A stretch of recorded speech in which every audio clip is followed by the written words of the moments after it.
All right, good morning, everyone, and welcome to the City of Alpharetta's Design Review Board Workshop meeting. Today is November 19th, 2021, and the workshop gives us an opportunity to go through our applications this morning with staff to make sure we've got everything we need in order to get going with our public hearing that will start at 9 o'clock this morning. So, all right, Brett, let's take us through the applications this morning. Mercantile Social.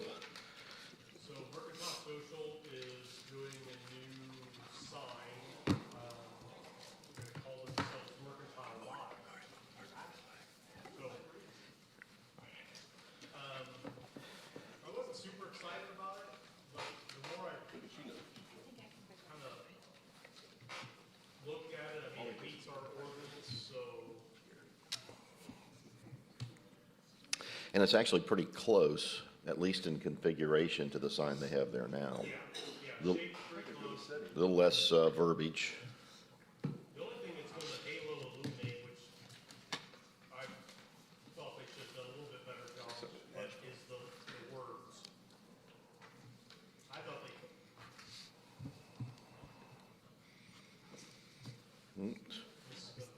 This is going to be a fun day. I thought it would be something like that on the way. What'd you do? That's not a smiley face either. That's like a thing that says it's going to explode in 10 seconds. This is your first test, Alex. She passed. So far, so Started good. right, I just didn't know what the button was. Okay. We just keep on. That's what I feel like. It's just kind of like my phone. Like the whole white. Do a I didn't halo. think about it. Yeah. I didn't think about it until later. Either do a halo all the way around it, or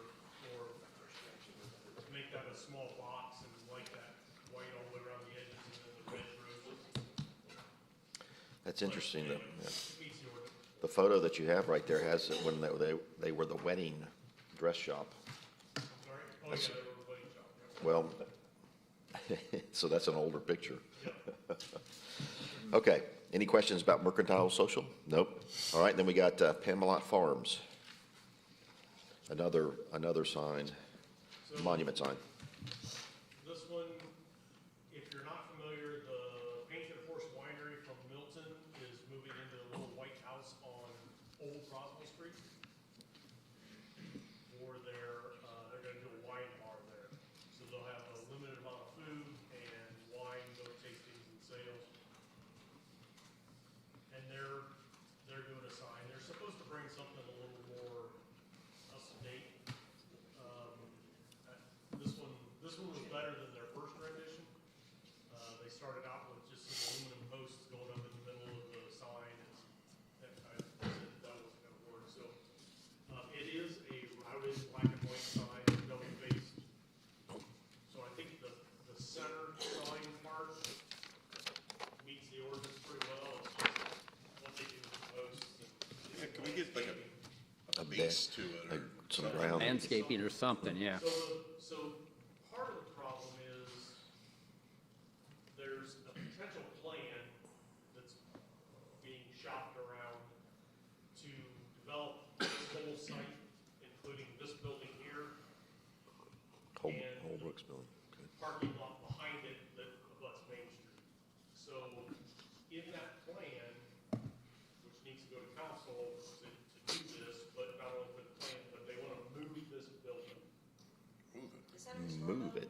Yes, it is on the registry. Is that one next to it then also? Yes. The one Yeah. next to it is. Yeah.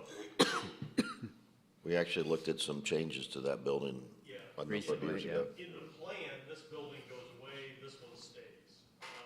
But that's, hasn't been to council, hasn't been through anything just yet, still working on it.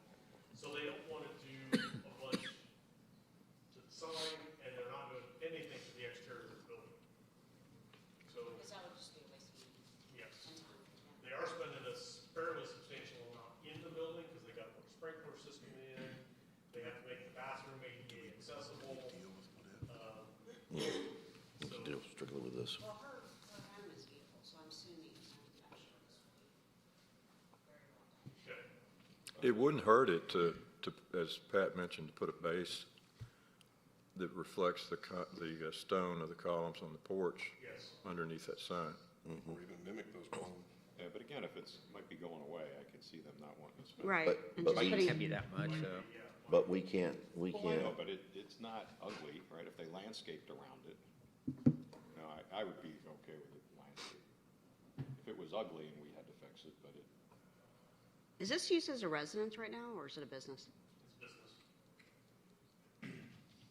they- Are any of these houses residences right here? Yes, the one on the other side of this big one. Yeah. is kind of Is that the man that always sits on the porch? Okay. Mr. Bagwell. Yep, owns all kinds of stuff around there. sure does. He's why just it's just- sitting watching all his domain. Yeah, including almost an acre and a half right there on that property. So he's sitting on gold, basically, Do you have any? acre and a half downtown. Okay, all right. So the next one. Parkland communities. Got it. Y'all know Rogers Electronics that was on South Main Street by the old church? It used- This building. It used to be on North Main Street. Yep. A long time, it used to be on North Main Street. And then he was over on Milton Avenue Yep. Oh, that's right. And that little house. in the little, and then he came to, and he came down there, and Alpharetta Florist started out in this building. He repaired a VCR for us. That's how long he's been around. I still have a VCR. I've got, What's that stand for? Now, when you say 8-track, that would be, Yeah. okay. So the building is great. I sent the building to. That's what it- so I know. consultant, and, the only thing he came with was to make the mullions and the, transoms reflective of the windows below, so that they all have basically a same rhythm. A consistent, yeah. Everything else was, he felt that there's some pictures. Yeah, so much of this thing, I thought it was a tear down at first when I looked at it. you would think so. well, they're taking the roof off, they're tearing the brick off. I mean, Put a they're, lot of lipstick on that pig, I can tell you right now. Really, This is not on the register, I assume. no. And I've got some pictures from the other day, if you need to see it as well. So you can kind of see here what he was talking about with these window patterns. They were just a little bit, just wasn't quite right. So they agreed to that. They should be bringing those elevations today, reflecting that. Other than that, the building is great. Yep. Yes, they showed us every construction document. Yeah. So Yeah, no kidding. It's like, really? I had a question on the gas lines. Are they inch and a half gas lines? they have, they did that little development right there. Jim Jacoby did that little housing development right beside it. And so in that plan was the site plan, landscaping, all that stuff for this building as well. This building was part of that plan, so that went to council, got approved there. So the only thing we're looking at is the exterior of the building, basically. So now that you mentioned landscaping, was landscaping in this package? Not for this one because city council's already approved it. Do they have a tenant? For this building? Yes, They- because it was part of the residential. In the residential application, this building. Oh, Parkland's required doing it. got. Office. Okay. So they developed the site plan and the landscaping around all of it, and then they were required that they had to remodel this building. So this is So- gonna be their office? This is gonna be their office. All right, so we're just looking at exterior elevations and materials, no signage, no landscaping? They are bringing signage.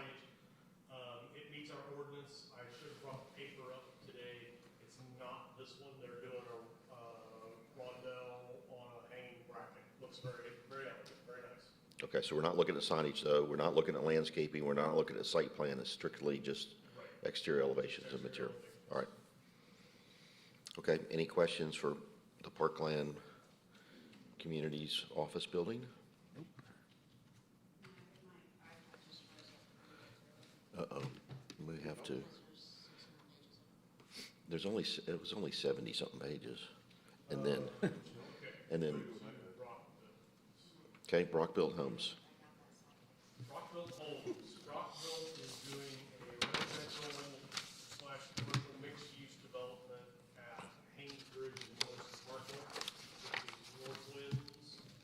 That's where they're cutting the trees down, right? The tree harvest line. maneuvers through there, so, in their council conditions that you saw, they needed to have, they needed to do their streetscape basically and a few other things to get their first LDP, and their first thing that they're doing is their residential section back here. Because they gotta do a lot of dirt moving and different things, they'll be stockpiling some stuff out in here till they get this, and then moving it around and different things. But we're gonna be looking at streetscape, entrances, some of the stuff on these townhomes that, like the walls and stuff like that for those.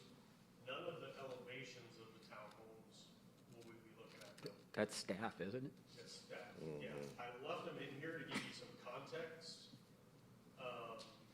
but we'll breeze through them pretty quickly because they've got a lot to talk about. Yeah.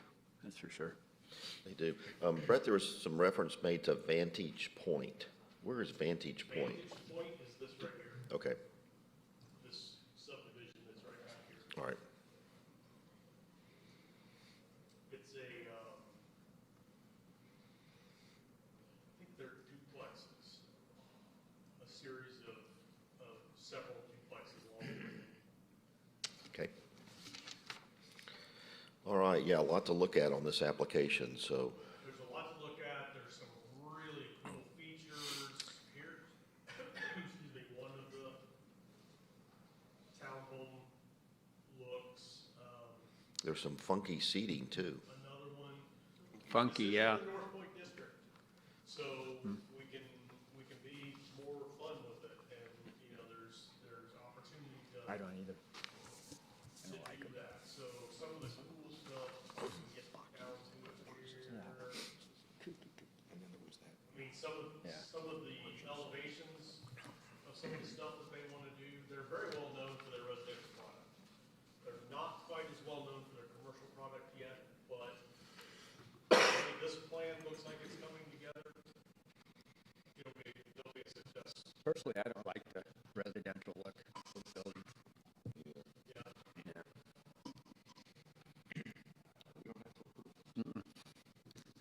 But we can talk about it. Okay, any questions for Brockbuilt? This is called Morrison Park, right? Or the project is called Morrison Park. Right now, I don't know if it's gonna change or not. So this is a really cool feature, right out on the prominent corner.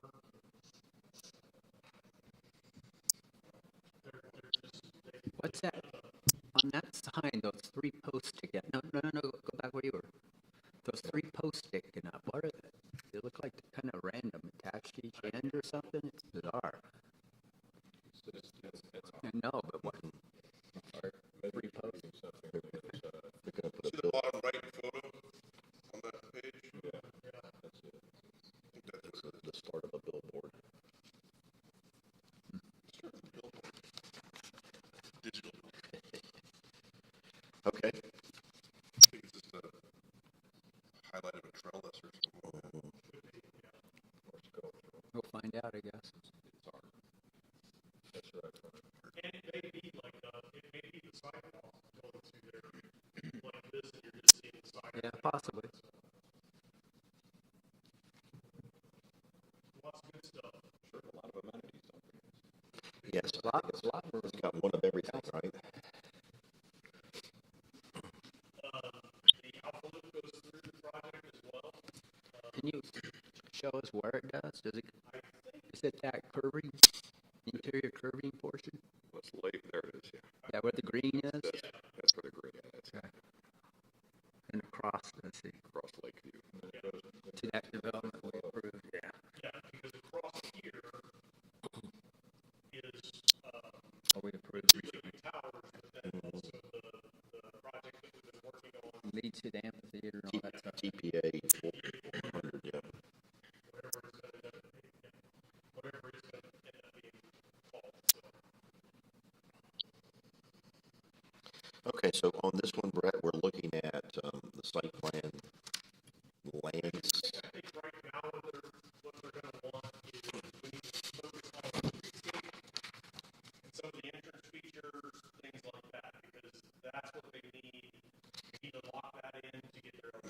Okay, because So they need site plan too then. So they need site plan. there's a lot to look at, but we could be here all day looking at it, so We could be, I'm just trying to yeah, make our time efficient. yeah. I told him to try to keep his talk to a half an hour, and A half an hour? he kind of Wow. had Huh? he kind of How about, a little bit, and I said, you need to shorten it up because we how about 10 minutes? That's like having a quick question. I That's would like, panic if I was told I had to talk for half an hour. that's like having a, it's like having a quick question. All right. Well, maybe we only need to see what we're actually. Well, I am going to ask the applicant to give us a 3-minute overview of 3 minutes? everything, because this is obviously, So it Three. he only has 27 minutes left. move the decimal point one time. Anyway, all right. Okay, anything else on Morrison Park? All right, then let's take a look at KB Ventures, the 154 Kimball Bridge. I like this, it's cool. So I'm out on this one, You're out on, why are you out on this one? because one of my clients is one of the, One of your clients is one of your, are you working on this project? not this project, but I'm paid by one of the people that's on that KB Ventures team, so I'll let you all decide on if I'm in or I'm out. I don't think you have to be, I don't think you have to be out. That's Yeah, Brett. you're not working on this project. If it's not your work on the project, it should be Brett, okay. so am I in or out on this one? well, it's really up to you. I mean, Yeah. yeah. Well, he said it was up to us. It's, you know, if you don't have a direct conflict, you're not working on it. I am not. So, I work for the guy that is doing the project, On a different, on a different project. other things, Yeah. yeah. So, I just need the city's perspective, and I'll go with whatever that is. I think you're probably okay if you're comfortable with it. If you're not, then I think there's definitely a reason to refuse. I'm not sure if I'm comfortable with it. I'm joking. I think you should go, you should participate. Depends what time it comes up, actually. It's no different than us going to the Quick Trip and buying gas and Work at stuff there. CES, and we looked at it in Akron. We looked at Quick Trips before, so I think you're So not, 154 Kimball Bridge, the Bailey Let's see what Johnson time it rolls around. great project. They're keeping, the school and the gymnasium intact, which is huge, I think, for this project. There's a lot of history there. There's a lot of they're actually accentuating some of it. They are keeping most all of the glazing on the front side of the school and school building and the gymnasium, and just gonna reglaze it so it'll look you mean, very similar. I don't think it'll look exactly the same as what it does now when they reglaze it, but it'll look very similar. they're keeping the window frames, Keeping the frames, yeah. but just reglazing. reglazing. Yeah. So, A lot of funky painting on the building too, all over the there's place. a lot of art. Was on the building, interesting. yeah. So, Yeah. Better we than can go white. both ways with That's that. what I was gonna say. You know, if you guys are uncomfortable with it, then we'll send it as art to the art commission. It's better than white. You know, if you like it and you want to disapprove it with elevations, then we'll do it. But we need to approve site plan, landscaping, Landscape, building elevations, and materials. signage, and there are council conditions on this as There well. are some council conditions, not as many as Rockville, but there are a few. Okay? So this is the new, if you see things in there about the new timber frame building, that's this one. It's the multi-story building, it's also parked under. So they've got some under parking and some rear parking. Is that a parking garage? It says parking garage. Underneath, Underneath, Though. underneath, yes. just So one it's level. basically just surface parking. So it's just, From one- up above, you just see a parking lot, and it's just one level, right? Well, not Parking. above ground. the parking is below ground. It's all below It's ground. below Kimball Bridge. So what you see won't see it. above Kimball Bridge Yeah. elevation is office. On the, how's the elevation, or on the backside, is it On come the up? backside, the topo It goes drops down, off right? significantly So it's gonna be above ground on the backside. on the backside, yeah. And that's the side, I think that's called the northern elevation, right? Probably, That's gotta be screened either with landscaping or the deck's gotta be clad in some sort of material. It needs to have some, although there's no, they don't abut another street, so it's not technically a street front, but they have to, make, you'll see it in parts from Old Milton and maybe a little bit from North Winds. You've also got the hotel, kind of, You got a hotel in there, you've got other stuff in there, yeah, so the backs of these buildings are very important to them, so they're gonna look good. But, I don't know that we need to make sure that we can't see headlights back there, different things like that, just because it's not, there's no project that abuts. but there, I didn't see elevations for the parking garage. Are they in here somewhere and I just missed them? or- Yeah, there are, I saw a sight line, Yes, I think that's all they really showed, Frank, was the but sight line. I don't think they showed us what the parking garage is gonna look so like. this is the side of the parking garage right here. Yeah, but that's, No, sorry. no, that's Kimball Bridge, That's the gymnasium, yeah. that's the gymnasium. All the elevations had windows, so that's why I figured none of it was the parking garage. There's the parking garage. See, it doesn't look like a parking garage No, because it's so again, underground. this is all office above, this is Kimball Bridge Road. Yeah. So this is all office above Kimball That's Bridge. from- You right. Pull in and drive down. Right, but what's the Northern, backside look what's the northern elevation? Side would be, Yeah, the condition talks about Kimball Place or Amber Park Drive. this is the backside. That's the backside? This is the gymnasium. This would be the backside Okay, of the new building. so it is visible. But it, This is from their parking lot, yeah. Yeah. So where are these, no, I'm talking about the backside of the parking garage, Yes, where it's above elevation on the That's backside. Right there. So that's the building, that's the office building, right? yeah, Right, we, but the parking is we- below street level. So See where this- that, this see where is that, right here. see where that car's parked? There's nothing under that? No. there's something under that. I thought there was. There's something under the building. Beyond the car. we'll have to Yeah. ask them. This is below grade. There's only one level of parking. Below grade right here. Well, they have parking in the back too. So you don't see any parking garage really above grade, even on the north side? Even on the backside. Even though that topo drops off, it's still under, okay, Only if you're in parking in the back, you see it. It's about it. okay.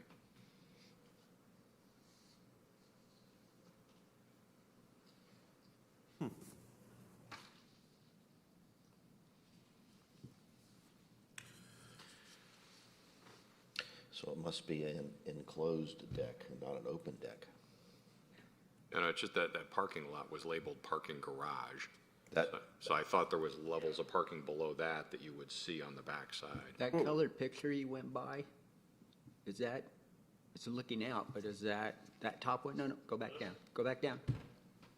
See that top picture, is that something they're building or they're just, Yeah, that building is timber frame, so it'll have a timber frame a lot of light feel going in? inside. Yeah. Interesting. So the part that's confusing about the parking deck, because they call it a parking deck in the conditions, yes, then they're supposed to provide a sightline study, and they talk about it being assume a 2-level or 3-level parking deck. But the condition really has nothing to do with what they're proposing. yeah, it's, Not if it's all underground. Yeah, right. So there's no real deck, there's a garage underground, right? And it's only 1 level. I guess we'll hear from the. That's what I'm understanding. Okay. let's get clarification on that. Okay.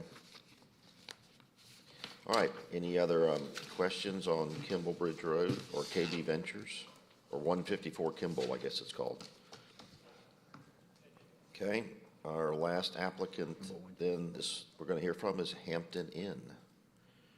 Uh-oh. Okay, We're gonna have some Heaviside. issues with our iPads today too. Mine will not regenerate. Yeah, not coming on. That's why I bring my computer. And download it. Yep, I do the same. Does the same thing. We're organized over here, okay? All right. Let's cross that bridge when we get to it. okay, so, Boy, Hampton Inn and Suites, this off of West Side Way, which is kind of behind the Volvo almost too, the Yeah, Volvo kind of. Volvo, the Wendy's is right there at the entrance. Across from Lowe's. Does that one go all the way to Westler and come out? Does not. It didn't plan for that, Yeah, but the expense of building that really long bridge over Folk Hill Creek didn't make it.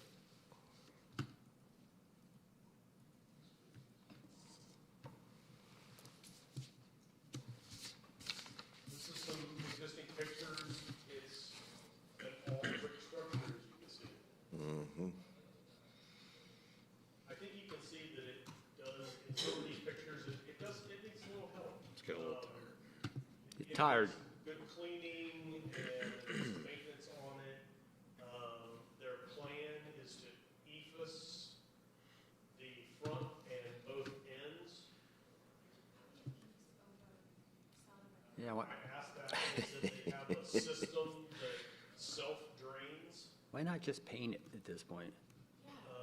and, Yeah. and so that was, that they felt would be, perfectly acceptable.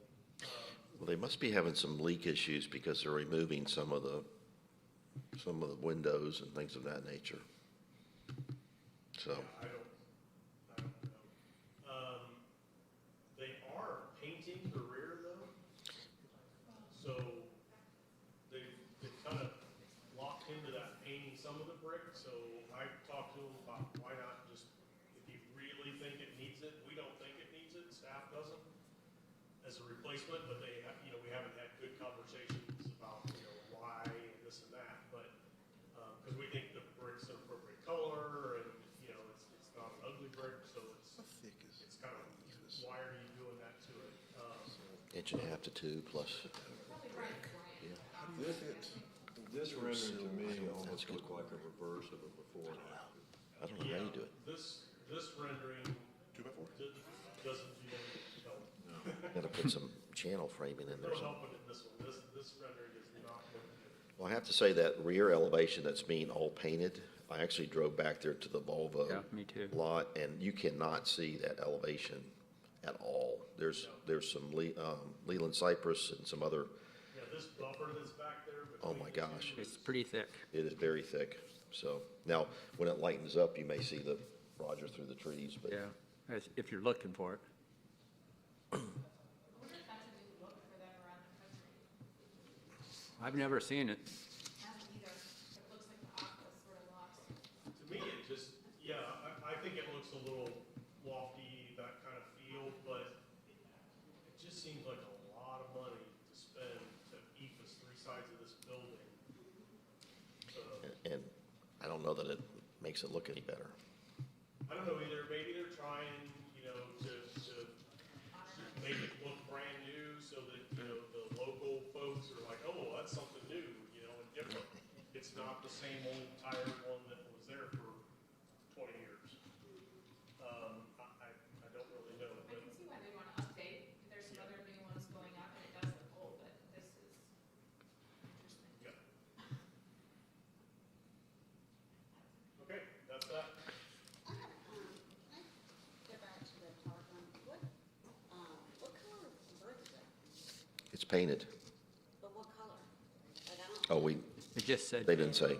Okay. It didn't say we'll, I missed that, and I was like, so I was looking through it again.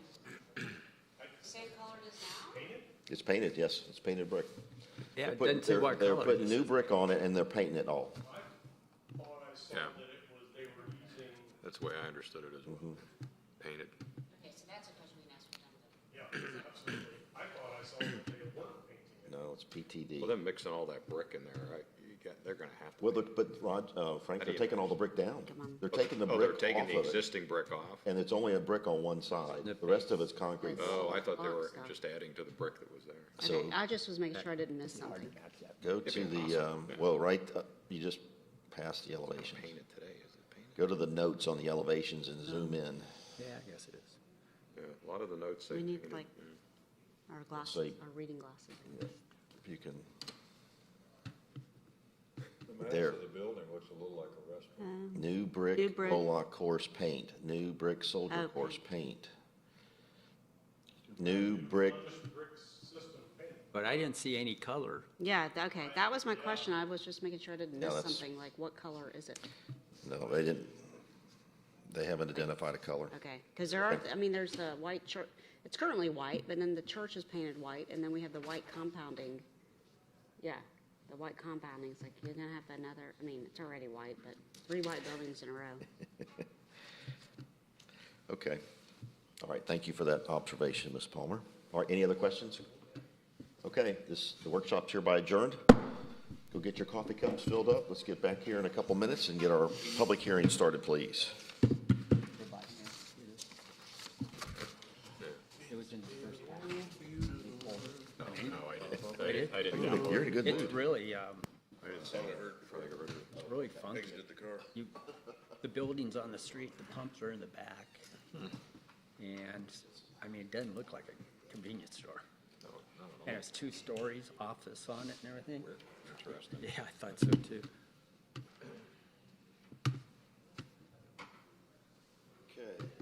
That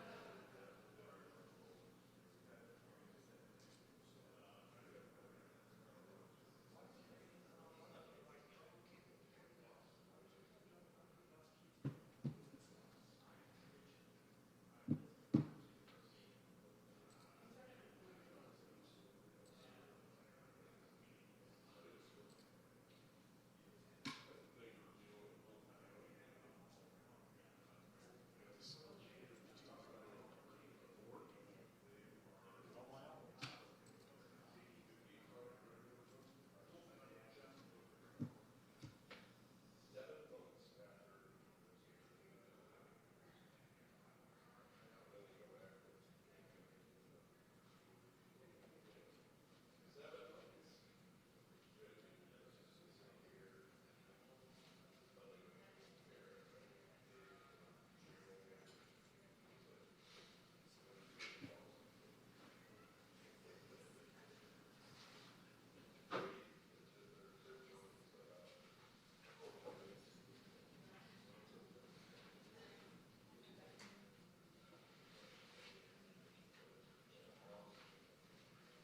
good. Yeah, we need to, let's talk with Dawn about that, after I get back. Because we've had some problems with some of the larger ones, and some of the stuff you're gonna have with planning commission coming up is just huge packets. So, So I'm gonna put her over here. Then there's the troublemaker. Just get ready. Is she as fast? This is pretty.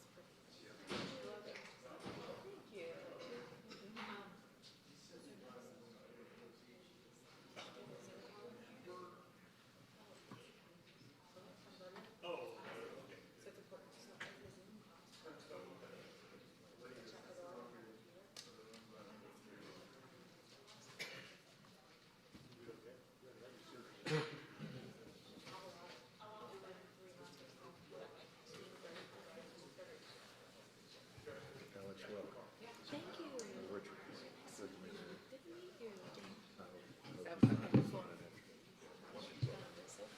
Oh, that is a,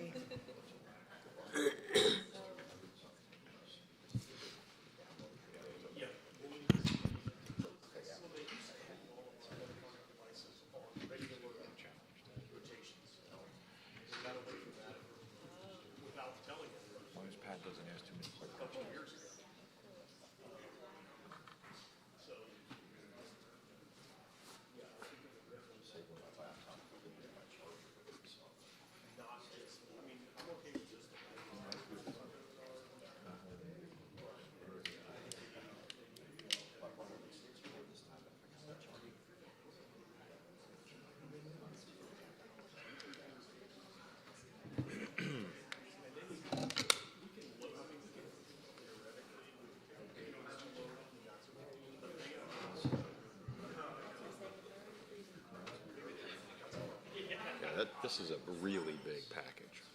It's gotta be stressing those. Yeah. Even my laptop was struggling with this. Well, because some of them seem to render real time as you go through the images. They come up piece by piece. I went in and did the PDF reduction and optimize. Right. Yeah. That's what, if it, But some of them don't do that very well. You know, some of them don't. It's like, okay, so 50 meg page or something like that, and you optimize it and you signatures. Hey, Brett, is something going in the old Eckerd on Main Street? I saw some work being done inside. Yeah, yeah. We don't know yet. We're hoping to stop one of those. A discount store? somebody getting ahead of A themselves. discount store, a dollar store or something? We got rid of that, didn't we? Right. Yeah, 3 or 4 years ago. But there's talk that being that close to the ends. Yeah. All right, you ready? All right, good morning, everyone, and welcome to the City of Alpharetta's Design Review Board public hearing this morning. Today is Friday, November 19th, 2021. We've got lots of smiling faces in the audience this morning, so welcome this morning. All right, our first order of business this morning is roll call. So it looks like we've got all members are present and or accounted for, so we're good to go. All right, and then gentle reminder before we stand and face the flag, if you will silence your electronic devices for us this morning, please. And then let's stand, face the flag, and we'll have the Pledge of Allegiance, please. I pledge allegiance to the flag of the United States of America and to the republic for which it stands, one nation, under God, indivisible, with liberty and justice for all. All right, thank you for that this morning. Any items from staff this morning? We do have one thing from staff, well, 2 things. I want to remind you that next month, the meeting is a week earlier, so it's on the 10th of next month, same time, same place, same bat channel, but just a week earlier. Across the hall, or, because you said at one We point. will be in here. We will be in here, Yeah, okay. we'll be in here. Okay. Won't it? At least that was the plan a couple weeks ago, that it wasn't, the system in here is getting upgraded. We thought it was going to be happening then. We think actually now it's going to be happening later. But since we had already published the date, we decided let's just leave it the way it was. So, and the next thing, last month we had a little bit of sad news that we were losing Lauren to the 3rd floor of the building. She's doing great up there, but we had some really exciting news. And we brought Alex in from our finance department. Most recently, she started with the city a couple years ago in the 911 center. So if y'all get out of hand, Alex has got the knows some hookups. Yeah, she knows people. Roger. So, but no, we're really excited to have Alex. She jumped in with both feet. We had a ton of stuff going on. And she says anyway that she's staying. I've asked her each day so far, I think, are you coming back tomorrow? And it's always been yes, and she's actually showing up the next day. Don't be clingy. Yeah. So We'll we're, see after today. yeah. If she started with 911, she can definitely deal with us. I think I- so. Yeah. I think Well, so. We're glad this to have side you. she Thank could. you. All right. I think that's everything from us. All right, good. Thank you, Brett. All right. Any items from staff members this morning? I'll say welcome, Alex. Thank you for joining us. I will try to repeat who made the motion and who seconds motions. And if for all of us, as we make our motions, help Alex out and make it clear and concise. And although I guess if she's been a 911 operator, she can do things on the fly. But anyway, so welcome. Thank you. Great. Any other items? Any birthdays? Anything? Today is Councilman Binder's birthday. Oh, okay. Last November, talked to him, wish him a happy Happy birthday, Jason, 29th if again. he's watching. Again, yeah. 29th again. 29th again, yes. Okay, very good. All right. Okay. Our next items are to approve our September and October Design Review Board meeting minutes. So has everybody had a chance to look at, let's start with September 17th. I assume everybody's had a chance to look at those meeting minutes. Can I have a motion to approve So such? just a couple of quick things, and I didn't get to this till late last night, or I would have emailed it to you, but on Taffer's, the minutes, the motion says scallop the top and bottom of the sign. I think it was scallop the corners of the sign. Well, top and bottom of the corners, yeah. It was just, yeah. Corners, yeah. Yeah, it was and then there was one little typo on TPA 400. It's like right near the beginning there, the first sub-bullet, provided a hard copy version of what was provided in the original, just missing an L at the end of submittal. What page is that on, Frank? Do you know? Page 4. Page 4. About the middle of page 4 there. So you got Under number three. 3, bullet. and then there's a main bullet, and then the first sub-bullet under that. Find a hard The copy. very end of the sentence. That was it? Thank you. Okay, anything else on the September meeting minutes? Nope. So with that, Mr. Chairman, motion approved the September 17th, 2021 Design Review Board meeting minutes. I'll second. Okay, we have a motion by Mr. Swing, a second by Ms. Rocco to approve the September 17th meeting minutes. Any comments, discussions about the motion? There being none, I'll call for a vote. All in favor of approving the Design Review Board meeting minutes of September 17th, 2021, please raise your hand. 1, 2, 3, 4, 5, 6, 7. All opposed? No opposition? Minutes are approved. Very good. Thank you for that. All right, on to the October meeting minutes. Any comments, questions about the, all right? Those look good. Mr. Chairman, I make the motion we approve the October 15th Design Review Board meeting minutes in the motion. That was Brown. Okay, we have a motion by Mr. Brown, a second by Ms. Palmer to no, approve. Ms. Oh, Rocco. I'm sorry, Ms. Rocco, sorry. I wasn't looking up quick enough. By Ms. Rocco. Any comments or questions about the motion? There being none, I'll call for a vote. All in favor of approving the Design Review Board meeting minutes of October 15th, 2021, please raise your hand. 1, 2, 3, 4, 5, 6, 7. All opposed? No opposition? Minutes are approved 7-0. All right, great. Thank you for that. All right, on to our applications this morning. Our first one is Mercantile Social. Are you here? Come on down, please, or come on up. If you will, make sure you speak into the microphone. Introduce yourself this morning, and then give us an overview of what we're looking at in our packet this morning. Morning. My name's Joe Rampino, owner of Mercantile Social.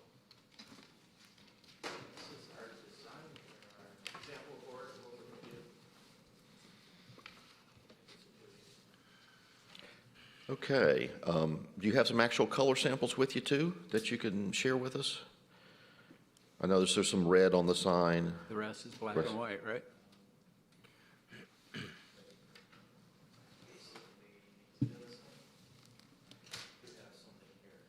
Okay. Like the red of his shirt? Is it like the Signorama's red shirt right there? Red roses, Okay. way darker.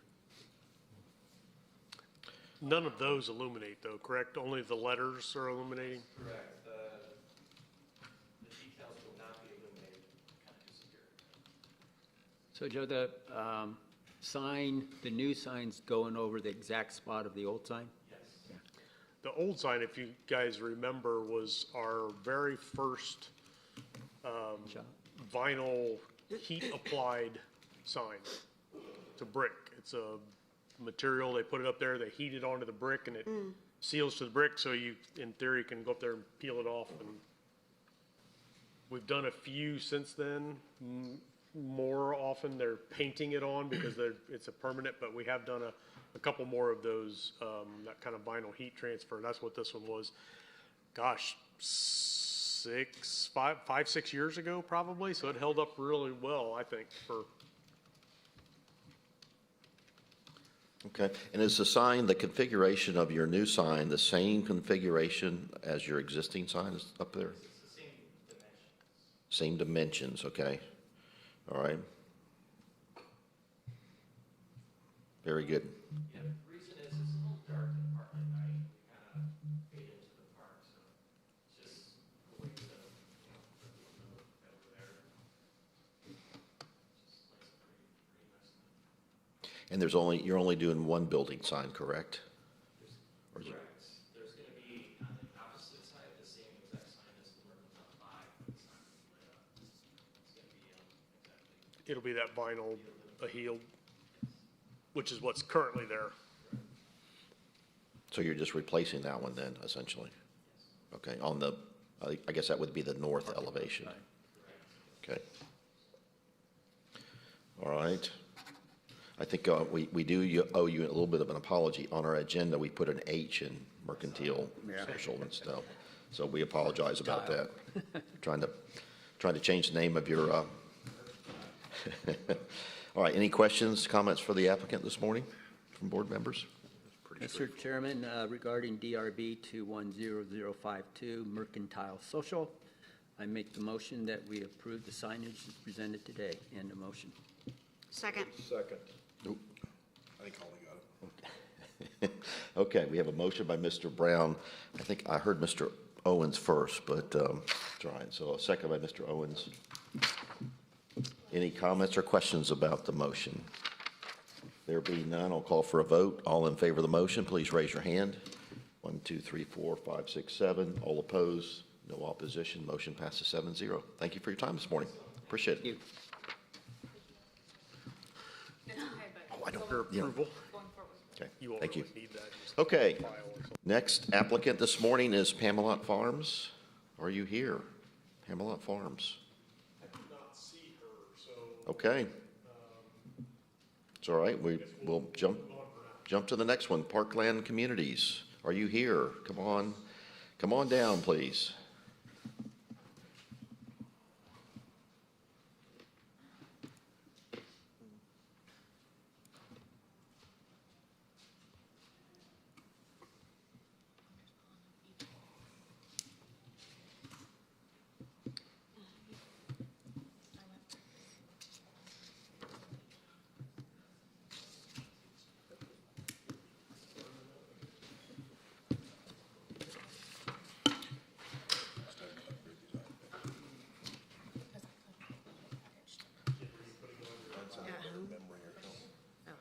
the other side, the other table, Alex, do you know? Oh, you went to the,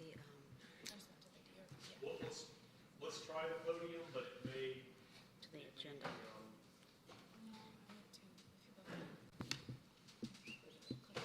we've had some issues with it, but we're giving it a whirl. Oh, look, there were. Really leaning towards me.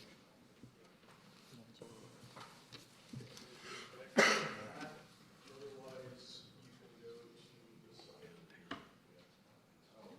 Nice.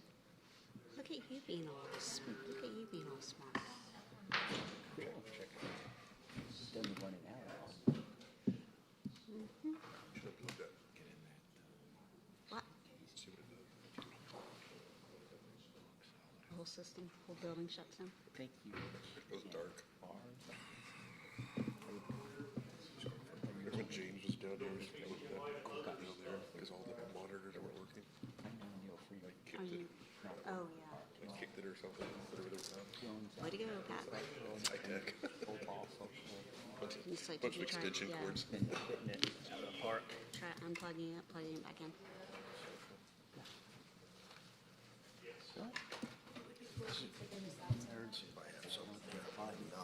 That's funny. Be cool if we figure this out. That's a pretty funny statement. Be cool if we figure this out sometime. They're open. They're open. The latest. That and, Squeaky, the late one. Are your friends staying downtown too? Or just-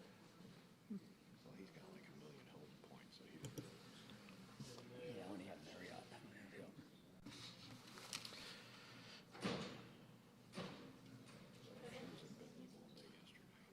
Mine's been acting up all morning.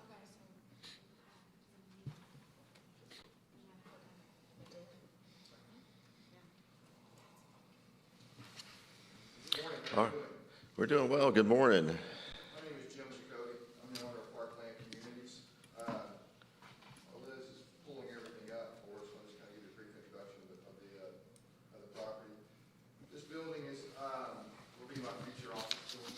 Will be my development group into this building. It is located at 363 South Main Street, formerly known as the Rogers Audio and Video building, you may be aware of it. So I developed the subdivision right next to the building, knowing that it's one of my communities. So we've always been a long-term plan to redo this building as we move through that community. So now it's time to make it happen. So we're here today to finish the plans. To do that, let's see here. Connect into this.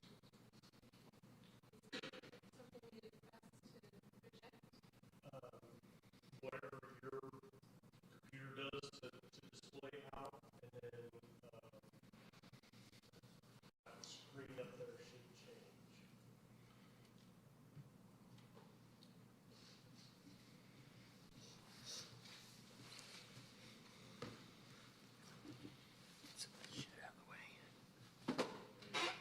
Doesn't work for you, that's hard copies.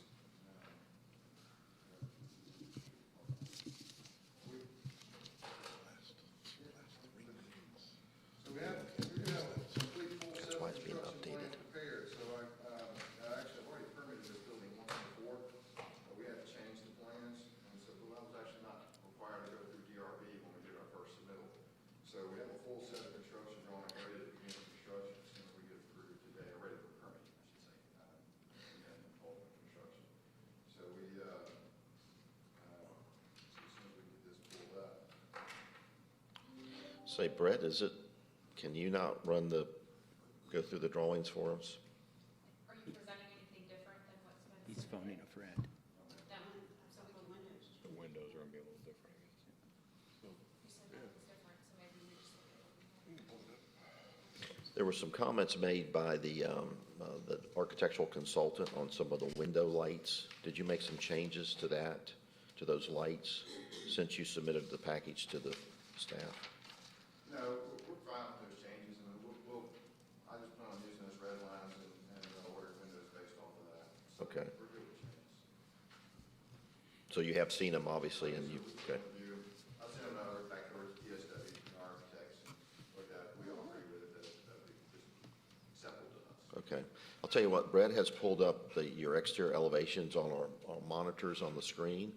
Why don't you walk us through each of the elevations and tell us what you're doing for the exterior elevations? From what's there now to what you're doing, you're proposing to do. Okay, so, this building has some substantial structural issues that we're gonna have to remediate. We've got some rip off a good bit of the CMU that's up there now. And, not all of it, but a good bit of it went up coming down, so we can kind of start over, get it structurally back in some integrity to it. The side elevations though are, we went with a mercantile look and an appeal of the architecture. I'm trying to get to that page. It is, so on our front elevation, if you'll notice, I don't have a front door on the front of the building. That's probably one thing you may jump out, but that's kind of intentional. When DOT made us put in the decel lane, they determined that elevation, so that elevation's higher than my front door. For drainage purposes, it's just what working, so we moved the front door to the side, and I think it actually works even better. So your front elevation then faces South Main Street? That's correct. Okay, all right. So it's just a window front. The only difference we'll end up doing with the front elevation, on the architectural drawings, it shows our sign, Parkland Communities on it, but we're doing the sign that's different. So we'll end up putting another diamond above that third window, there, just to have repetition and continuity to it. And the diamond you're referring to is that dark shaded area, kind of above some of the windows or the awnings, okay? Which is done in brick. That's right, so we'll do that brick sheet now. I really wanted to get into a lot of detailed brickwork on this building. We wanted to make it look like it's been on downtown for, since the 50s, which is when this building was built. So, that's why I'm even new, I don't know if you want to get into the brick now, or you want to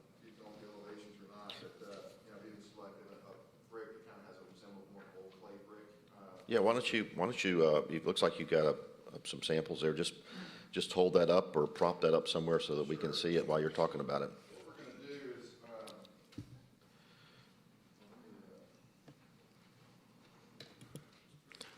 It's nice to see the Flemish bond that you're using on there, too. yes, exactly. So, what we're gonna do is we're gonna have a little bit of contrast and color to it. I don't know if you can see it, you wanna pass it around, but I was actually did a college tour not too long ago with my son. Oh, thank you, okay. Directly across the street from Hall University, a really old hotel, and in the center part is the original part of the hotel, and that's the brick from that hotel.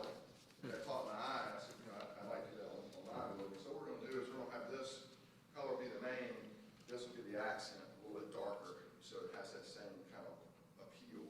And then I feel this brick is a little rougher texture brick, so it'll make it look, I want it to look old, I want it to have an old feel to it.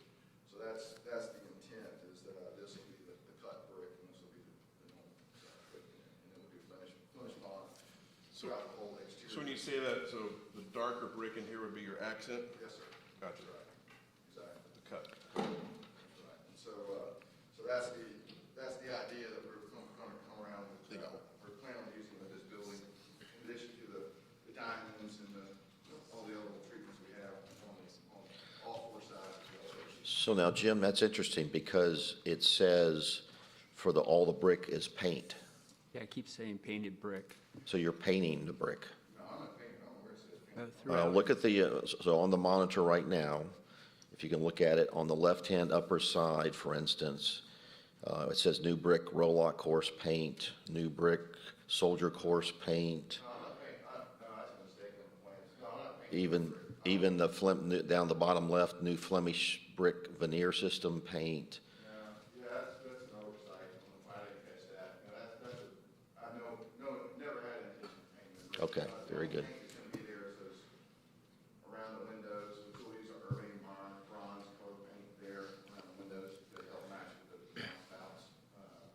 So we'll use this color brick with Urbane bronze paint chip. So Jim, you did, I wasn't listening as well, but you said the Parkland community sign won't be there, or you're putting a diamond under it? We're doing a different sign. Let's show Okay. the architectural plan was kind of done before, like I said, before we had to come to URB. I have a color elevation of what the new sign would look like with the color elevation of the building. So we're doing it completely different with our signage.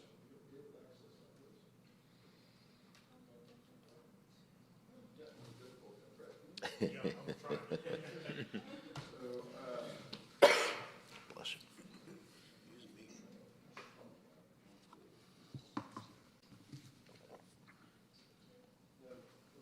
We'll see,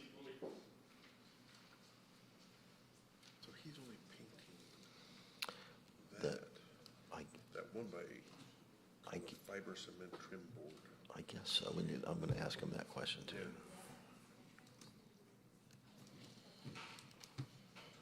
It's gonna be a long day if they can't get this done. And you, I keep Brett at 1:30 and I'm home. Got a lacrosse tournament to get to. no lunch for you. Lowe's and a 4-hour drive is probably a look after. you guys see anything different?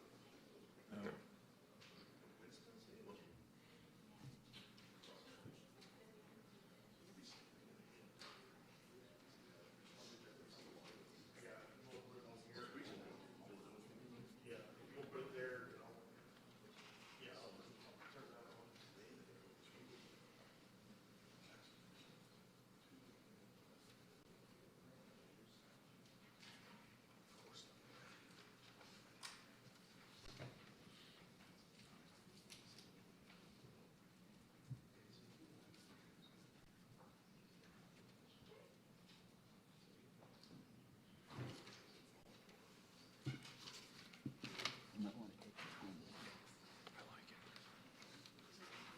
Get a frame.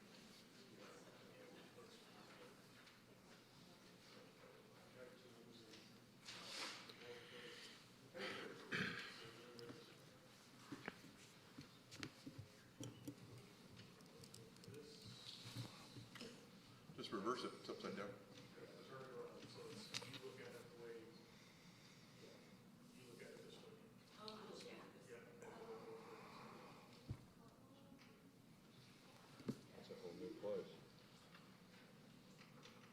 that's different.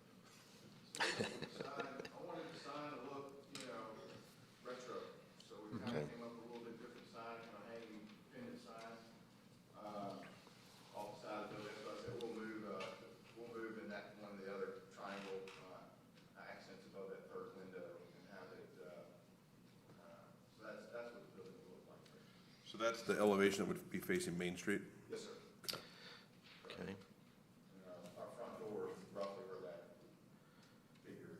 So you're showing, in lieu of that cement panel between the main windows, the lower windows, and the, kind of the clear story windows, it's a brick? Yeah, And- that's a mistake on the color by the graphic artist. That'll actually be painted, I don't think we can structurally get the brick there, so it'll be painted 5%. Okay. Do you have a paint sample of the paint color for that? Well, I have it digitally. Okay. Is it, well, all right, can you describe it? Is it red, brown, green, orange, yellow? Urbane bronze is that super dark gray that's kind of so trendy and popular now with the, And what's it called? Urbane Yeah, we've bronze. seen that a lot. Urban with a bunch. it's,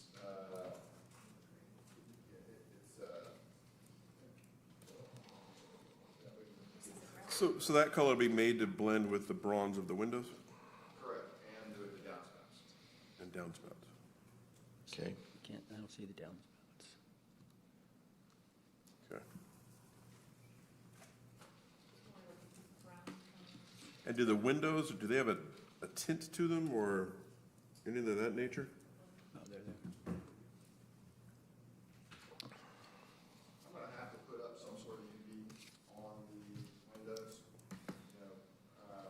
whether I do it through a tint, or whether I do it through clear, I don't have a, I can go either way, but I'm definitely gonna put up, especially on that large window on the south side, that large window there to the left, that'll heat up the whole office, so we'll definitely have to put up the UV screen on the glass. We can do it again, I think that should look pretty good. Probably good.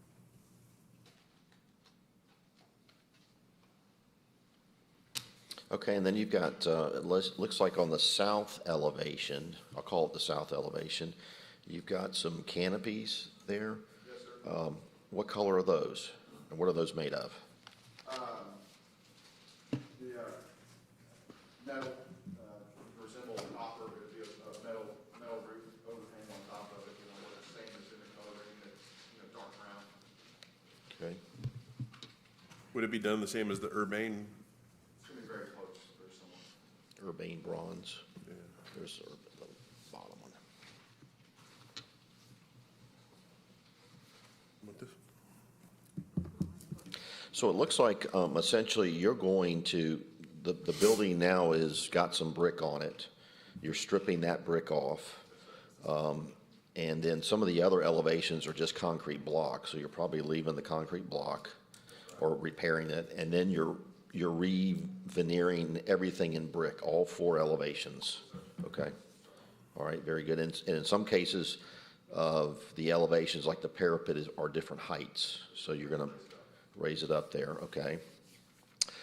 Is there anything happening on the roof that we need to make sure is screened or out of sight? Your air conditioning units, so it's a condensing unit on the ground, for instance, okay, very good.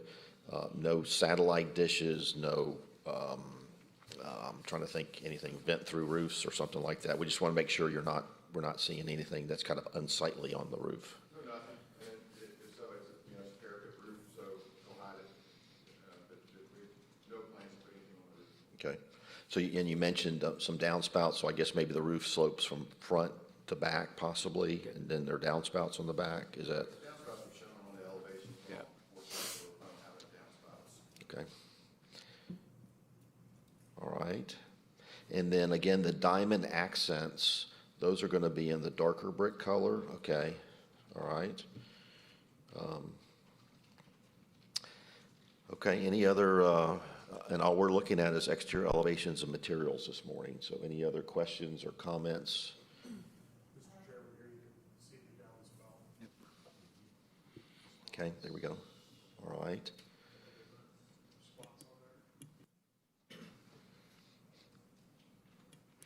There's some light fixtures on the, Looks like it. Is that what's changing? Or is this what the? Window panes only is changing. These lights? did we have the detail on the lights in here? I haven't spec the light. Cut sheet or, Have a, very nice accent light. you haven't spec the lights? Okay. Spec the lights in. You ready? Mr. Chairman, for DRB 210057, Parkland Communities' new office building on South Main, I move that we accept the presentation as presented this morning. Okay, I have a motion by Mr. Owens, a second by Ms. Palmer. So that includes architect's window panes? Changes? So, Yeah, we need the changes to the window panes per the architect's, city architect's comments. so, And the brick will not. does that include the window pane changes that were recommended? By Yes. the consultant? And then also the other diamond accent that's going to go above the, I guess, the third left-hand front window? Yes, that's correct. All of the discussions that were presented by Mr. Jacoby that differ from the drawing, and certainly including the sign. Mr. And Chairman, you're gonna make all tweaks, including the window things for resubmittal on your building permit, right? Yes, we can. I was gonna have it just noted, do it for deal, but we can, I can update the plans. Gotta get the paint Or off of you there can too. do one or the other. You can update plans, you can. On the go windows? there And redline the current ones, relate to He this. did say that he was gonna do it. I think for time, I'd rather just redline it and then submit it, and then I think Mr. Swing may offer a friendly amendment to, Yeah, Mr. Chairman, I'd like to offer a friendly amendment to the motion on the table that the applicant will adjust the window panes per the city architect's comments and submit the building light fixtures to staff for final approval. okay. So we got a friendly amendment on the table. Mr. Owens, do you accept? Oh, certainly. Okay, very good. And then also the person that made the second to the motion, do you accept the friendly amendment? Ms. Palmer accepts, okay. All right, so the friendly amendment has been accepted. Any other comments or questions about the motion? That includes the friendly amendment. All right, there being none, I'll call for a vote. All in favor of the motion plus the friendly amendment, please raise your hand. 1, 2, 3, 4, 5, 6, 7. All opposed, no opposition, so motion passes 7-0. Jim, thank you for your time this morning. We apologize about the technical difficulties, but, all right, very good. Thank you. Go back to the. Just throw something. Oh, yeah. I know. Yeah, okay. Okay. Okay, You know what you I'll tell you what, anybody need to get their coffee cups refilled or anything? Brock Built Homes, are you here? Come on down. Please start getting set up. I'll tell you what, we'll take a short recess while they're getting their equipment set up and be back here in 5 minutes at 9:45. Thank you.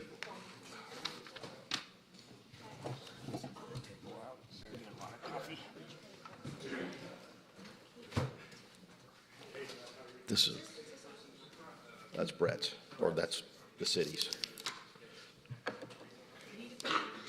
There.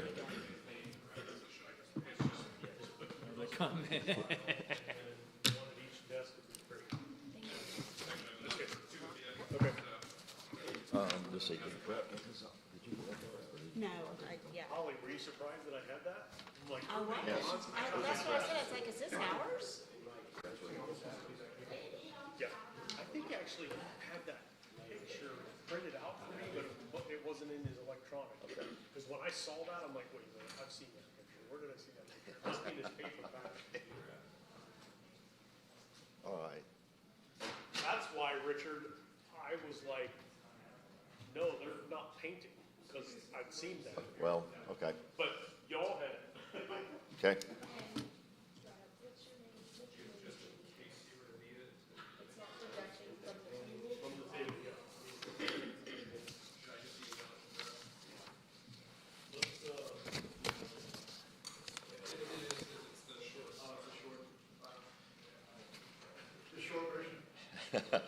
The 3-minute version, not the 30-minute version.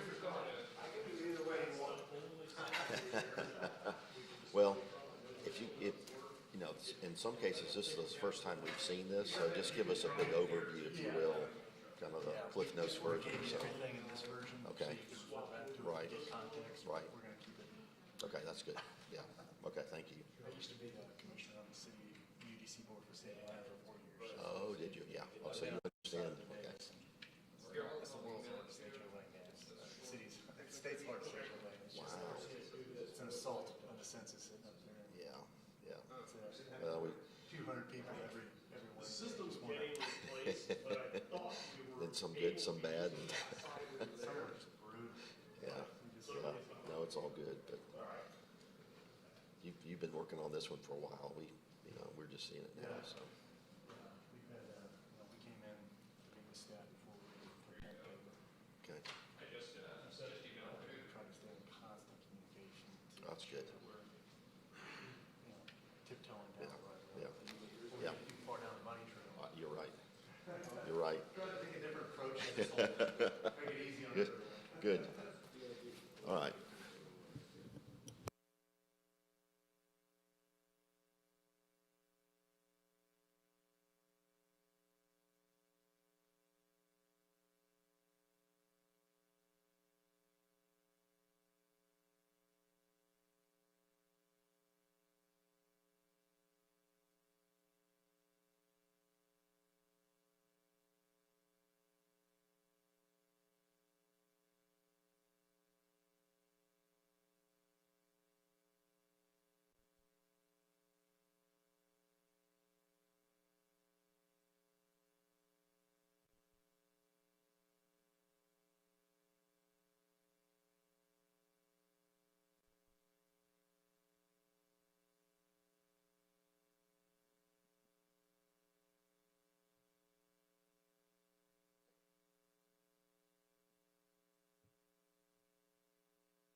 I'm glad we're getting some technology upgrades very, very soon in this room. I like the sign down in community development. They've got a sign that says, "No longer do we take paper documents."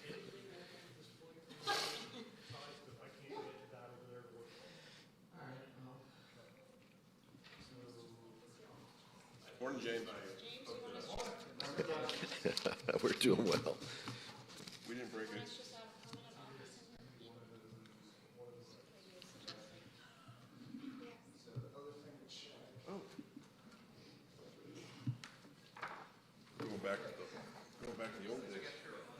Got your coffee? Yeah, right here. Yeah.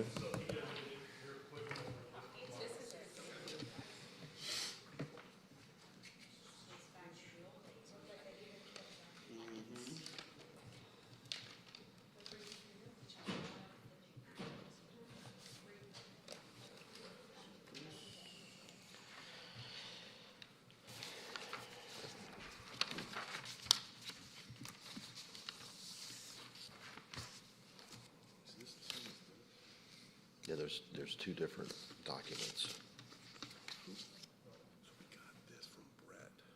He had that goofy font. I changed the font to this. I can't read the other.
All right, let's end our recess and get going again. So our next applicant this morning is Brock Built Homes. So welcome. If you introduce yourselves, speaking of the microphone.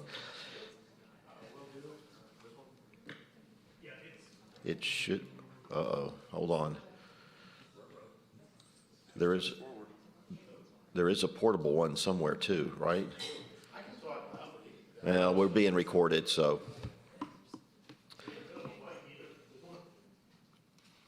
Man. I forgot to tell you about that. That mic actually went down.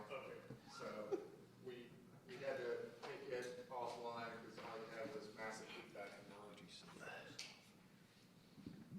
All right. Hello. There we go. There you go.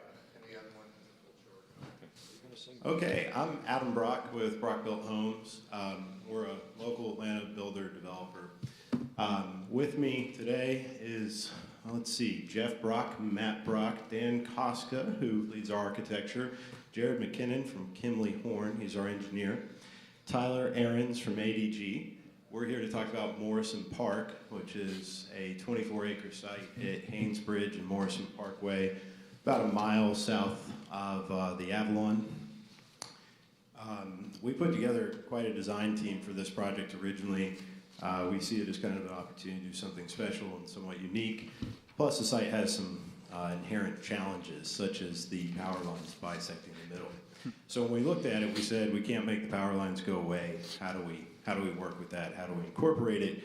That led us to hiring a group called CID Design Group. They are our design and visioning team. Kind of led the charge of what this should look like. Kimley Horn again was the engineer. ADG, Tyler, and Ironwood did the site planning and landscape architecture. Niles Bolton is our architect, and then we're the owner, developer, and the builder.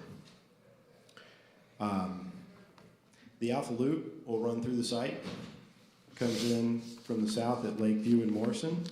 We brought it up and internally through along our commercial property border, and then it goes to Haynesbridge, continues north. We'll also be putting pedestrian crosswalks at Rainwater and at Lakeview so that there's more connectivity. The project is going to feature about 140 townhomes. There's 3 different product types, the A, B, and C. There are 52 townhome A's, which those have rooftops. They're about 2,200 square feet. There's 36 townhome B's. Those are about 1,800 square feet. They're actually the same footprint as the first product. They just don't have the rooftop terrace. And then townhome C, there's 52 of those. Those are unique. They're a 14-foot wide townhome product and 1,600 square feet. Then there's 35 single-family detached units that are approximately 3,000 square feet, and then 41,000 square feet of commercial space, primarily retail, food, and beverage, but there will be some commercial and office. Today we're here to talk about certain items that through the zoning are required to go through DRB. I do want to start by saying there's a couple items that we're not here to discuss today because we're just not at the point of being ready to yet, so they'll be for a later submittal. Those 3 items are zoning condition number 3, which is non-residential building elevations, so all the commercial product. Zoning condition 29, which is the commercial area landscape plan. There is an exception to that. We are going to talk about this monument that's in front of the commercial space. And then zoning condition 33, which is the Morrison Property Design Standards book. You actually have a copy of what will probably be the precursor of the final design standards book in front of you. The items we are seeking approval for, I'm going to run through them very quickly, and then we have some slides that relate to them. But is number 14, which is the vantage point buffer. That is in this location here. Number 15, which are raised crosswalk surfaces, and those are crosswalks, I think, internal to the site, so where the Alpha Loop crosses here and over. 21 is the Haynesbridge and Morrison front yard design. That, again, is in front of the commercial space here. Here? Sorry, right here. Okay, the pedestrian bicycle connection material selections. The Haynesbridge, Morrison, and corner design, that's the one I pointed to first. The Haynes and Morrison project entrance designs, there's 2, there's one here and one down here. The residential landscape plans, and then the development sign package. So I know you all have a big book in front of you.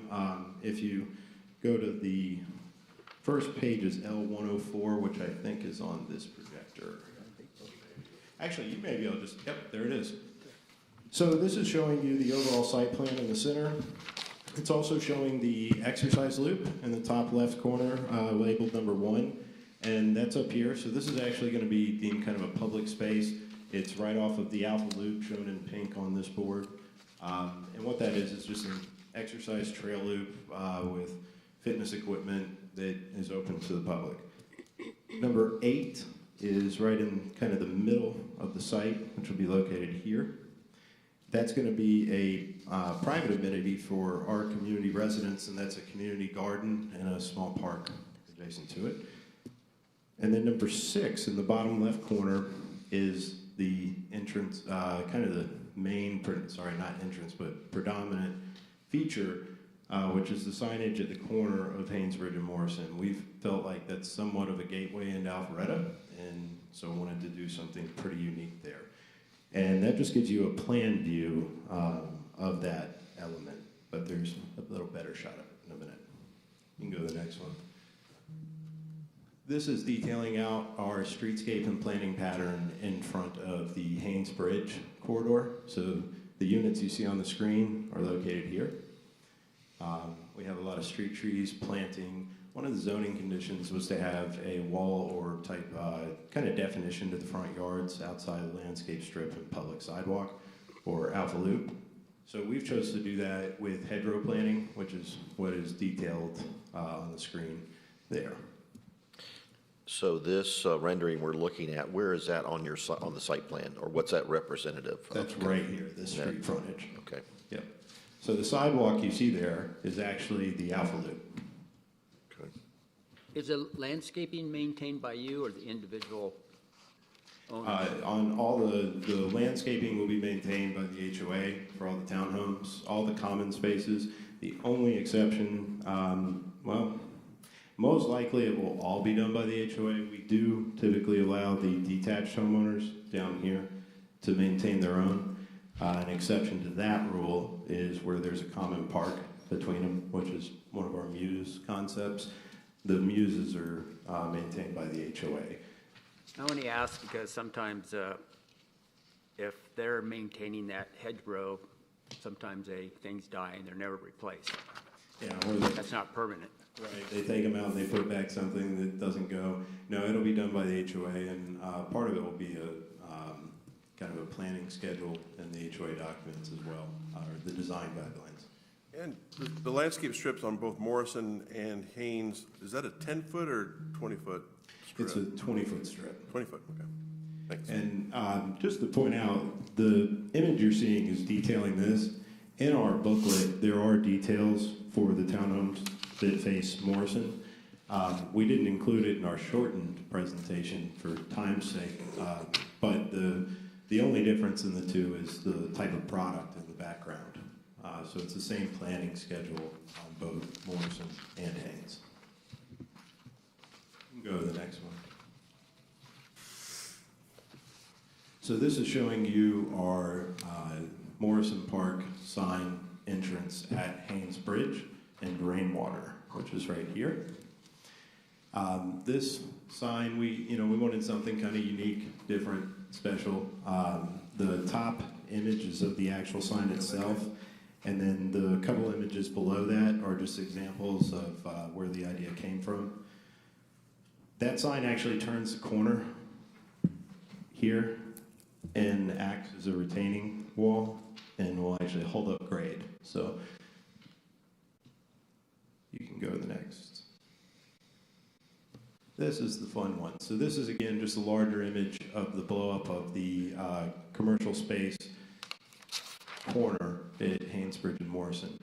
And this is to show you that it is usable space. We envision people going out, having tables, stuff like that, for drinks, and we call it kind of the Instagram moment. So we wanted to create something that has all the parents out with their kids taking pictures. If you go to the next slide, I think you'll see a visual representation.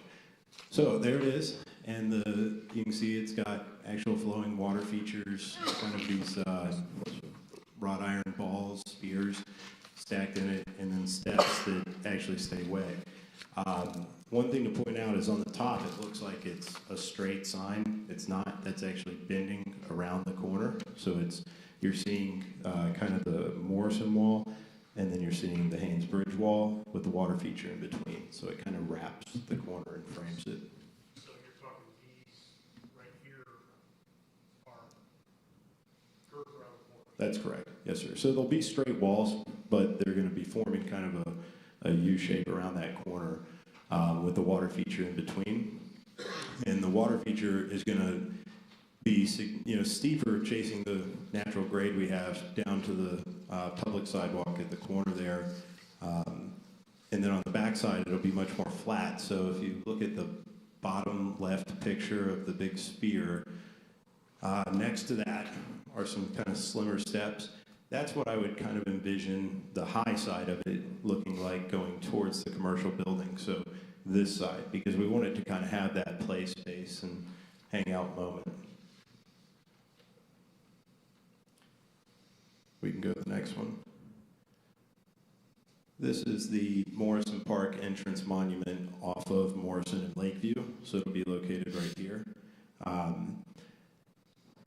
This one's pretty close to the Haynesbridge one. Slight difference is the 3 pillars on the left side. They kind of stick out the cordon steel. And then you see there are some cordon steel kind of wrapped planters in front of the wall.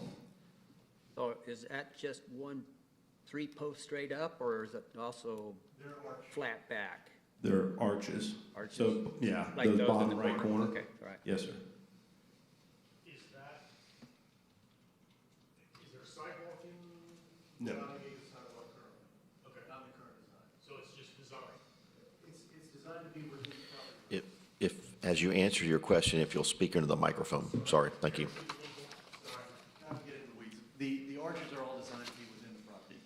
So there should be nothing that's engaging the right of way. That's the development.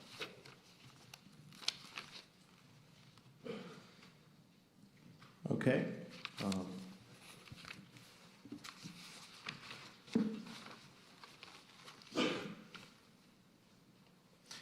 This next slide, when it comes up, there you go. What you're looking at is kind of a street view detail of, or sorry, cross-section detail of this area here, the pond wall, the public sidewalk, and then Morrison Parkway.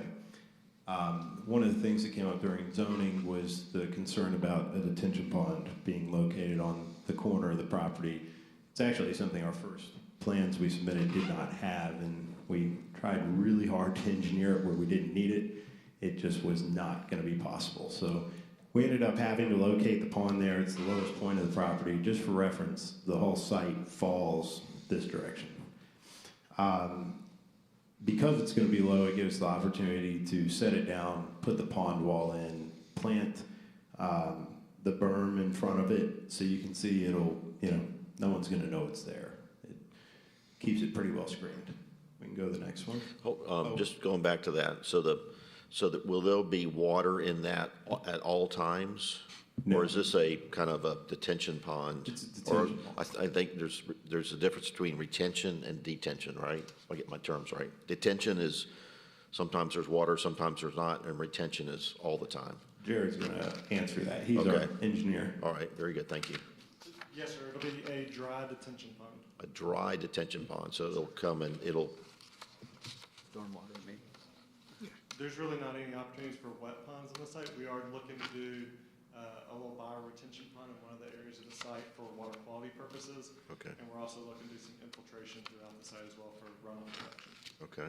And then how deep do you envision this dry detention pond to be at the lowest point, I guess? Maybe about 10 to 12 feet deep. Okay, from the top of the wall, for instance? Okay, all right, thank you.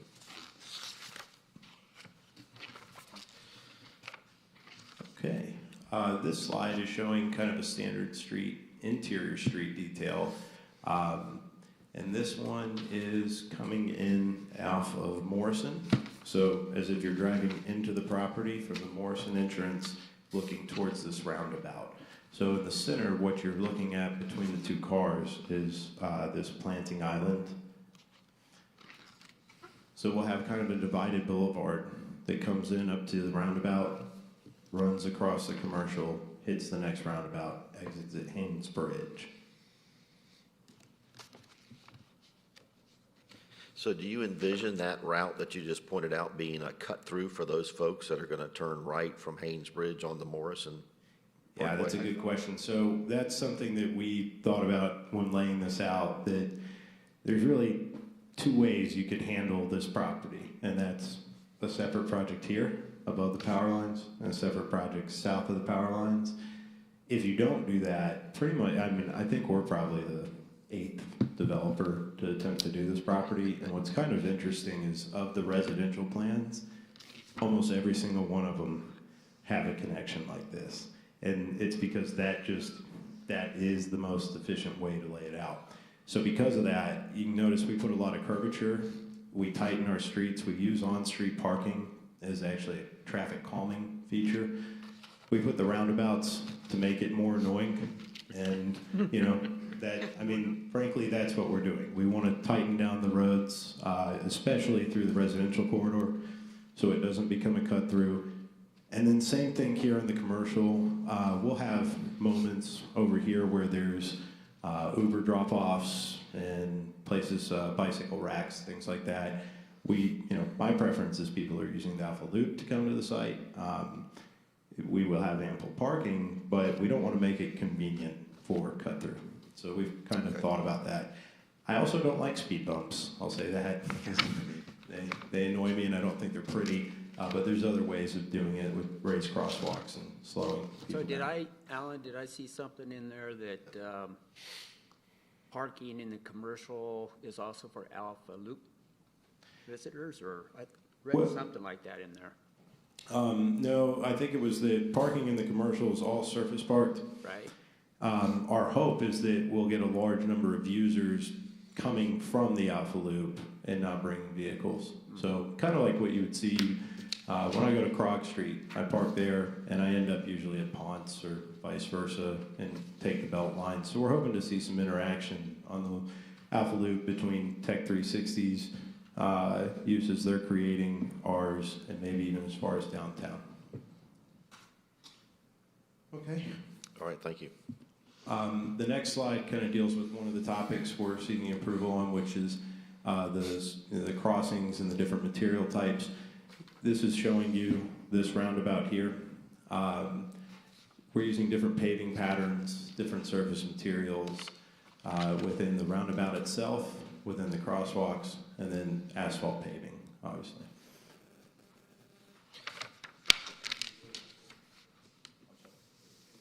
Okay, so, and Tyler's telling me those are tabled roundabouts, so.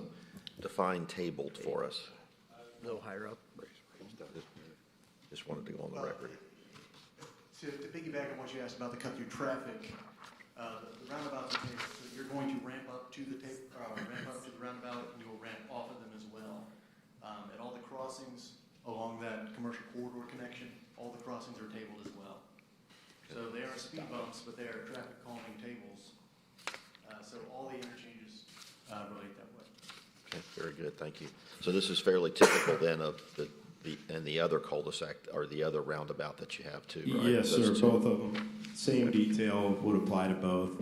One thing that isn't shown there, and probably not in your package, one of the zoning requests from the arborist was to save a couple trees that are fairly nice trees that with the infrastructure requirements, it's just not possible. So one of the things we agreed to during zoning was to do 2 statement trees, so large growth between 6 and 8 inches through the time they're planted, and those will each go in the center of the roundabout. So those will be fairly big kind of canopy trees to start. Okay, and some of your delivery trucks will probably be fairly large. So are these roundabouts able to handle this? You know, you get an 18-wheeler in there. I don't know whether you will or not, but or something of that nature, a fire truck or Moving trucks, maybe. Two things on that. One, fire, obviously, life safety vehicles, trash collection, and then 18-wheelers. I could see when residents are moving in. And then obviously during construction, we'll have large trucks in. So they will be sized to accommodate it. That said, when the commercial's built out, the users were anticipating having, one of the things we're telling them is we don't want anyone who needs their loading done through an 18-wheeler. We're looking for box tenants only. to limit the size of trucks that are coming in and out after it's finished, in terms of loading the restaurants and those kind of things. So the commercial space is going to be set up really for box truck delivery as opposed to 18-wheelers. Okay, all right. This next slide is the vantage point buffer sections, and it's showing two different conditions here, but this is where there's a park along Vantage on the left side of the screen. So the left half, where you see the townhome unit, is showing you this condition or this condition. And then the image on the right is showing you the detached home condition, where there's an alleyway, sidewalk, and the detached homes, and how that area will be planted. There is some changes in topography across this border, so we basically sit up pretty high above them, and then it starts to even out as you go to the south. So there will be a little difference from what's shown. The couple elements that will stay regardless of the topography is there will be fencing, and there will be landscape on both sides of that. Some of these, the tallest wall, I think, is 4.5 feet. So you'll have a 4.5-foot wall and a 6-foot fence on top. And I have spoken to the neighbors that they get that detail. They're actually excited because we're giving them 10 more feet of backyard. So, will there be any pedestrian access between Vantage Point and your parcel? yes, not here. We would have been open to it. Vantage Point actually requested a 6-foot privacy fence along the property boundary. The exception to that is down here. Right now, they come through the woods, and there's a footpath that comes out here. So this walking trail will still be there, and they'll be able to enter the site down here and come over. Okay. And that's kind of our abbreviated booklet. I didn't think y'all would want me to go through all 80-something slides. So I think if there's specific questions, we, again, have Tyler, Jared, Dan here that can talk through, and Mike Schwinger's is our president of home building. I forgot to introduce Mike. Sorry about that. So if you have questions on product, he can answer those as well. Adam, why don't you talk to us about, I think you're going to do this in phases. So while we've got the site plan up, why don't you talk about what phases are going first? Yeah. So I'd like to, my main goal right now is to be able to get in for a land disturbance permit to grade and do underground utility on the entirety of the property. So the site, the way it's going to balance, there's just really no other way than to do it all at once. And same thing with the storm systems, the way they're integrated. So we're kind of looking at land development, everything at one time. The residential is where we would start building. The commercial, part of the zoning gave us 18 months from the issuance of land disturbance permit to start construction on building A, or before we can get our first CO for a residential unit.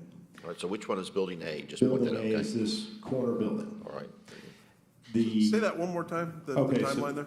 Yeah, so there was some concern that like the commercial would lag too far behind. So part of the zoning condition was that we can get a land disturbance permit for the entirety of the site, and upon that issuance of that permit, I have 18 months to begin construction on building A before I can get COs on my residential product. So that it kind of ties that I have to at least get that going. Or we would have to put in a 100-foot landscaping buffer along the road frontages of the commercial area. And the reason for that is the council either wanted something being built or something pretty to look at along Haynesbridge and Morrison. So when you say 100-foot buffer, how big, how deep would that be? So I'm sorry, let me rephrase. Okay. It's 100 feet deep from the roadway. So it would be approximately here and all the way up. So all of this. It's a pretty substantial, could be a pretty substantial planting then. Oh, yes. It's not something we want to do. And I'll add to that, you know, for us, we kind of view this project as if the commercial sat as a green field. that's one value that we'll get on home sales. But if you can walk out your front door to food and restaurants and, you know, outdoor music, that kind of thing, we're going to get substantially higher prices. So we're highly motivated, one, not to spend the money on a buffer we will eventually rip out, and two, we want the value for our home sales. Okay. And then also kind of slicing through the site are the transmission lines, power lines. What are you allowed to do or what are you not allowed to do in that easement or that area? Sure, that's a good question. Done a lot of work under power lines and on top of gas lines and everything. I'm a utility contractor, by the way, so that's I got a lot of experience with Georgia Power. Typically, they don't want you to do much, but the reality is they'll let us do movable objects, so you can't build permanent structures. But I've built plenty of parks under power lines, parking lots, things like that. So what we're doing is the community gardens and a playground. What they look for is you have to have a minimum clearance under the swoop, the bottom of the swoop of their lines of at least 18 feet. So that's part of our engineering. Today, you have 3 poles that land right here, and they have guy cables. I think there's 26 guy cables, and we're spending quite a bit of money. I haven't gotten a final price from Georgia Power, but I'm anticipating something between $750,000 and $1 million to remove all the guide cables and redo the poles. So the power lines themselves will still be there, but hopefully we'll limit that impact dramatically by doing that. That way we can then turn this into a functioning dog park and other green space use. In terms of the pole that still will be there, I don't know if it's in the package. They're not, okay. We came up with kind of a metal screening that has vines that grow up it, and they kind of box around the pole. They are something that can be removed, so if the power company has to service the pole, panel comes out. But when they're not doing anything with the poles, it kind of hides it from the boundary of the park around it. So how often does Georgia Power come out to maintain, like? Whenever they want. Well, Time there's a storm. Yeah, I mean, he's right. It's not frequent. A lot of times they fly over in helicopters, but they do come out. They do check. They wash the insulators, right? Oh yeah, and they'll, you know, the other thing they do is they cut trees. So they don't want anything growing tall. They're going to let us do some planting, but if it gets too big, they don't even ask you. They come out and just cut it down. Alan, number 19, I know it's approved by staff, not DRB, but talks about a minimum of 11 eco-district points. Have you got some of those? Give us an idea, or? Yeah, if you, in the pamphlet, the booklet let's see, it's L103, page 103, I think. Is that right, Mike? Yeah. Okay. 103 will show you the detailing of the eco district points that we think we're going to be able to qualify for. Tyler, do you want to talk a little more about them? Yeah, I can. If you turn to EL 1.03, it sort of spells out all the spaces that we are trying to capture in the eco districts. The purple stars, and they're sort of described. The stars are the icons for where these take place, but the purple stars are our fitness loop, our linear parks and trails. They capture around a half acre. We're trying to capture, I believe, 1 point is requested for that. We can capture up to 5. Obviously, we're trying to capture trees in the drives and parking areas throughout the site. That's a 2-point request for heat island reduction. A lot of that is going to take place in the commercial space, as well as the guest parking spaces throughout the property. We have the blue icons, which are going to be bicycle facilities along Alpha Loop, and we will make sure that these are also programmed, especially in nodes where we anticipate gathering, so they're not just randomly located to appease a calculation. That's 2 points requested there. We have 1 to 2. The red stars are going to be our dog parks, playground, community gardens. That's 2 points. That's the connected open space requirement. Green stars are going to be bioponds, infiltration areas. 2 points there. And then the orange, which is going to be integrated into our commercial layout, is the ride and band share spaces. 2 points where we're gonna have drop-off condition, and we'll have spaces for those off-property vendors. Additional points that we may attempt are also labeled here, which would be green building practices, renewable energy resources, and building energy efficiency.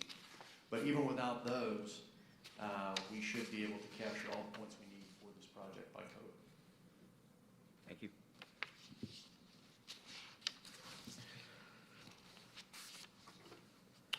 Okay.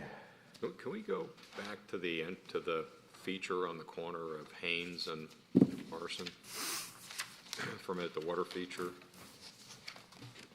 Wanted to make sure we understood that one a little better.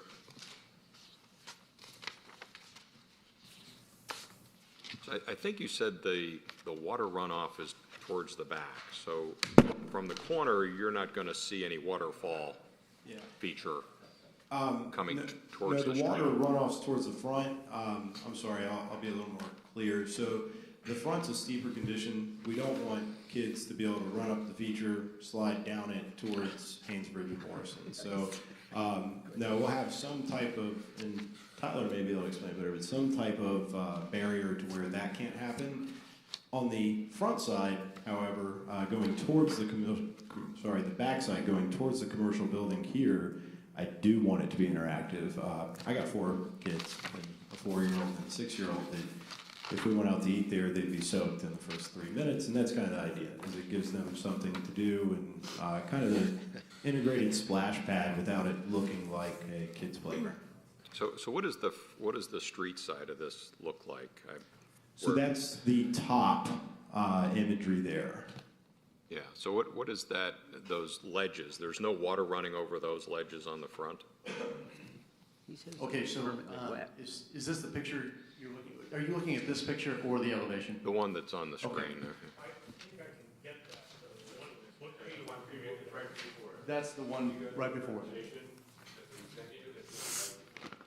It might be easier to start off with that. There you go. So,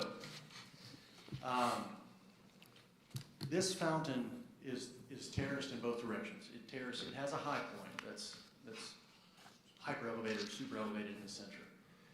That fountain will fall towards the commercial building and will also fall towards the street. You gain pools towards the street because the patio that interacts with building A is elevated above the sidewalk level about 4.5, 5.5 feet. So the monument walls, which are the black lines that come, the black and gray lines that move towards the fountain, that intersect and engage the fountain, those are the actual Morrison Park walls. Those are the sign walls that you see in the elevation. So one is directly adjacent to Haynes, one is directly adjacent to Morrison. Those signage walls do not bend. They are going to be CIP polished concrete with 410 steel inserts, with the standing letters. The only round conditions will be those pools. Right now, the pool's passively active, meaning it probably won't be conditioned to be an interactive space per se. Not saying that won't happen. But we're going to cross that bridge as far as functionality as we progress with the development, because there are going to be some topographic issues that will engage this feature that will have to take place to make sure that kids don't have an easy way to just walk right off this patio to the fountain and engage the corner of Morrison. When you start getting into it here. So one of the things that probably isn't translating perfectly well is that both of those signage walls, from the street side, they're regular walls, but on the patio side, they're a waist-high wall. So the patio is recessed behind that wall, if that makes sense. That makes sense. So the backside of that sign panel Morrison Park wall is basically fall protection height at minimum. And at the end of the day, it will might have even a small set of stadium-type stairs that are elongated so people can sit out there and have lunch. But that is effectively that fall protection barrier. The way the fountain is going to engage that is what you also haven't seen is on the backside of that fountain, which we haven't necessarily discussed in full yet. But to the point of the Instagram moment, there are standing letters on the backside, and I say the backside, the commercial side of those pools that say Alpharetta in the water. Those letters may become the fall protection to keep people from engaging past those letters, if that makes sense. Am I painting a picture at all? Is everyone I fully think so. confused at this point? So is there a basin on the street side of that fountain? Is there a basin where the water collects? It will- And a small wall holding that There basin? will be a basin, but it'll be a waterless basin in return. Okay, So what you're going to get is a bunch of cascades that go into a disappearing grate. There will not be a pool. so there's lawn and there'll be a small wall is that waterless basin? Yeah, I mean, there may be, like I said, it's not fully, we're still working with what the final elevation is gonna be at that point, but I would imagine that, no, you are not gonna be able to push a mower like right into the basinless return. There will be a small knee wall or waist-high wall, Okay. then the basinless return. So what does that wall look like? I'm sure at the end of the day, it's probably going to be either the Core-10, an additional Core-10 material, or it'll be more of the polished concrete condition. So are there actual CDs of what that is yet, or are we just no, no. in concept No, for no. what that area looks like?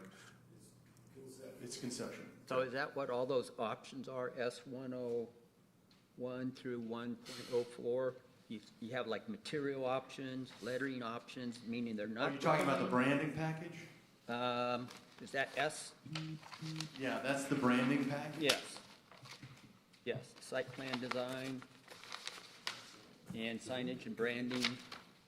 Yeah, some of those materials are indicative of what the sign will be composed of. So you're going to use all of those?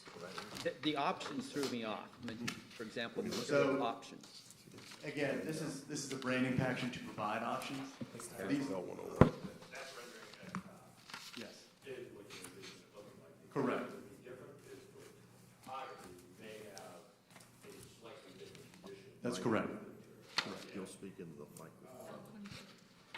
So what Mike was pointing out is that the imagery is correct in those conditions, and when you look at the material options, that's because we want it to be consistent, cohesive throughout the community, but we want there to be some differences between commercial public space and private residential space. So a good way to talk about it would be the community gardens and playground area. They'll have some small knee walls around them to hold up grade, create little pads for playground set, things like that.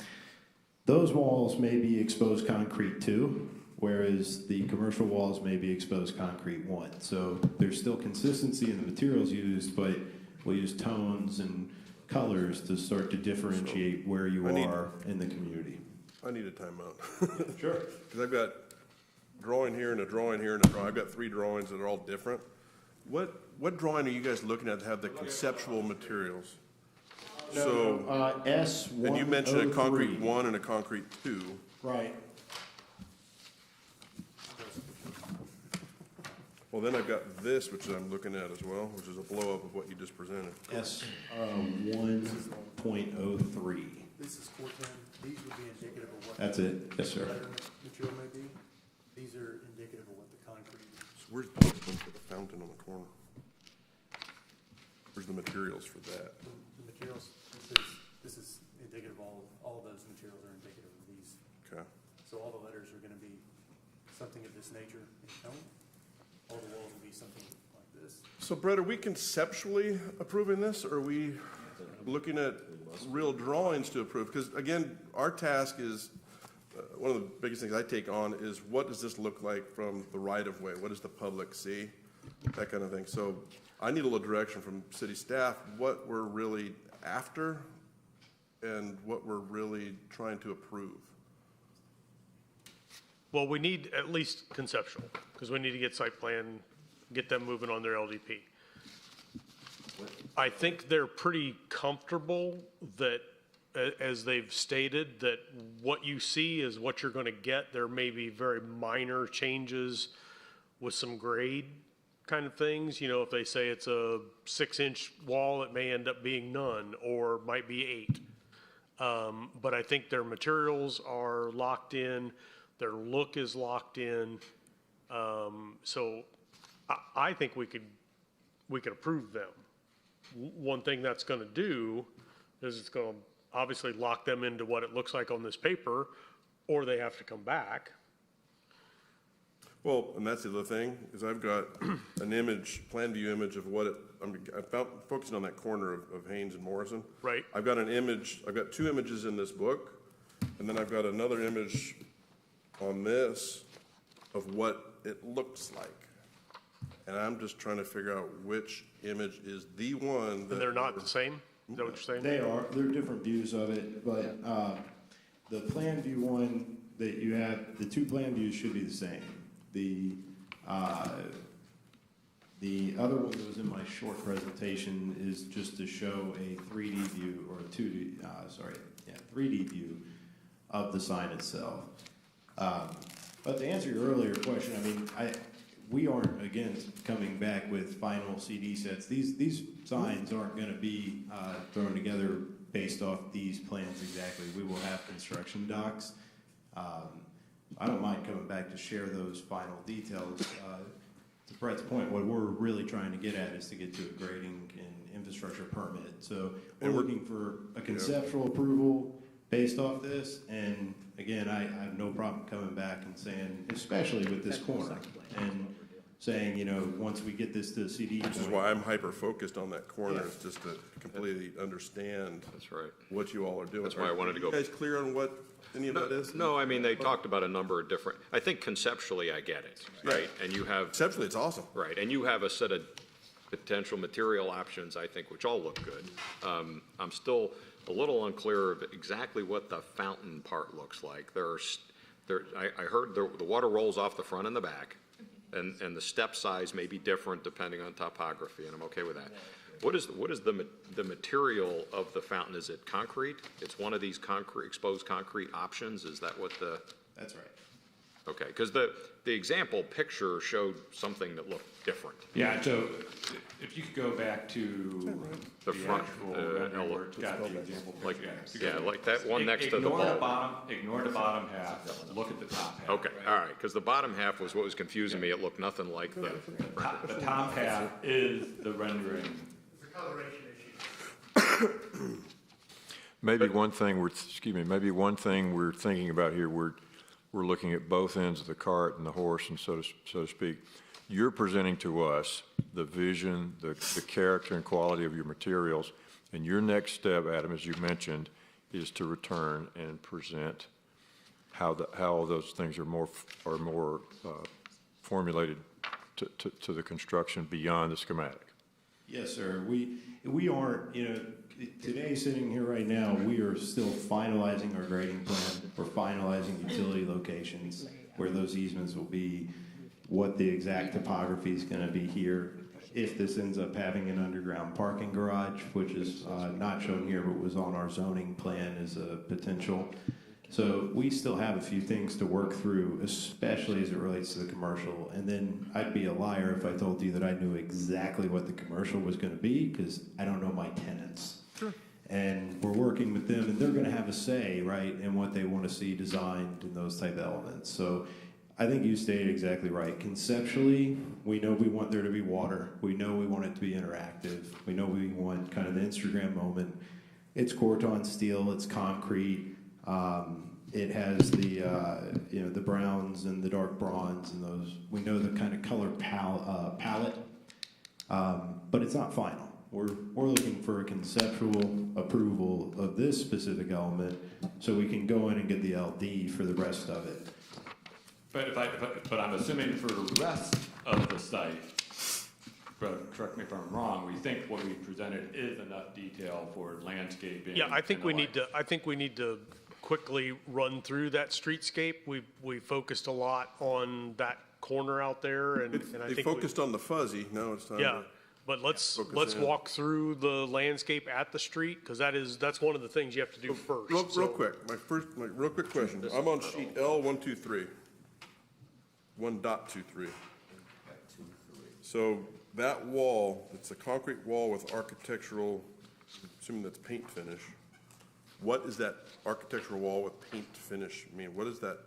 What are we zooming in on as far as a color? Because I don't think it's a Pyant finish. That's a polished concrete wall. So there is no. There is no paint. Okay. It's a big paint thing today. It's a big paint thing today. On the last one too. It's a. Absolutely. Yeah. It should Is this one mine? I'd ask my architectural friend here, is there such a thing as a pie-ant finish? 'Cause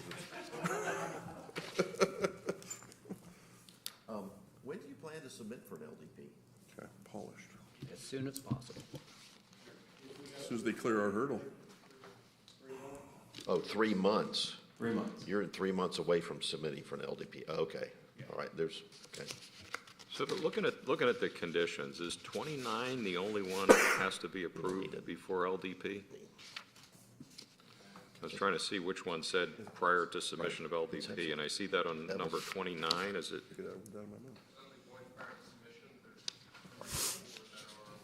There's a Okay, bunch, yes, he's saying there's one that's prior to submission. That's where we'd want to focus today. Yeah. The rest are during the LDP or maybe prior to issuance. all right, okay. So 29 is the detailed street planning for Haynes Bridge, Morrison Parkway, and new private streets. Landscape plan for commercial areas shall be approved by DRB, and for residential areas shall be approved by DRB prior to submission of an LDP. That's what we have to make sure we approve today, is that street planning. Okay. The rest, we can do conceptual, tell you if we think you're going in the right direction. Okay. Yeah, and I would expect you're going to see me not just one more time, but Oh, a yeah. couple Oh, more yeah. times Okay. with something like this. Number 33, especially this book. Oh, right, the design standards, right, prior to LDP. Good Well, he catch. said to a point. To the point, so the design standards book, the conditions both for Alpharetta, but also for our purposes of master HOA that'll govern the commercial, the residential, the townhomes. So it'll be a little more thorough when we get done. But would this satisfy number 33? Yeah, I don't know. I would say for we're now. not doing any architectural. No. Let's, I'm sorry, you take the lead. This whole thing we got is the design standards book, or? It's the Yeah. precursor to it. Some of it'll come out, others will get further language to it as your HOA document. So it'll tweak a little bit, but I think for right now, it's that kind of conceptual, where are your materials going? Where is this going? I think we're good with that. Okay. Let's walk through, so what page do I need to put up for you here to walk through Haynes Bridge, let's say? If you're looking through, Your big book. Haynes Bridge Streetscape would be L1.06. You can start at 05. 105, so Correct. this one right here. So what this is illustrating is effectively the request for a non-sodded planted beauty strip along Haynes, as well as the alpha loop condition, as well as the planted private yard conditions. We have used a soft barrier to create the private yards, as Adam spoke about earlier, and this is sort of how we envision the streetscape to look at the end of the day. This illustration is in direct correlation with L1.06. And just real quick, board, that is condition 21 that says Haynes and Morrison front yard designs, a low wall or hedging is required in the front yards. My 26 didn't. That's what you. Okay, sorry. So can you walk us through the specifics of the materials, the trees, the ground covers, the shrubs? Yeah, along we there? can do that. Please. We're going to be talking about the lower plan, which would be the southern portion of L1.06. The upper portion is the streetscape condition for the commercial zone. But since we're talking about the residential, we'll be talking about the lower plan view.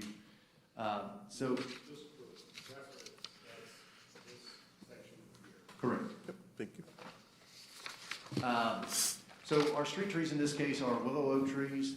All of these materials, all the trees are going to also be included in the tree replacement documentation. So these are large caliber trees. They are not 2-inch caliber trees. They are not whips. They are all sizable material. We just don't have to pull the landscape schedule in this brevity, but it can be provided. The main street trees are in this condition are willow oaks. Some of the secondary trees are going to be winter king hawthorn, downy service berries, maidenhair trees, the fastigious Our evergreen anchors on some of these units are going to be green giant arborvitae. We have pyramidal hornbeam. Basically smaller scale evergreens. These are townhomes. They are tightly packed. We're going to use larger units on the ends. The hedges, we're using Korean boxwood. We're accenting with along foundationals with Emerald Heights Distilleum. Accent shrubs include limelight hydrangea, inkberry Carolina moonlight, lorpepum, which is the white, the emerald green with the white flowers, versus the red, the burgundy, and the razzleberry that you get all over the place. We are doing some swaths of pink muhly grass and blue switchgrass, as well as some golden globe cedars. Probably using tip-top Bermuda sod to take the pet, reduce water requirements. Ground covers are going to include creeping lily turf and Mexican feathergrass. What are the shrubs underneath the oaks? The shrubs underneath the oaks. It's like a triple row of something. Yes, and I did not personally design this section, so I'm going to have to look and try to use my readers. Yeah, well, it doesn't help. 50 scale is impossible. You're not that old. Oh. My eyes are. That's why I tell my wife the same thing. So my question is, once those oaks get big, what's that going to look like? Is it a shrub that's going to shade out, or is that a shrub I that's believe going that to those are all not? August. They should be fine underneath the tall canopy right there. It might help the health of those trees not to have so many shrubs in that root zone of the tree. Yeah, these are shown a little bit not true to scale. These are shown probably 3.5 foot diameter. Obviously, they're not going to go in at 3.5 foot, but yes, that's correct. They will not be planted within the root ball limit. And even beyond that. So in the case of zoning condition number 21, and this is Haynesbridge Road, there is no low wall in the front yards. That's correct. Okay, it's all you're using hedges. That was my point. Define for me what the front yard is of these residential units. Where is the front yard? It's this area right here. Well, can you, what's the front yard? That This is the front yard. includes the sidewalk? Yes, no? Yeah, so this is the hedge. Behind So it. that's the hedge that we're talking The about? hedge right there. Okay. Correct. The hedge is back a walk. That was my Effectively, question about the boxes that you're seeing in maintaining that it. plan are private sodded zones or perceived private sodded zones for this discussion. Okay. Yeah, well, somewhere in there you got your landscape strip that's got to fit in there. And it's the same zoning condition that happens for project after project, the hedge with the low wall or the columns, and Correct. it's the same one that keeps going over and repeated over and over. It's supposed to be a hedge with low wall, or it's supposed to be a hedge with the columns. Personally, I'm good with just the hedge, personally. I think it's just overly repetitive to have a low wall or have these, I don't know what the columns really would. One thing do. with people that have dogs and kids out front, you can go through a hedge. The wall's pretty hard to get through. Well, it's like a whole, low wall is 18 inches or larger, right? Low wall. Yeah, So, so yeah, it's either or as far as the hedge of the wall, but it's the columns that is, they're actually kind of mandating the columns. I don't care if the columns go in or not, because I just don't see the reason. I mean, it might be. Unless you're defining those entrances. With columns, we want a small fence, a pet-sized fence in there, not Right. softscape. It's one or the other. It's sort of. I just see it repeated over and over. Correct. That's interesting. So I'm sorry, going back to this hedge that we're just, sorry, Tyler.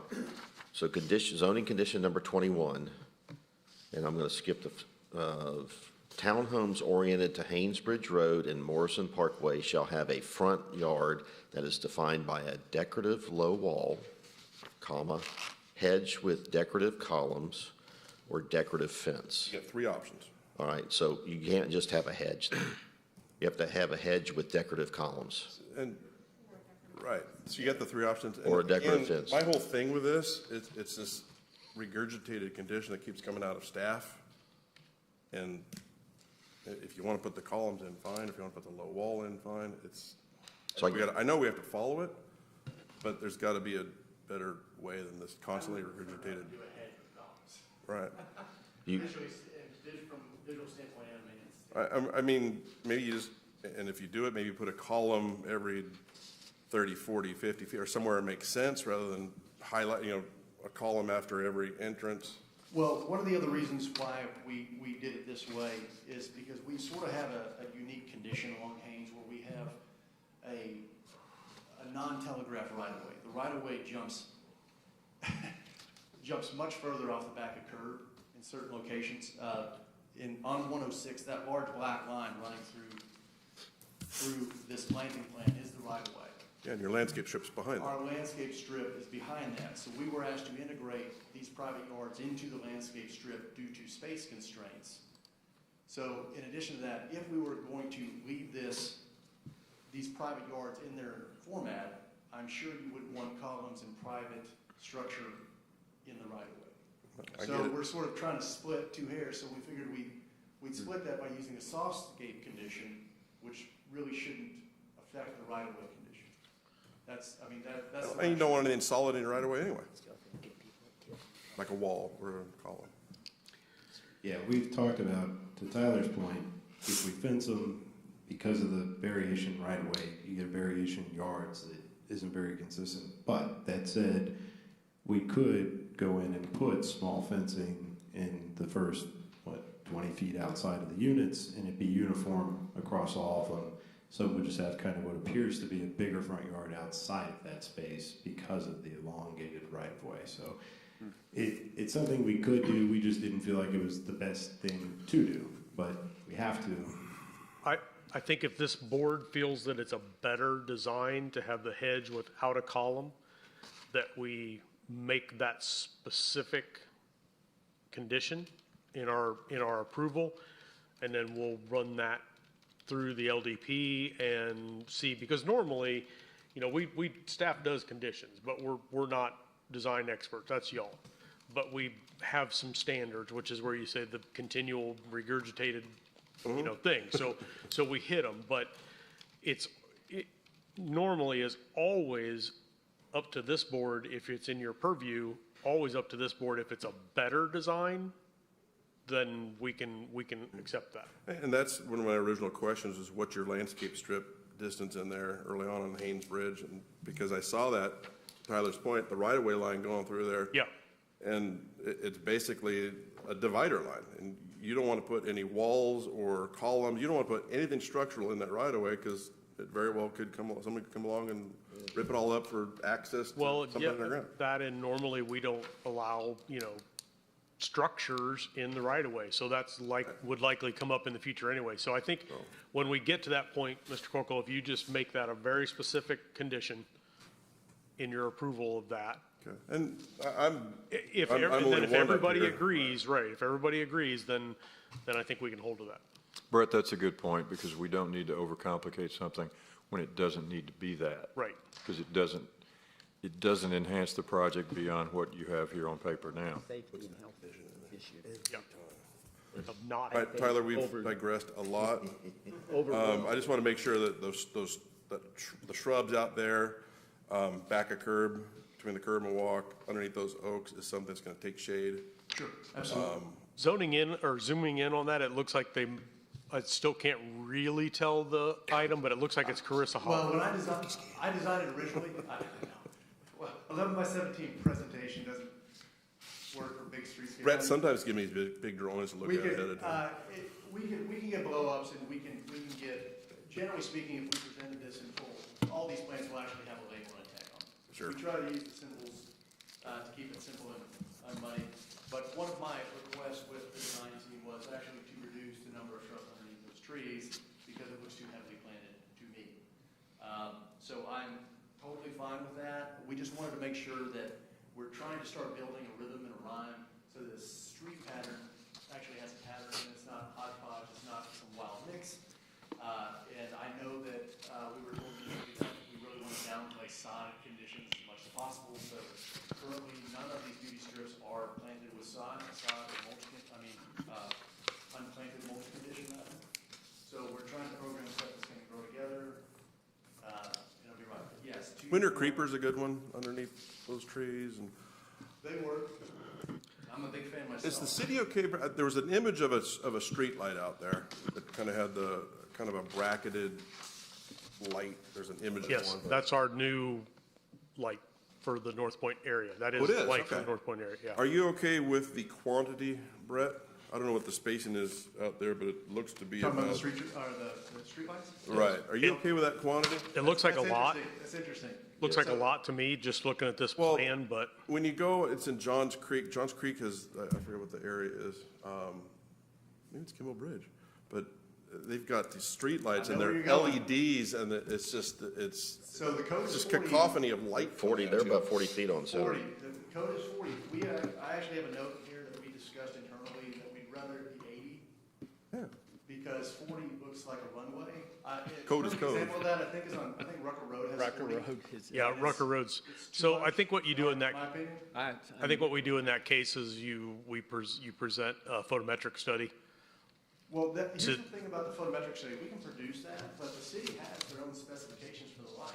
Well, right, but that's what allows us to then say, okay, well, that's too much light at the sidewalk, so then we can change it. So we're not gonna do the study. Y'all do the study, say this is what it really should be, and then we can look at that. We I think, have that in here. okay, I think Now, in it's not the, gonna be it's not gonna be electrical 11 by 17, but we do have a Right. photometric study for the Haynesbridge, Morrison, and the commercial corridor. okay, I think we need to move on to Morrison really quick, because we're a long ways over on time here. So, unless the plan is the same, then, The plan is effectively the same type of rhythm, the same type of pattern. We're still using a softscape hedge. The only place where we deviate that is obviously in front of the detention pond, the depressed detention pond.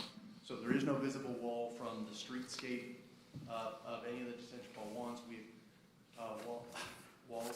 We have heavily landscaped that with an evergreen mix. Again, the labels are off to the left in your packets.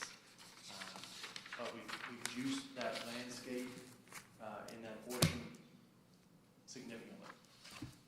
And we're only talking about the townhome portions, right? At least, There are no single family along. They're on the back. we got the Haynes Bridge, and then we have the Morrison Talking Parkway. here to here, Right. and here to here. That's the stretch that we're talking Yes, sir. about. Yes, sir. So- But it's effectively the same type of approach. It's the softscape hedge to create the private yards, same form of materials. We're using low and medium growth evergreens to maintain, and shrubs and dividers, and punch them up with accent shrubs. So in this case, for Morrison, the Morrison Parkway elevations, the front yard, looks like it's effectively not as deep as the front yards on Haynes Bridge. That's correct. Okay, they're probably about half the depth, I guess. Well, the right-of-way is Or is- is significantly more uniform along Morrison than it is along Haynes, which Okay. is why that is created the way it is. Will the HOA guidelines allow these people in the townhomes to build fencing in there? Because, No. kids and animals can get through Shorebreed. Right, no, we That's are a gonna big, have- busy street, so that's what Sure. I'm worried about. Yeah, we wouldn't allow them to do it on their own. Bad neighborhoods where we do that, and it looks hodgepodge Right. 5 years later. We do have a standard little metal kind of decorative wrought iron fence that we've allowed in certain communities, but for the most part on this one, we were thinking no. We will have the dog park internal to the community. Yes, there's a very significant dog park program that's within 300 feet of most of these units. And I think there's an opportunity to explore low fencing and private fencing on some of the interior units. I think that we're trying to keep the Haynes Bridge. Yeah, I get it. I just say Haynes Bridge and Morrison are the busy roads. where Right. They Things are. can happen. People get out. It can be considered. We aren't against it. What I'm against is some of them having it, others not. I Right. want it to be uniform. Right. So I'm with you on we do that. it, we do it on all of them. Okay, I'm trying to figure out how we get through what we get through because we've got other applications we've got to hear, and I don't want to be here all day either. I think we've seen everything regarding the conditions that we were going to approve today, as long as we can do conceptual, because there were some details missing, right? We Yeah, could reference the numbers of the conditions that we're approving Right. in order to be specific. Of course, I always say the devil's in the details too, so some of these, I mean, conception, overall, I think it's great. We're just trying to dive in and understand this a little bit better from our end. You're not submitting for an LDP for 3 months, so there is a little time for us. You know, this is kind of the first time now that we've seen your package that you put together for us, so we can have some time to digest that as well. So I think, big picture here, I'm trying to figure out what do we need to, how do we, We need to approve the streetscape. all right, what do you I mean, consider? that's number 21. That's really what they need. Number 21. The other stuff can be conceptual, but the streetscape, I mean, Okay. yeah, they have 3 months for submittal, but it's not like they're just gonna be sitting back waiting till February to submit. So there's a lot of work that needs to go into that. Well, like 33. Portion of time. Prior to LDP, which that's what they want. We got Morrison Property Design Standard. Well, So our understanding is prior to the issuance of LDP, not to the application. Yeah, the design's, Okay. yeah, So 33 would be. 29 is prior to It's actually submission, formally issued. 33 is prior to issuance, okay. all right, so focusing on zoning condition 21, what else is in that condition that we need to 29. discuss, digest, look at, review? go together. Yeah, they do. 21 and 29 kind of, They're, yeah. I think- 29's not yet. Yeah, 21 and 29 kind of go together, Let's see, really. hang on, let me get to 29 is the residential landscape plan. Alan had said that 29's not, they're not there with the completion of 29 yet. What about intersections, Brett? The intersection condition, is that part of this review? The necessary approval? no, It is not not. necessarily for this one. Okay. Okay, so 29 says street planning for Haynes and Morrison, which we just looked at. That's kind of condition Commercial and 21. residential. But it also says the new private streets and for commercial Yeah, we didn't look at the interior streets. and for residential areas approved by DRB. Then we go into the commercial. And would that review, based on what we've seen today, we know what we want to approve. Would we also in the future be looking at Read that. another review prior to the LDP, as that number states? Just the last sentence. Talking about for number 20. For number 29, 29, yes, excuse me, for number 21, 29, detailed street plan. we would not, And Yeah. Did we, you- we have reviewed, in my sense, we have reviewed enough of the street planting for Haynes Bridge and Morrison. And we know what is there. Yeah, we haven't done the With other. the exception of what we want to take out for condition 21. And we'll define that when the motion is set forth. Yeah, but we haven't looked at the private streets or the commercial areas. Do you have that we could look at that today? The commercial areas we'll want to come back with. I think the only one for number 29 is the along private streets and residential area landscape, which Yep. we have on pages L131 through L135. 31.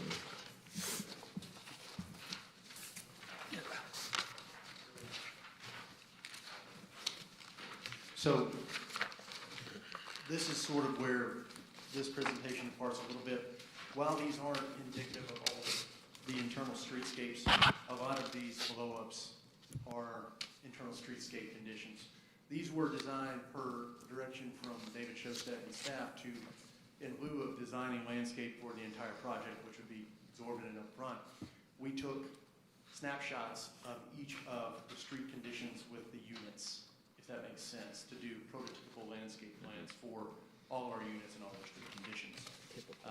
So while these images don't have an index map in the corner, we can show you where they occur if you want to run through them quickly.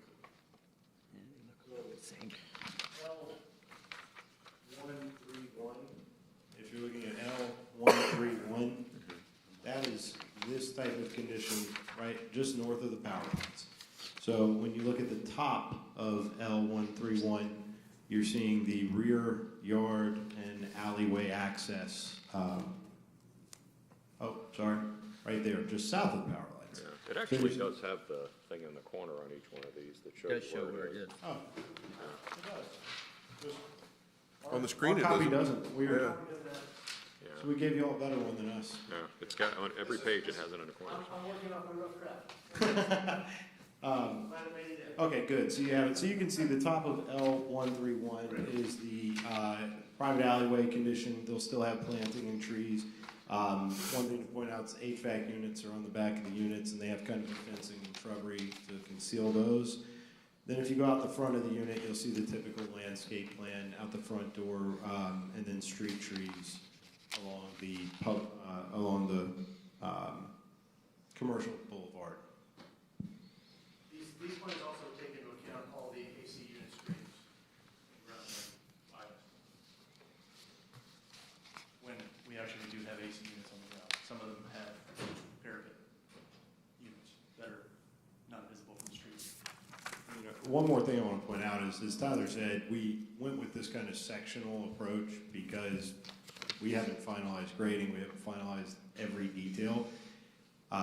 Obviously, we'll be back during our LDP process. So one of the things I'd like to ask is if we could move that condition forward, that gets me into LDP, and I'll be back in front of you with the entirety of the site, which I assume that part of the LDP requirement is the full landscape plan, or no? No, not for the residential sections. We really just want this kind of prototypical thing. So we would want to look, I think, at the streetscape for sure to make sure we've hit each of the streets. But prototypically, just, what that street's going to look like is going to be good. We don't. That's what David sort of conveyed to us. Yeah, staff's got. Outlines of better condition. Yeah, staff's got hours to look at it versus these guys need to look at it in an hour. So Tyler, have your percentages been run by David as far as your percentages of oaks versus magnolias We versus? haven't gotten it. What we are going to, obviously, when we're doing the tree replacement documentation, we may shift species out to make sure we hit those percentages. Obviously, we don't want. A lot of willow oaks. Single genus, right. I've had that conversation. What we will do is make sure that we have overstories where we say we're gonna have overstories, mid-stories where we say we're gonna have mid-stories. But that will be pinned down before the end of the day. Okay. Obviously, for LDP, the tree replacement documentation will be in there, which will have the complete breakdown of the site. But what we want to try to do is start programming these templates so we can use those templates as a barometer to make sure we can actually satisfy the tree replacement with the layout we consider it. And we're sort of ramping information up so it's not all a shotgun blast all at once. So if there's something that sticks out that's a wild red flag that you absolutely can't move with or don't like, we want to design around that comment now. if possible. I just see a lot of willow oaks. That's all. And I'll, to your point, Brett, on the types of streets, so L131 through L135 are the landscape plans per unit type and kind of representative different locations. But if you go to L1.09 through L1.13, those are the various street conditions in an imagery form that happen throughout the development. So it shows the divided boulevard condition. It'll show the private streets with sidewalks on one side with tree planting between and sidewalk adjacent to the street. So there's street section B and street section C. So I think between those, it covers everywhere that condition occurs. So north of the single family here, or so I think there's a representative example of each street type of condition that occurs in the site.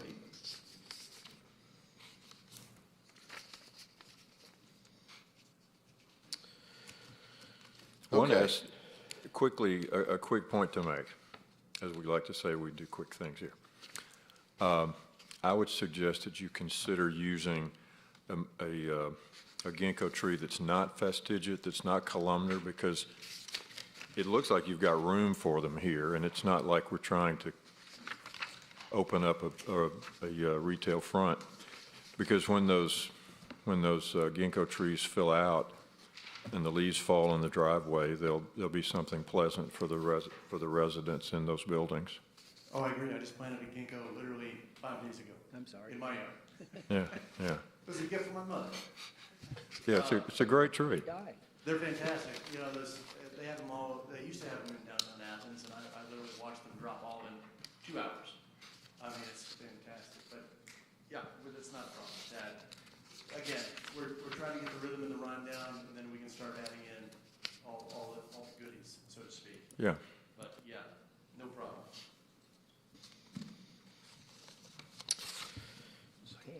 Okay, as I tell people, you eat an elephant one bite at a time, so we're trying to get through this. Site plan. Any other, Like as a bunch, you leave the 2 lanes. all right, so we've got, it sounds like conditions, zoning condition 21, we've looked at, reviewed, talked about, and that seems to be a key one for the LDP, although they're not submitting for 3 months. So what else in the next 5 minutes do we need to look at or talk about? I'm trying to be considerate of other applicants this morning and this afternoon that we've got to hear from, so. I think 21 and 29 are similar conditions. 29 is the one that actually, I believe, locks it into pre-LDP submittal. Yeah. Okay. Yeah, and, I mean, so if we did 21 and 29 approved, and then maybe we could do conceptual on the others, which was 14, 15, 23, 27, 28, and 33. Those were the other ones they covered today that are in here that we could do conceptual on, just as we think you're going in the right direction, but we'd like to see more details when you come back. Absolutely. And Okay, site plan. that seems to make sense. And maybe site plan separately. Yes. Okay, how's that suit the Suggestion, board? but, I mean, Yeah, and I don't even think we need to name them out. We'll just, let's do the ones that they need for submittal, the site plan, and then say, you know, the other ones, we feel like you're on, you know, you're conceptually on the path with discussion today, and they'll know they're gonna be back because we haven't listed them as. we don't really need a motion on that part. No, but I would mention it, that everything else is conceptual and it's going well, or, you know, whatever you want to say about. I think it's more of a cursory then. I would call it a cursory, because the conceptual, we do a conceptual, it doesn't come back to us. Well, it still can. We're gonna bring it back, so. Okay. So let's try this. Mr. Chairman, regarding DRB, get the right one here, 210058, Brock Built Homes. Motion to approve the site plan as presented and conceptually approve the overall design concepts as presented today in the motion. Owens, second. Okay, we have a motion by Mr. Swing, a second by Mr. Owens. All right, any comments or questions about the motion? So if we're approving site plan, that's locked in, right? Yeah, essentially. And then conceptual with all the other conditions, we can still see some of that on future presentations and changes, Well, right? Now, I'm assuming we're going to do 21 and 29 I was gonna separately. say, I think you've got Well, another, yeah, there's gotta this isn't be- wholesale. Right. This is just the first part. Right. We'll do 21 and 29 as a separate, so I Wholesale. intentionally excluded those. Okay, so this locks in. Site where- plan. Site plan. Well, I know, but where commercial's going, where residential's going, where the dry detention pond is going, where the dog park is and the Alpha Loop and. Tension walls. Yeah, I mean, so if they go to change anything in their site plan, and as you develop your site plan, you'll be coming back here then. Okay? I'm looking at the civil engineer over there, okay? I see a thumbs up. Because he's the key linchpin to this, I think, so. Alan says yes all day. He's like, Okay, any other comments or questions about the motion on the floor? There being none, then I'll call for a vote. All in favor of the motion, please raise your hand. 1, 2, 3, 4, 5, 6, 7. All opposed? No opposition. Motion passes 7-0. Okay, very good. All right, site plan's been approved. All right, I assume we're probably going to try to do 21 and 29. Somebody will? Zoning conditions 21 and 29. Can't do 21. I'll take a stab. All right. All right, I'll make the motion on DRB 210058 block-built homes, that we approve the plans per conditions 21 and 29 with the condition on design condition 21 that due to the applicability of the design condition, there shall be a hedge without a decorative column along the Morrison and Haynes Bridge corridors. And the percentage of the trees shall be per the tree replacement plan as approved by staff. And with regards to condition number 29, that we approve the detailed street planting for Haynes Bridge, Morrison, and the private streets as presented today. And the landscape plan for the commercial areas shall come back when we have completed drawings. End of motion. Can a question be raised I need about a second first. Second. All right, we have a motion by Mr. Corkle, a second by Ms. Palmer. I need it. All right, now we can have a discussion on the motion or questions on the motion. Okay. Mr. Owens. Thank you, Mr. Chairman. Mr. Corkle, within your motion, are you addressing the removal of design condition 21 of the low wall and the decorative fence? Well, it's an either or. That either or. You got three options in there. It's not like they have to do all three. So I said that applicability, they went for the hedge with decorative columns because they didn't have a low wall presented and they didn't have a decorative fence presented. So I'm assuming they were going for the hedge with decorative columns option. And my motion was that due to the applicability of putting in decorative columns, that part was removed from the condition along Haynes Bridge and Morrison. Okay, thank you. So it should have a hedge without decorative columns. Is what the motion states. Yes, yes. Only with the hedge of those three options. Okay, and again, that's for the townhomes in front of facing Haynes Bridge and Morrison Parkway. Yes. Their front yards. Number Okay. 33 is also prior to LDP?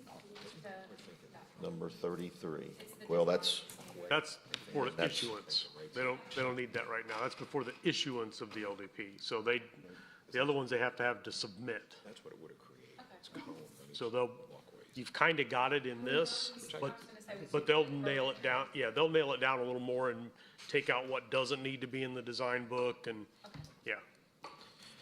I think we're Okay. okay on that one. all right, any other comments or questions about the motion on the floor? Everybody clear?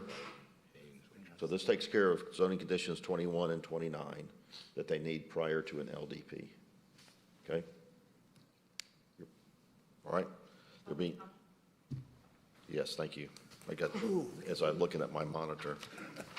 Are there any public comments about this applicant or this application? Anybody out in the audience that has a public comment? All right, very good. I don't see anybody moving forward or raising their hand, so there is no public comment at this time.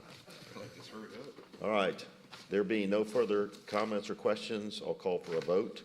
All in favor of the motion, please raise your hand. 1, 2, 3, 4, 5, 6, 7. All opposed?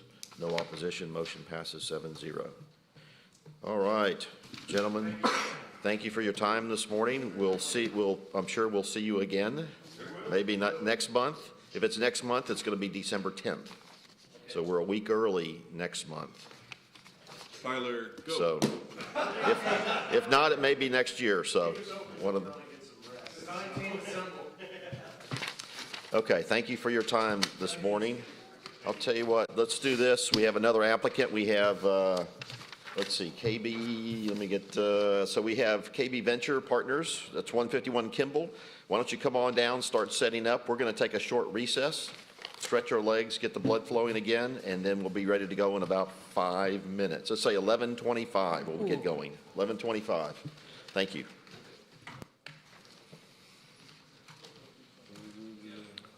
Why do I have a headache? Holy moly.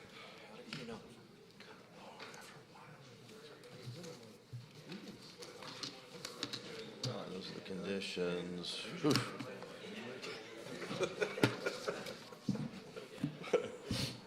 This was more extreme.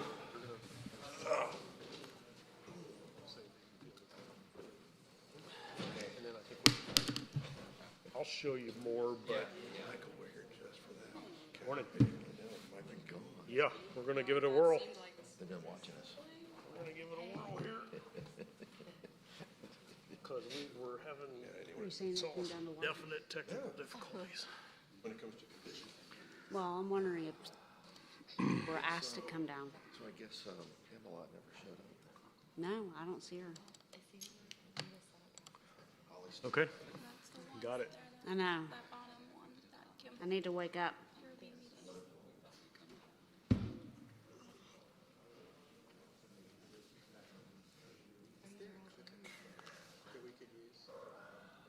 No. It's just a lot of slides, so. Yeah, I'll do it full screen. Thank you.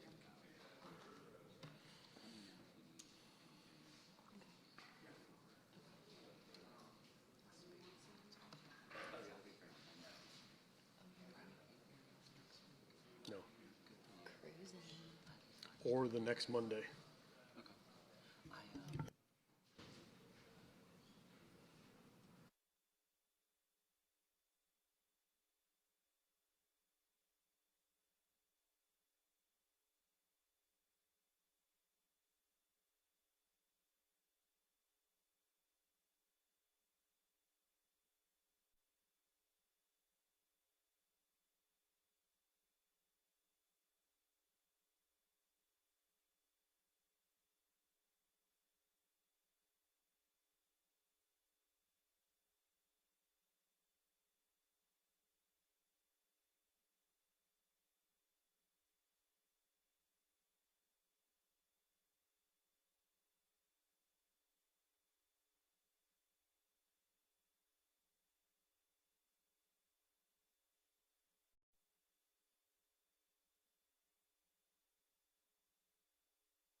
Yes, sir. All right, let's end our recess. Our next applicant is KB Venture Partners for 154 Kimball Bridge Road. Good morning. Welcome. So if you'll speak in the microphone, introduce yourselves, and then give us an overview of what we have in our packet today, please. Okay, so we are. Is the mic on? Be a little red light on the bottom of it. All right. If I go a little closer. Is that better? No, it's not. All right. Hello. There you go. Okay. So we are ASD Sky, and we're the design team and design architect for 154 Kimball Bridge Road. We have Micah Hall, Danielle Katz, Adam Galatly, and Mark Mason. The three of us are on the architecture side, and then Mark is heading up landscape architecture and all the site development. Not civil, but kind of everything else. And then we have two of the ownership partners in the back, Matt Beierberg and Rich K. Fred K, sorry. And so we're here to present 154 Kimball Bridge Road. Uh-oh. Sorry. Yeah, What happened? Hang on. I'd like to hear Mr. Way to go, Beierberg Pat. present. You know. Right. What just happened? Brett walked out, so did that presentation. You said we're not going to do anything if he's not here. The bad lights start going off?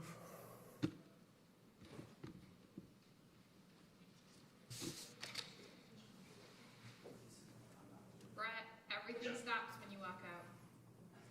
Did you take it with you? Drop the grenade No, off the room. the presentation.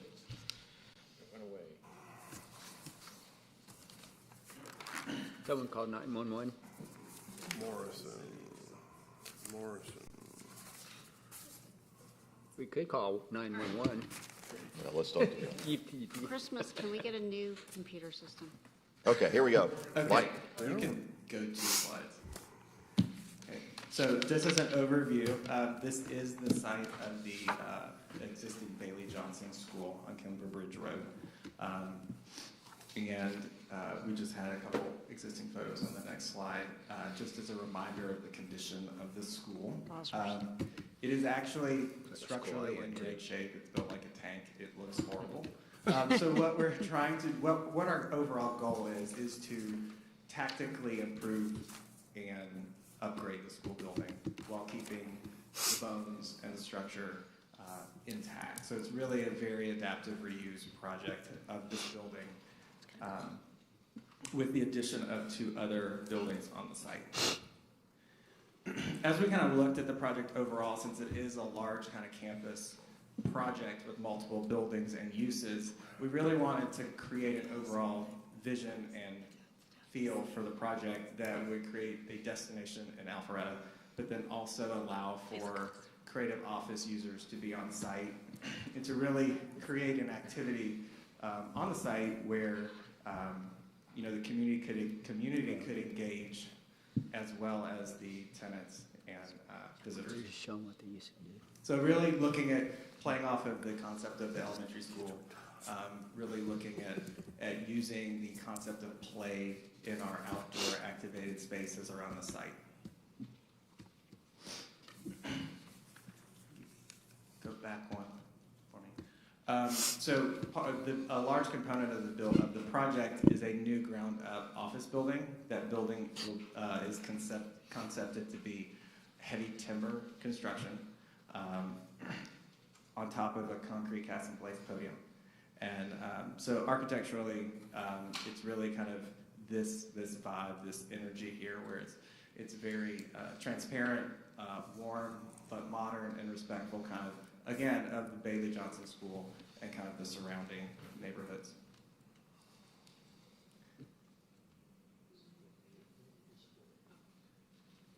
From a landscape perspective, we have a lot of site to address. We also have a lot of topo on the site. And so what we really wanted to do is look at a landscape concept that would be softer, more pastoral, and less kind of hedge and kind of structured landscaping. So it would, again, play off of the school, the new building, and really kind of be low maintenance, very tied to the location. So very, perennials, that kind of thing. Again, and then using that as an offset to the activated spaces through the site.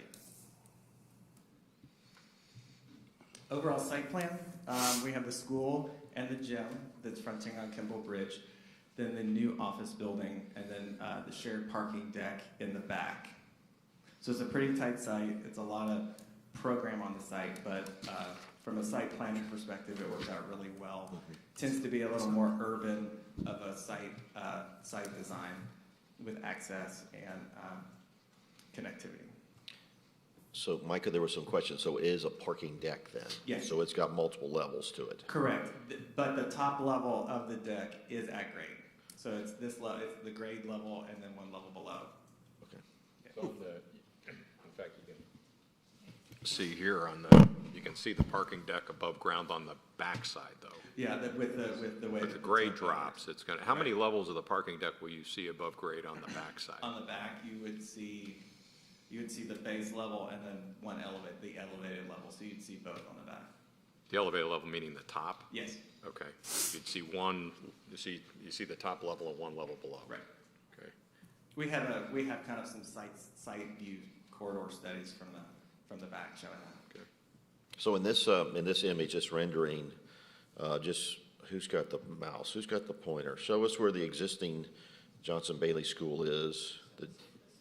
Okay. Yeah, if you can talk into the microphone while you're doing that. Oh, there's one right there beside you. Okay. This is a school building right here, this long kind of bar structure, and then this is the existing gym right here. Okay, very good. Perfect. Thank you.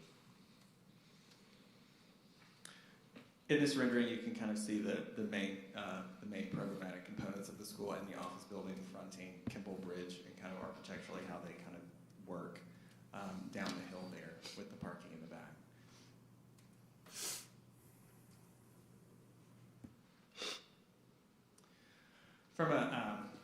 From a adaptive reuse perspective with the school, the main primary driver here was to kind of connect that and create a campus through the school back to the parking deck and across the main entry drive to the office building to create kind of some passive circulation both around and through the site. And so what we've done,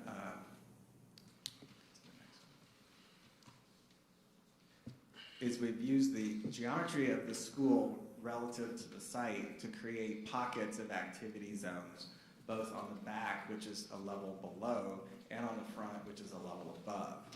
We've created this outdoor atrium area, which is a darker brown color between the school cafeteria, which is parallel to the street, and then the gym building, which is a three-story gym building, which we're calling the wedge, and that's really the central outdoor gathering space of the site. And that's pretty much where all of the connection from the parking into the school would come through. So show us where the wedge is again. Right? Dark Okay, brown. right there. So that's the gymnasium, kind of, that's at the angled building, and the old cafeteria is that, okay, very good. Correct, and there's quite a bit of topo change there, and so it was always going to be a challenge with the parking in the back and 2 levels down from the Kimball, how we get everybody from there up to the top and through the school. And what you'll see on the site plan is we're also creating cut-through paseos through the school building. The roof would remain, but we would take that out, and so we would be able to create cut-throughs to get from front to back through the school building.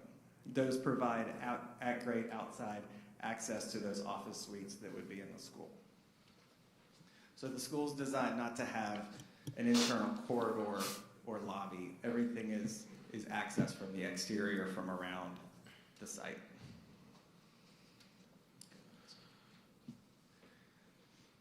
And you can see that here with just the proposed demising layout here, where we've got activated space in the front, the back, and then this kind of circulation loop, which we are showing in our conceptual renderings as a track. So we've, on all the hardscape and landscape design components, we've really kind of referenced school components like a track or a jungle gym. Again, just to tie into the former use of the property.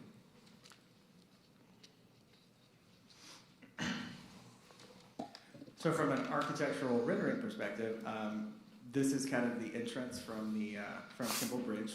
We are doing quite a bit of site work to narrow that very large, wide parking lot in the front. We're kind of shrinking that down. The intent there is that that's handicap parking, short-term parking up front, with the main bulk of the parking again in the back. And we've taken a very tactical design strategy with the building. The windows will be saved, cleaned up, they'll be taken out, rehabilitated, reglazed, and put back in. That's really one of the identifying elements of the school, or the single sash windows. Other than that, it's really just a very tactical cleanup job on the exterior. We are introducing colored bands at the base at a water table level, just to really identify and allow for signage opportunities for the individual tenants in the building.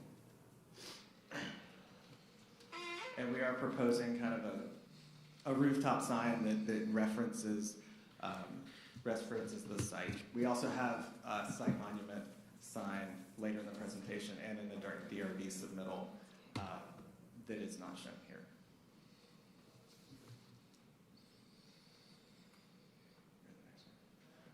For the gym is a two-story building. It was originally a two-story volume, and at some point a floor was dropped in, creating a mezzanine space. So now it's a two-level building, but there are no windows on the front. There are very few windows on the front and the back. And so what we're proposing is to match the existing style and size of the windows that are in the building, and then adding them to the front here and the back to provide more natural daylight. On this level,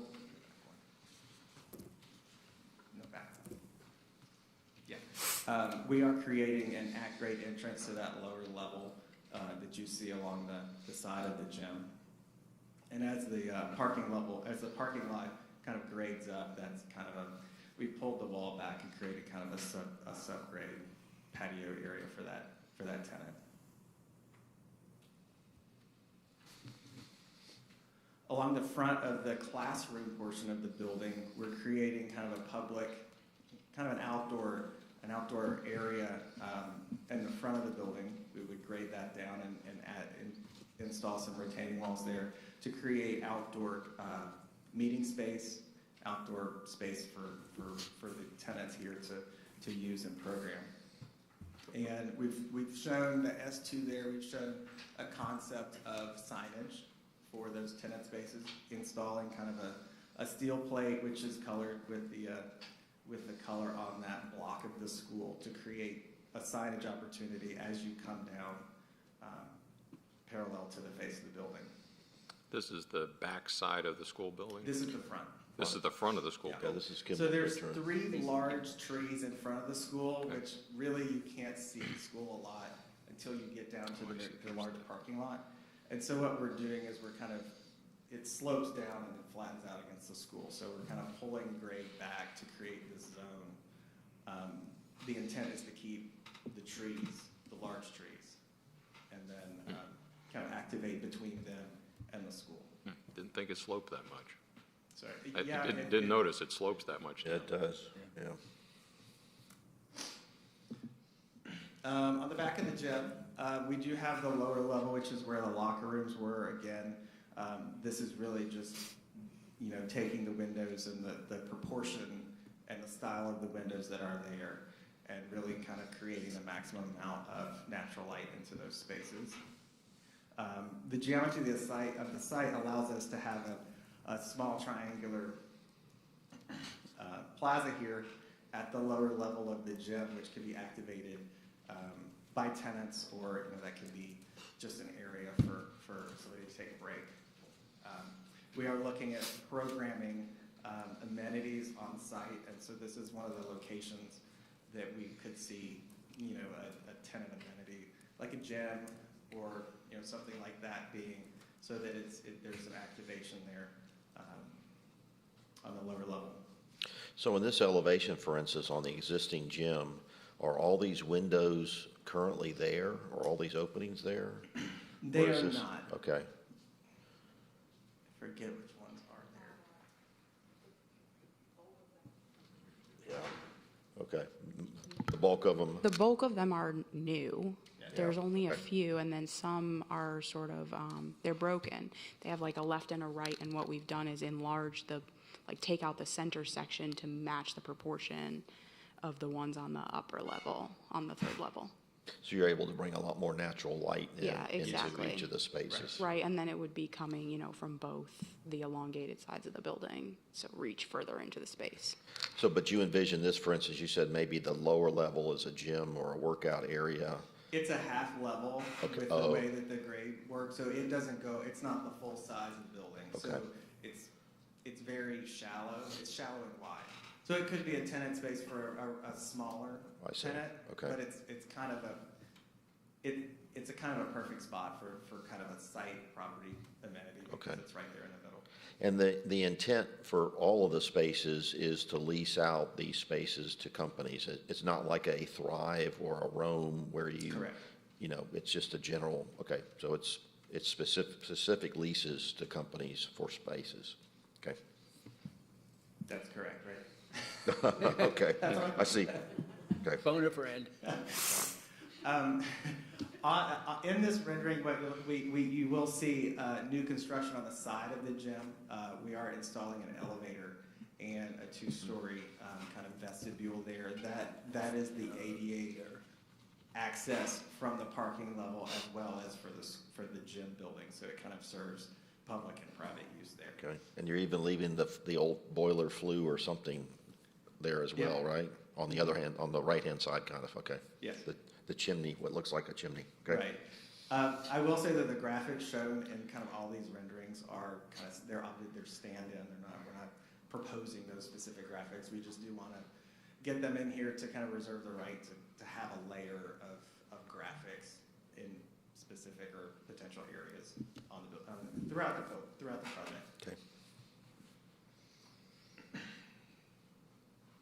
So this is the main overhead view of the wedge area, where again, all of kind of the site circulation paths kind of converge, and you can see the amount of topo change from the front to the back there. And so we've kind of laid this out from a level perspective to hit all of the levels that we have to address. Nothing lines up. So the levels in the school don't line up with the gym, which don't line up with the parking deck. So this kind of allows us to break up the space into more usable spaces, but then also to allow in a lot of areas on-grade connection from the parking to the school or the parking to the office building.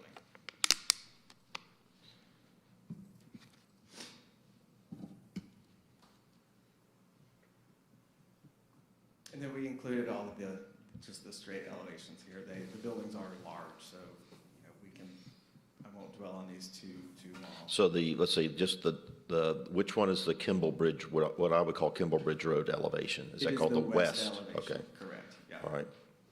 And you can see the grade, how it slopes up there at the end. Okay. And then the north elevation, is that the one that faces the gym, or is it? It is, Okay. yes. And then the other one is the back. Okay. And then just, again, elevations of the gym, and you can see the front and the back and the relationship to the grade, and then the new windows. One of the things that kind of sticks out in these elevations looks like you've got some rooftop units. So We want will to have units, yeah. want to make sure those are adequately screened from You view. mentioned that So, on another project, and all right, you picked good. You're listening. A Okay. sightline study would Yeah. be good. Okay. we've got screening on the office building, but it's on my notes to look at. They're not the most best looking boxes there around. Right.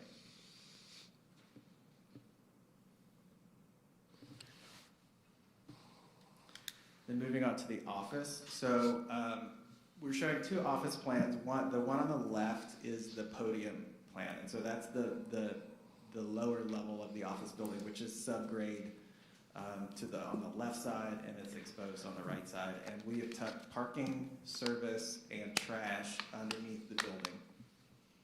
And so this will connect into the lower level of the parking deck that's in the back. So we're just showing the footprint of the office building here. The one on the right is the ground level, and for all intents and purposes, the typical floor plan of the building. Centralized core, it's designed to be single or multi-tenant floors. So, coming off of Kimblebridge Road, if I'm coming to park, if I'm coming, where am I going? East or whatever it is. If I come off of Kimblebridge Road, turn into the parking deck to park underneath the building, that's the entrance right there, okay? So you've got your looks like you've got a loading dock area down straight ahead there, okay? But if I were to park, I'm in kind of, okay, and I'm underneath the building. Yes. Okay, and then you said there's access to the other parking deck through here? Correct. So Okay. if you come down the ramp to the lower level, if you're driving down the ramp, you make a right where it says podium parking. You Okay. loop around, keep going, Yeah. and then you go that way. So that gets you to the parking deck Correct. then, I see. Who's driving over there? And the intent is for visitor parking. You know, people that come to the office every day know, once they've done it a couple times, they know kind of how to work it. There is on-grade parking on that entry drive, a fair bit of it, and the intent that, in my mind anyways, that's the visitor parking. There are two entrances to the building on the ground level, so a visitor wouldn't necessarily have to do all of the underground kind of swinging and turning. Okay. All right, and then there's, on the right-hand side, there's the ground level. Correct. And that some of that parking you just mentioned is on the left-hand side of that ground level? Yes. For the, Yeah, that's on the entry drive, and then the parking in the back that you can kind of see, there's another entrance to the building there. That's the top level of the parking deck. okay.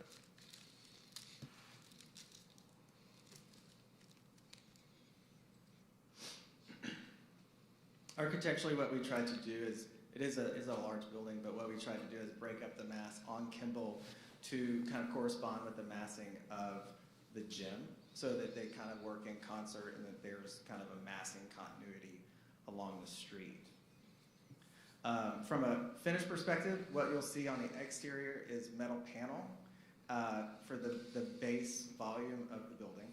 And then all of the orange areas are carve-outs of that volume for outdoor patio spaces for the tenants or entrances.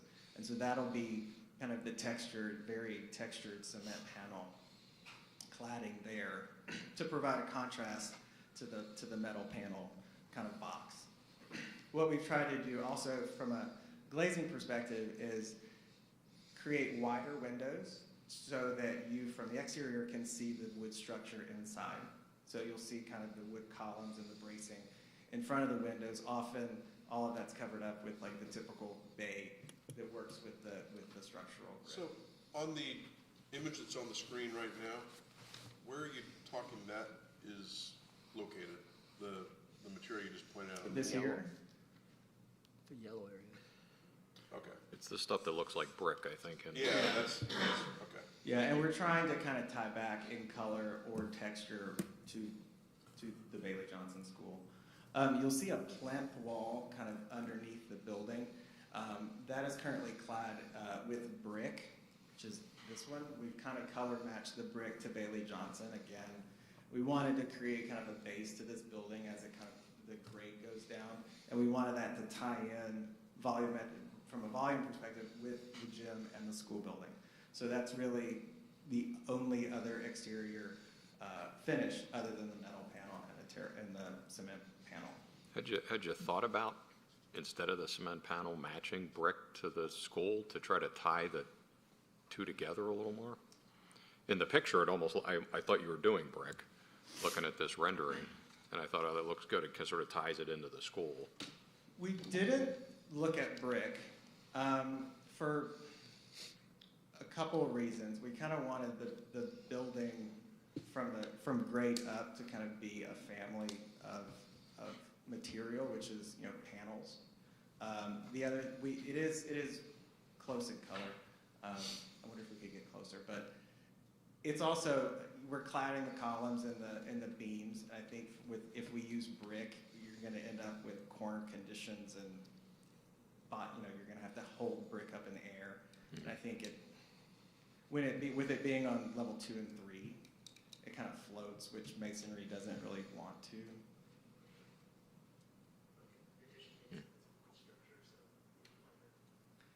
Also, it's a wood structure, so weight is an issue. What's the gray, what's the gray area on there? What is that material? The gray is metal panel, so it's That's this it? one here.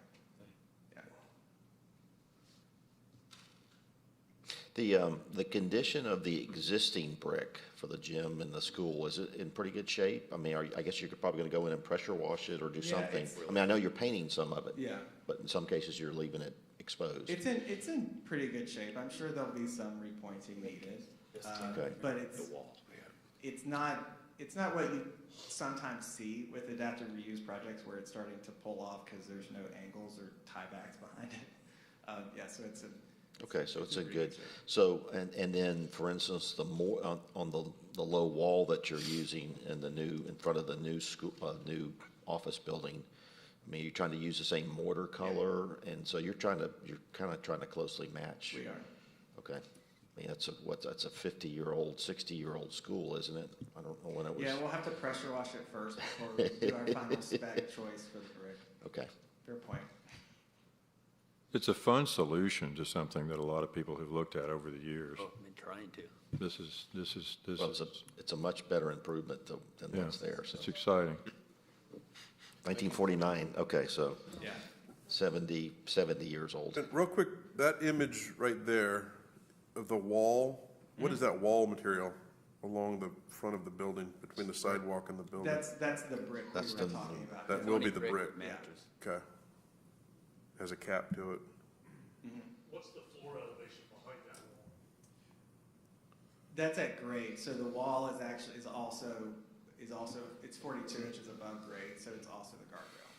And we looked at a couple different options of pulling that down to the level of the floor and doing a guardrail system, but it seemed that it still wanted a base, and so the building wanted a base to again anchor to the school, and so that's kind of why we ended up here. It's possible. That's the wall, I think I talked to you Yeah. about, that we had some issues with staff, it's like it just didn't really look like it fit. We understood that it needed to be there, but it didn't really look, especially in the open area, like, it felt to us like it closed it off too much, which is why they investigated the handrail and doing something in there to open up that plaza a little bit more. I think the wall's really darker than it shows on this rendering, so it really is gonna more disappear and not be as, obvious. And I think you're trying to match that brick with the material With the behind school. it, so. Yeah. Yeah, and with the landscaping in front of it, it's probably gonna, it was just our thought from the road, it was like, that's a tall wall. Yeah, and what is the total, what's the highest reveal height on that wall? What's the highest point? It's 42 inches above that grade, that entry level there. But on the, you mean? No, on the Kimball Bridge side. On the other end. The real revealed height of that side.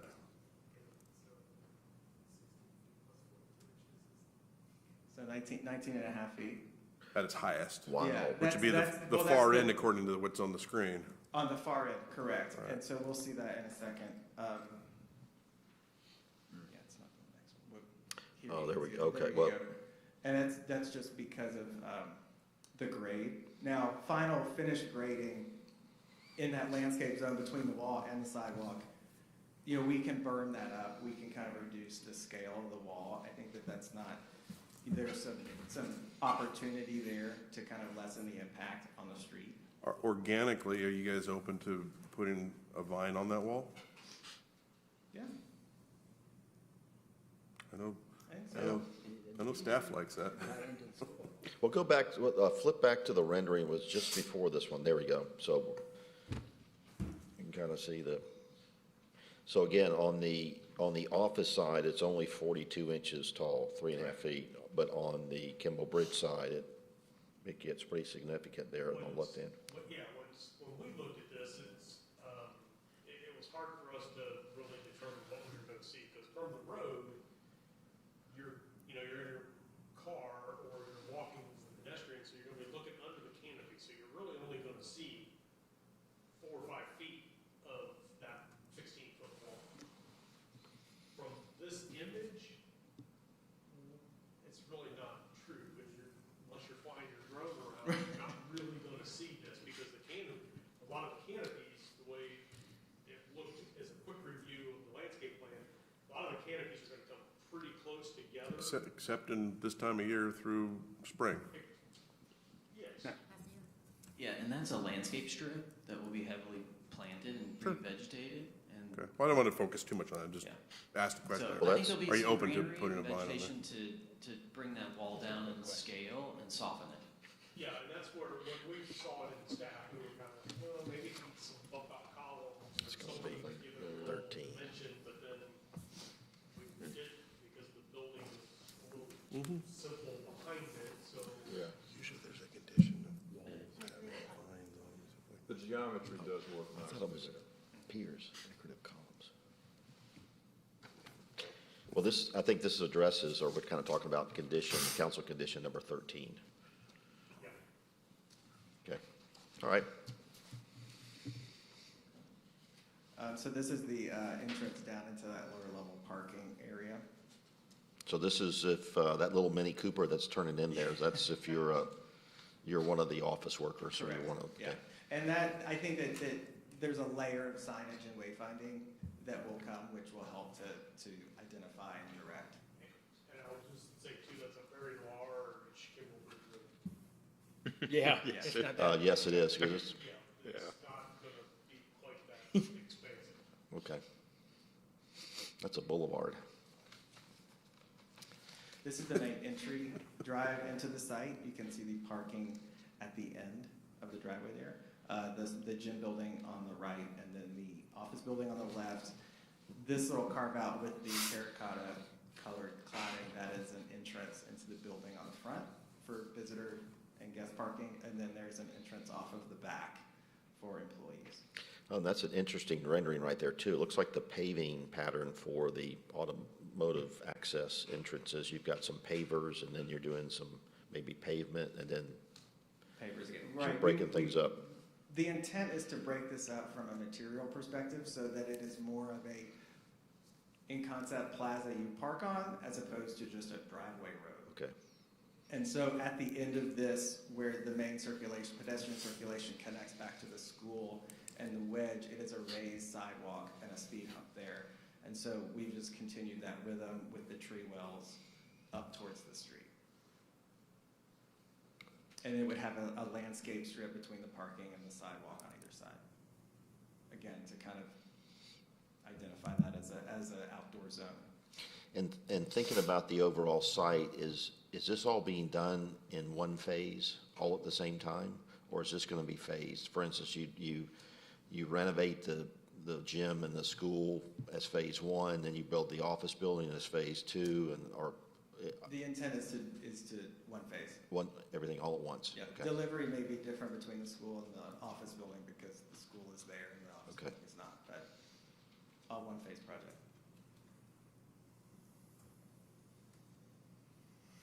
This is that cross pedestrian circulation that I mentioned previously, looking back towards Kimball, and just using landscape and hardscape to kind of identify that zone, that parking area as a separate zone on the site. Are those corridors, the pedestrian corridors, do they literally have that stripe in it? We would like to do a graphic on the ground it's a stylized running track. We've got some in other places. We've got benches that are reminiscent of jungle gyms, and we've actually got some seesaws. We really kind of wanted to add some quirky kind of school-related, like recess components to the site. When the first time we went out there, we looked at it and said, "This is an elementary school, and there's no playground." Like that was just like the first thought, and it's kind of like it's a little sad. So how do we kind of reference for everybody that's working there, like the freedom and the craziness of childhood when you're like swinging on the monkey bars and, you know, those kind of things. So it's just, it may not be 3 yellow stripes at the end of the day, but we do want to, because circulation is unique here, the way that it kind of all weaves up the stairs and around. We do want to have kind of a path and a thread. We did notice one of your first images presented was the monkey bars that are like 30 feet in the air, and Yeah, can you imagine? back when the Like children, today? back when the children were much tougher. Where was that image from? It was from Google. I found it and I thought it was so ridiculous because it was real. And, looks like a skyscraper in those and like construction. everybody remembers like getting the wind. Everybody in this room remembers getting the wind knocked out of yourself, right? And Or- then it's like, or a broken arm. Do they even have jungle gyms like that anymore? Probably not. So You'd be sued if you had those. it was like referencing back to kind of the joy. You need a helmet and pads. Oh, my goodness. Okay, thank you. And then this is the entrance off of the parking deck into the building from the back. So this would be kind of the employee entrance.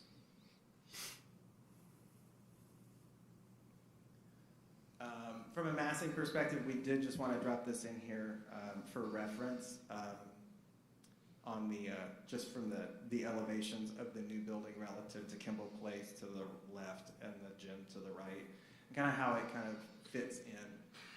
It looks independently like it's a large building. It is a large building, but along the elevation of the street, it kind of works with the parapet heights of the buildings adjacent. Is there a reason for screening and the roof is painted white? It is the white metal panel, and we wanted it to kind of go away as much as possible. Would that look better if it was painted the dark like the building? Or does the white make it go away? In this image, it seems like it becomes part of the building if it's gray. White, it stands out more in this image to me. You'll never see it. Pardon me? You'll never see it unless you're Never up say there. never. We've done so many different perspectives and things like that. You're not going to see it. It's a very wide building. But to your point, I'm always of two schools of thought. Like, do you make something go away, or do you just accept that it's there, right? Painting it darker, but it could go away more than white. That's a fair It would be great, as you say, if we were not able to see it, so that would be a sightline study from the perimeter to verify that. We had one that you showed from up top. There it is. Yeah. Go back one. Right. Too far. There we go. Are those solid panels, or do they have the ability to allow air to flow through those? I think ultimately they'd be perforated. Yeah, going Yeah, because we need to provide some airflow there, but screening. Or else you undercut them. Unless you're under, yeah. We do have, on the back of this, we have located a roof amenity deck, and so we do have a core that comes up to support that. So there is kind of program in that screen independent of the units. So this is where your stair goes to the roof, for instance, in this Correct, yeah. enclosure, and your elevator override and all that stuff, okay? An overall observation about the package of your project, it's admirable the way you have honored the school that's there. Do you have something, sort of a display or some sort of acknowledgement within the school about the history of the building? The intent is to do that. There is a layer on here that is in process from a branding perspective that will pull the thread of the history of the school into it. It is very important. We did have a couple offsite work sessions with ownership, with the design team, as well as alumni from the school, the historical society here, and talked about the school and kind of brainstormed ideas on how to integrate that into vision, and it's not, I don't think it would necessarily be dedicated only to the school. The interesting thing is how do you take that history and pull the thread into the new building in a meaningful way, right? But yes. Yeah. that's the intent. This is a rare example of something where I would be interested in having an office in the space of your old school. We see plenty of office spaces here, and this is one that excites me about what you're providing. I feel compelled to make a comment about the landscape planting. I like the way you're incorporating a naturalistic look with perennials and such. It will be important, a couple of thoughts. One would be to balance it with a presentation of using shrubs that are in place and give it some body while those perennials are not there.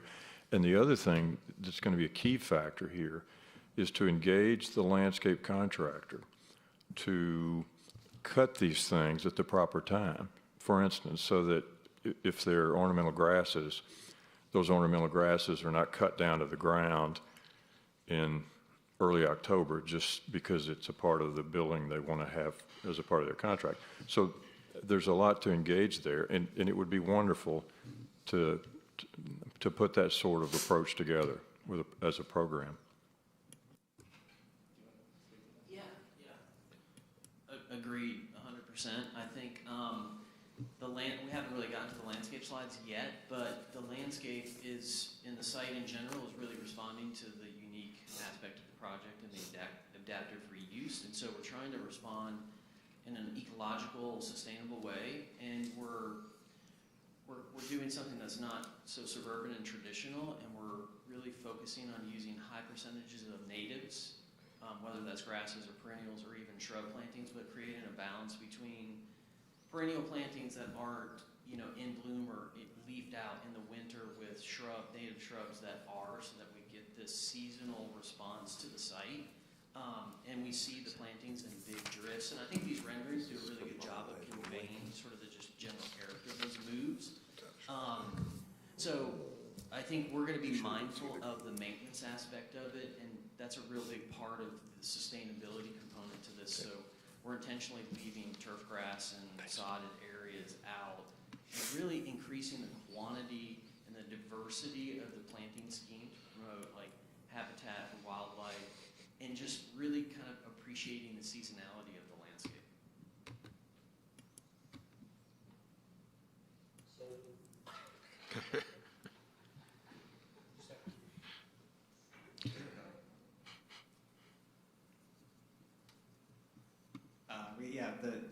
These are just, again, the head-on building elevations.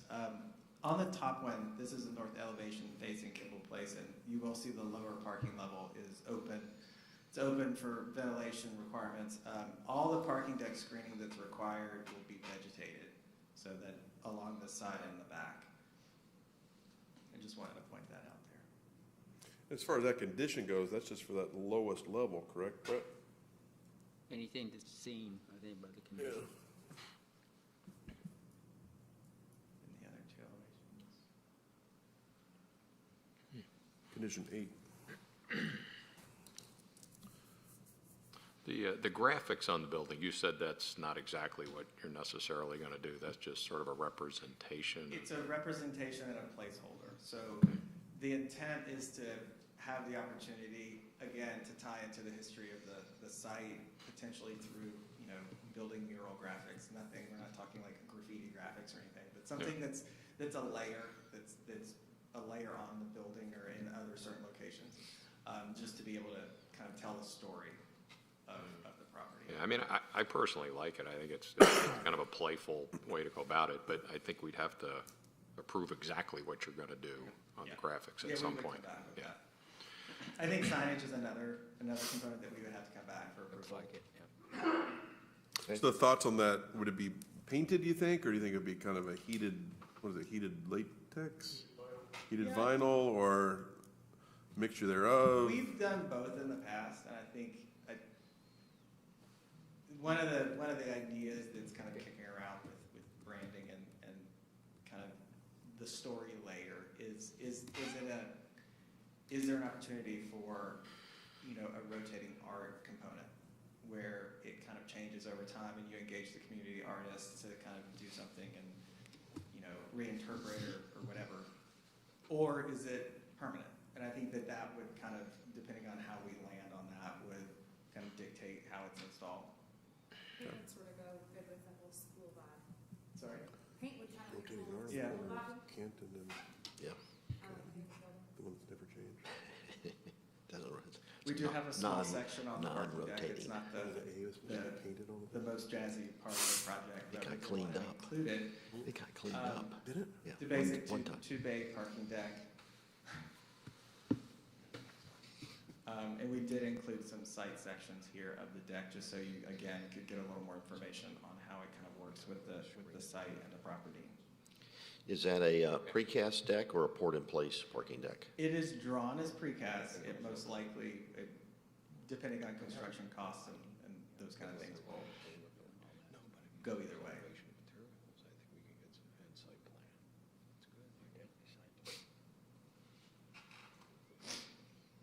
We did some sightline overlay studies here just to kind of show the project from various vantage points around it. And so this is, you know, from Kimball Place and from Amber Drive off the back there.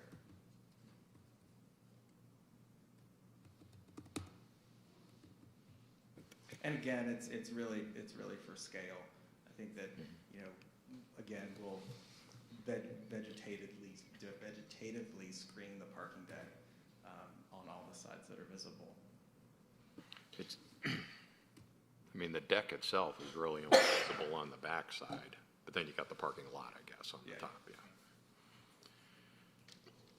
That's a pretty big drop off in the back. I was It looking at the is. elevation, about a 30-foot drop from, Yeah, it goes straight up. Yeah, there's nothing, like you're gonna see it, and so we, you know, do the planting requirements there. From a project material palette, we have it here, and then we have it on the screen. a lot of Yeah. those colors, though, apply to the graphics that, Correct. Yeah. Yeah, we just wanted to include them. Some of them are the ones that are represented on the school water table there. We did add the mascot, the school mascot colors of Bailey Johnson to this palette to, again, start to go ahead and pull that through. It was what, purple? Yellow and blue. Which ones are those? All right, on our monitor, which ones are those? You said yellow? Okay, so It's, the It's torch light? Yeah, the yellow and blue. They're Okay. the colors of the school were obviously like much more kind of like neon type. So these are sort of like a shade of those colors. Okay. And we don't necessarily have to use all of these. These are just kind of, again, the palette.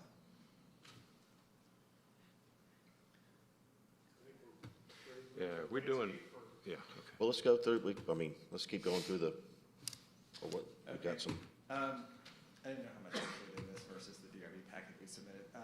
Lighting specs, those are in the package there, you know, just focused on very clean, modern lighting. creative, I like it.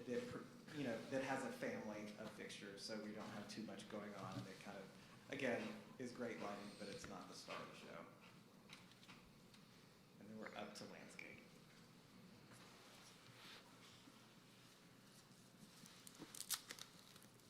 Yeah, so we touched on the high points as far as the landscape is concerned. Again, it's really a sustainable approach, ecological design in mind. We're focusing on using lots of natives, low water plants. We're trying to create this immersive, playful sort of site experience that matches the architecture and just the funness of that and just the vibe of that. So we think that, you know, getting away from suburban style plantings and evergreen hedges and things that are rigid and formal, that we have a soft textural feel with the site, and that we're using plants for their seasonality and appreciating them for their winter interest as much as their summer flower. And a big component to that would be trees. So what we've sort of just earmarked right now would be a lot of these native sustainable trees that provide canopy and shade, but also understory. We've got a 20-foot landscape strip along Kimball Bridge. We want to meet the requirements of that from a tree standpoint, and we see those trees happening in drifts versus in perfect rows. Can you walk us through the landscape plan, especially along Kimball Bridge? Yeah. Can you go forward to that?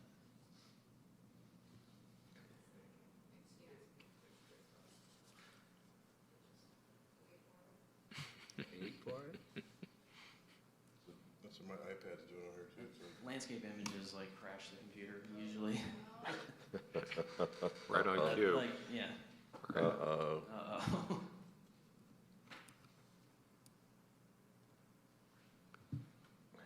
It's just churning on this end too. Nice if I got actual paper drawings from somebody, but that never happened. Should get a laptop. Just saying. You said you had them on Monday, and then you just left. I came to bring them to you. After your office was dark. It'll probably update there, it's on my desk. I've got witnesses. They're not connected. Okay. I had a meeting on another project, and Brett said, I got paper drawings for you. And I went in there, I go, you got them? He goes, no.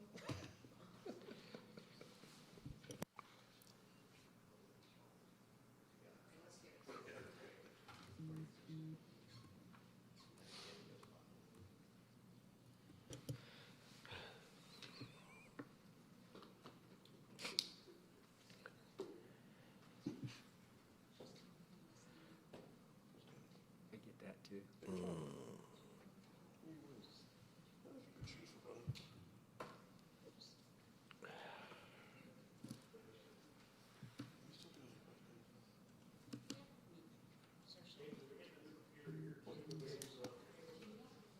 Yeah, I mean, this one's.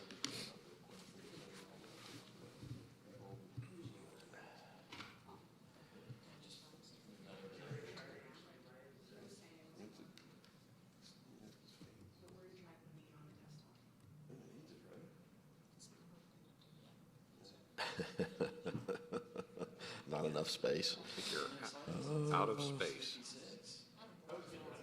I got it all.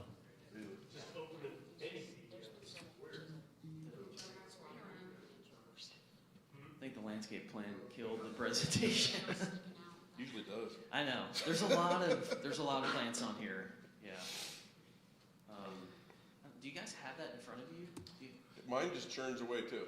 It does. Okay. I got it on my laptop. I got it on my laptop. It's working on mine. Yeah. We're okay on this side. P brothers down there. I had mine Guess I first. should open mine up. Yes, I know. Do you want to borrow my laptop? Do you want to borrow this laptop? All right, we're getting close.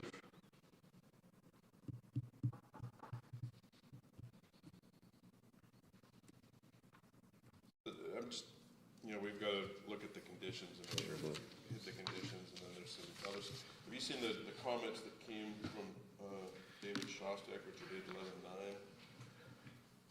Well, You haven't seen that yet? I have not. No. And, it's kind of, when you get to the CD level and the LDP level, Yep. but one thing he talks about is you're required to have those planters on the deck, on top of the deck. And Yes, I was aware of that. He wants to go into, and I do too, as far as the watering and the drainage of those things. Yes. And that sort of thing is, I'm sure hopefully it's part of an overall system of drainage for the site. And hopefully you've tied that in with your civil, and they've supplied drains, they've supplied sleeves to water it and all that. We'll have to have penetrations through the slab Right. and conduit for irrigation, but also for drainage. And then there'll be a network of, drain pipe happening under the ceiling of the spaces below that are connected to the overall stormwater system. Man, do you want a hard copy? It's not really the landscape plan. Well, I just want to go through I think we need to go through the, conditions especially. Put it on the overhead right there. Well, yeah, this is not the drafted. So, that I look for as well is, you know, if there's existing streetscape along Kimball Bridge, if you've tied into that, or if you separated from that. Page, James is just waiting. page 217 of 284. When does it all get fixed, James?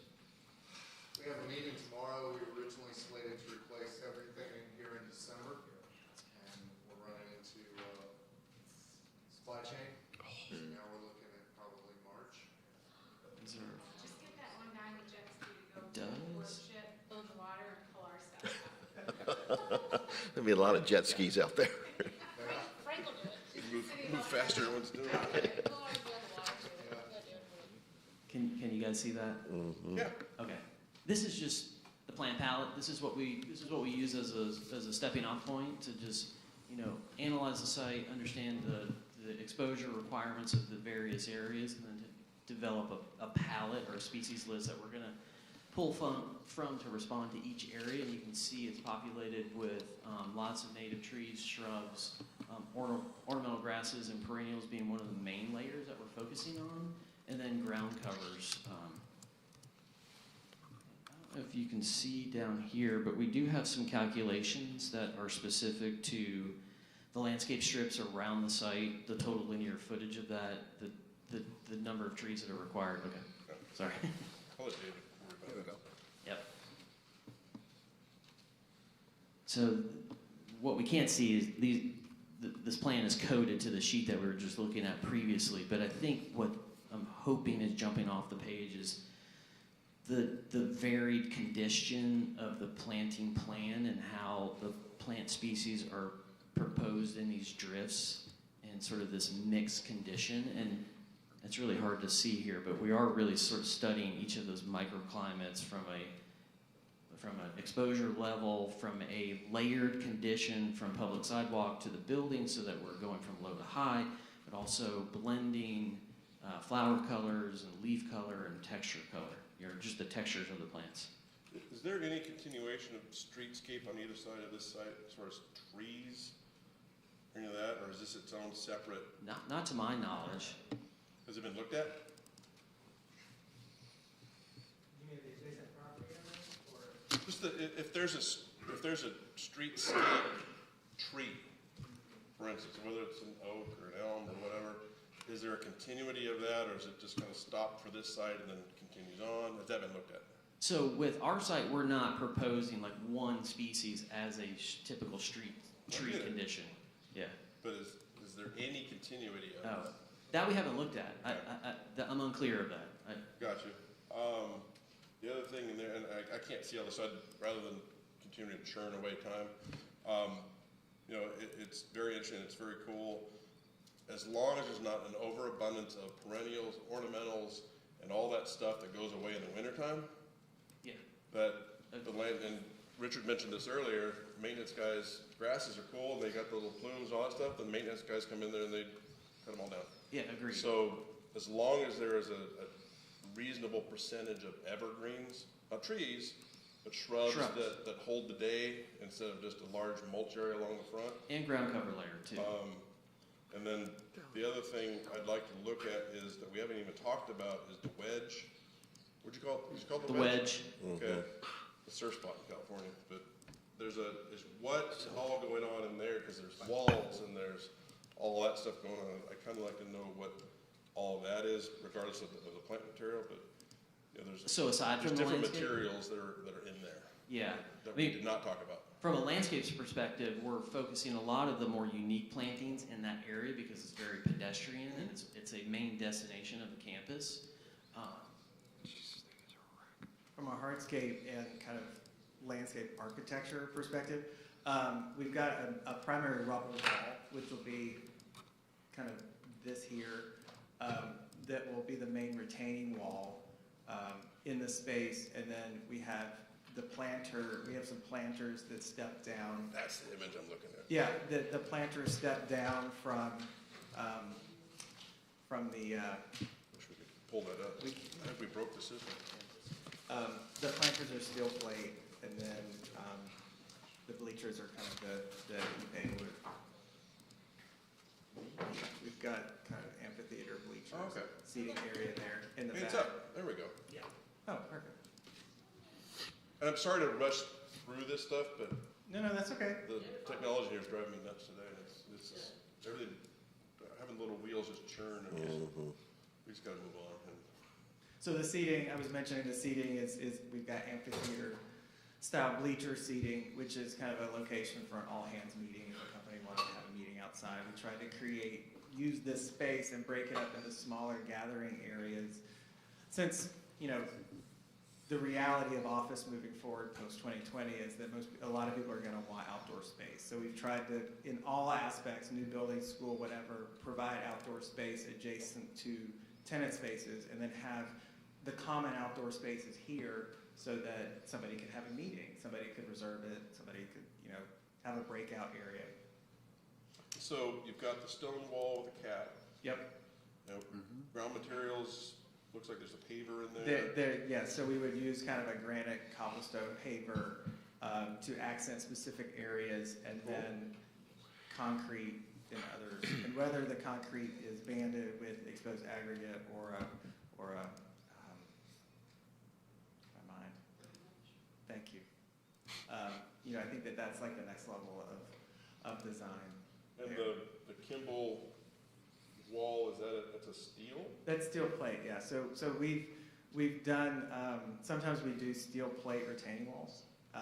And so it's a steel plate retaining wall, and then it's up to 42 inches for a guardrail. So we're proposing that is another opportunity for an identifier from the parking deck just for the property. Does it get hot? It's painted, it doesn't get super, super hot. And we've never had an issue. The lighter, the better. Well, let's look at the plan. So that's somewhere that we would want to do like a permanent kind of installation there on the steps. So big picture here, when do you anticipate submitting for a land disturbance permit? Land disturbance permit is end of January, early February. Right. Okay. And then how about for building permits Building and such? permit is end of May. Okay. Okay. I think it's a cool concept. You're saving an existing facility that's got some history to it, like that idea. I think overall, the site's got some challenges to it with the topo. I love the theme. Looking at it. Yeah, I think it's kind of cool, if that's the right word, cool. He said quirky. Quirky. I thought it was funky. No, funky was the last step. Funky went out the window with No, that quirky. was, funky was Morrison Park. We doing site plan? We always get a new word every meeting, so, Quirky. yeah. Well, Quirky's authentic, it's real, right? Yeah. You're all. Quirky is kind of funky. Yes. Is this your first project in Alpharetta? We ready for some motion? This is my first project in Alpharetta, yes. Site plan, elevation materials, landscape. This has been a fun one to work on. This has really been a great opportunity. So, we ready for, Yeah, let's- looked at everything? I think so. I mean, we've looked at everything. Do we have enough confidence in everything to, well, Frank, I'll let you figure. Well, we got site plan, They're not, elevation of materials. I was comfortable with everything except they said they're not sure on the graphics, so we'd have to see the graphics some other time. But the rest of it, I was comfortable with. And Mr. Corkle will have to speak to landscape. I think it was. He's comfortable enough on that. We need a sightline. And Mr. Owens. Okay, well, go ahead, Frank. Frank, if you want to start something. Why do we need a sight line? For what? Yeah. All right, Mr. Chairman, regarding DRB 210055, KB Ventures, 154 Kimball, motion to approve the site plan as presented. Second, go ahead, you can have it. You're welcome. Last time I'm gonna be nice to you. Okay, we have a motion by Mr. Swing and a second by Ms. Rocco, with a third by Mr. Brown. No. That's right, a Just in case second, hers fails. second by Ms. Rocco, so. All right. Any further comments or discussions about the motion on the floor to approve the site plan? There being none, I'll call for a vote. All in favor of the motion, please raise your hand. 1, 2, 3, 4, 5, 6, 7. All opposed, no opposition. Motion passes 7-0. Okay. Elevation materials, or you want me to do it? Mr. Chairman, I'd like to make a motion that we approve the elevation and materials for DRB 210055 as presented today. End of motion. Okay, a motion by Ms. Rocco, a second by Ms. Palmer. Any other comments or questions about the motion? I'd say two things. We had a comment about screening for the rooftop units. Yes? And we also said the graphics need to come back, because this was just sort of conceptual on the This is the graphics that are on the building. Yeah, all the painted Yes. colors on the building. Yeah. Yes, we did. Do you want to offer a friendly amendment? Yeah, Mr. Chairman, I'll offer a friendly amendment to the motion that the applicant provide screening for the rooftop units and provide details to staff for approval, and applicant will come back with specific building graphics. End of amendment. Okay.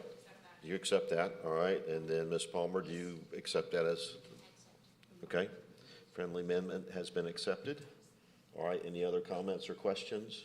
I should say, is there any public comment about this applicant while I'm on it? Maybe that gentleman back in the corner? He always has things to say.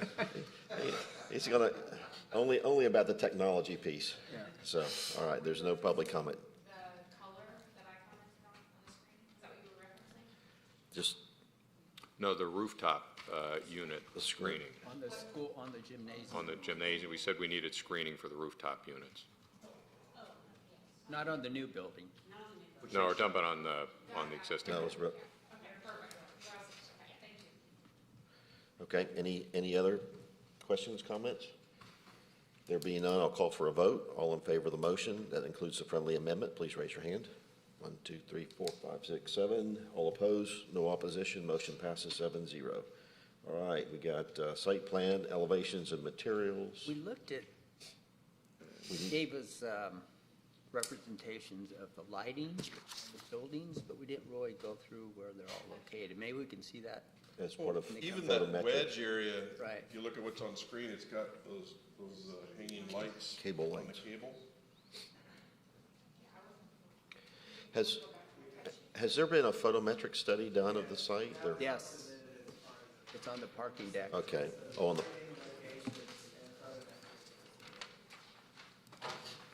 The photometrics on the parking deck are on there. for the parking deck, but not for the rest of the site? Is it the whole site? Okay. And we didn't talk about that. Well, let's say you're coming back for signage. We could hit that when they come back for signage. Because that's not gonna hold them up, No, I don't think. Shouldn't. okay, and then we've got landscaping. Yes, we can do that. All right, so we've got landscaping. Does anybody want to attempt? I'm looking at Pat and Richard as our landscape folks. Mr. Chairman, regarding DRB 210055, KB Venture Partners for 154 Kimball, I move that we accept the concept for landscape planting as it has been presented today, because we know that there will be more refinement of that based on the comments today to manage the blend of evergreen shrubs that will remain to complement and be complemented by the choice of perennials.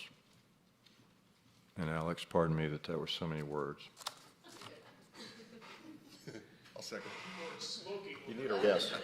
Need a rest? Yeah. I'll second that. Okay, we have a motion by Mr. Owens, a second by Mr. Corkle. All right, are there so- comments on the, So as part of discussion, can we, like you said, approve it conceptually and then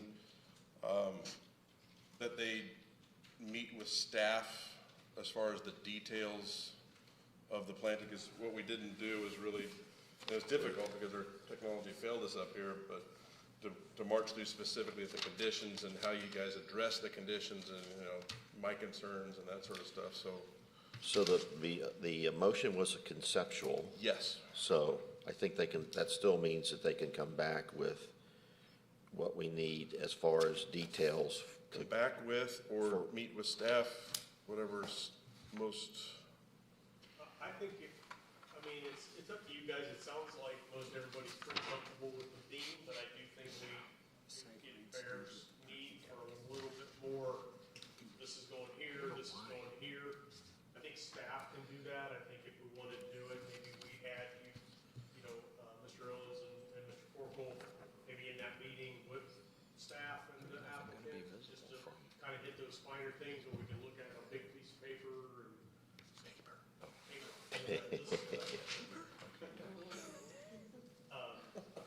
I think that would be appropriate. And if the rest of the board would be okay with their input, along with staff. Yeah, I mean, look, if you look at this thing, he's gonna be back here.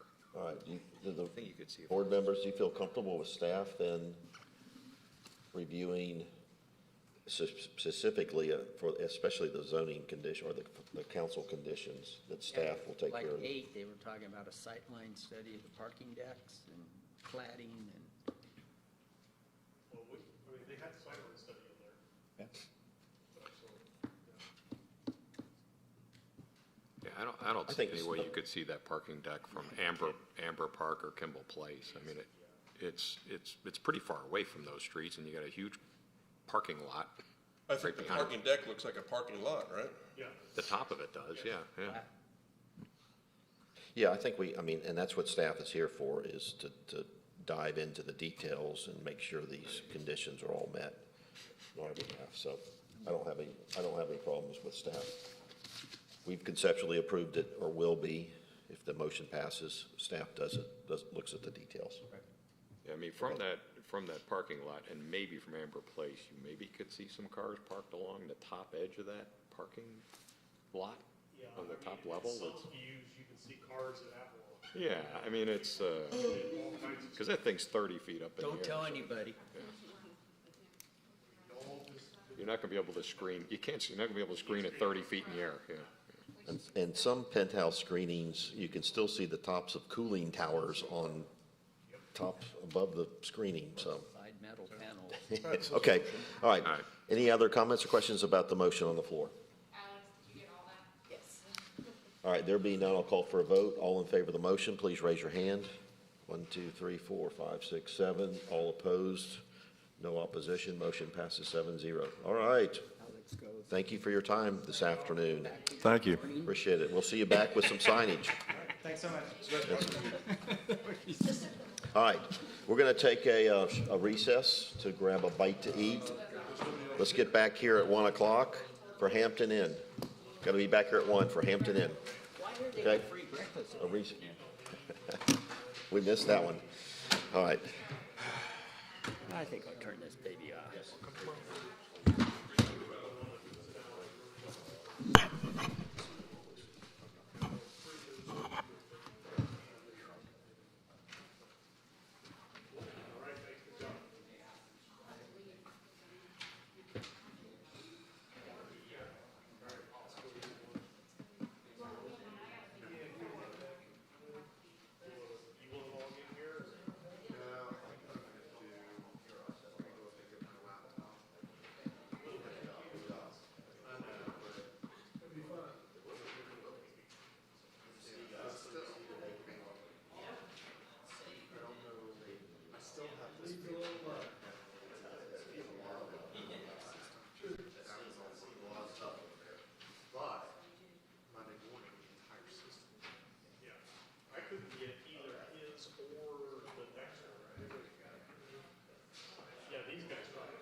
Okay, we're all here. All right, let's end our recess and get going with our next and final applicant, which is Hampton Inn. So welcome, you're here. If you'll introduce yourselves, speak into the microphone, and then take us through the package we've got today. Absolutely. Can you hear me? Yes. Okay. My name is Leslie Goliner. I'm an architect with 3877. We are an architecture and interior design firm based in Washington, D.C. And I am here today with my clients, the owners of the hotel, Ketan Patel and Kirit Patel, and they are with Rom Group, based in Marietta, Georgia, so not too far from here. And today we are here to seek approval for the exterior refresh of an existing hotel and the addition of a covered patio on the rear of the property. I'm going to start by taking you through site context and just to get our bearings on where we are at with this property. This is the existing Hampton Inn located off of Mansell Road, so tucked back on West Side Way, kind of in the southwest corner of Alpharetta. In these photos, you can see the kind of the approach to the property from Mansell. And so the image on the top here is from the west. So you can kind of see the hotel kind of peeking through the tree line there. And these photos are from Google Street View, taken during the winter. So in the summer when the trees are filled out, you really don't see much of the property. But from the east, you get a little bit of a better glimpse.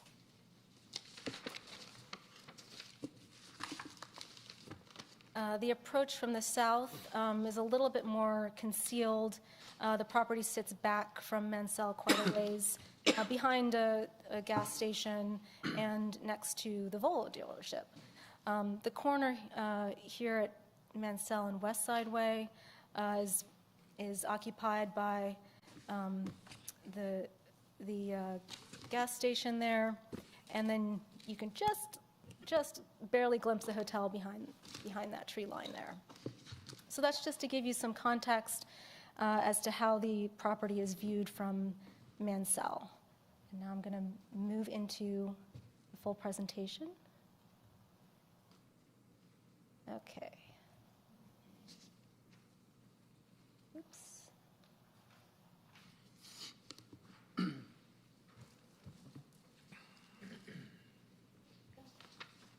Okay, excellent. All right, we're going to take a look at the existing building. So here we are with the existing Hampton Inn. The building was built in the mid-90s. It is an all-brick building. The brick is kind of a red, brownish, purplish tone.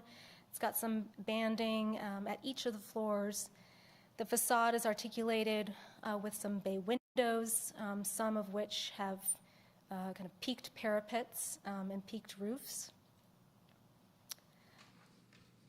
The owners acquired this property earlier this year, and in the years since it was built, not a whole lot has been done to keep it up.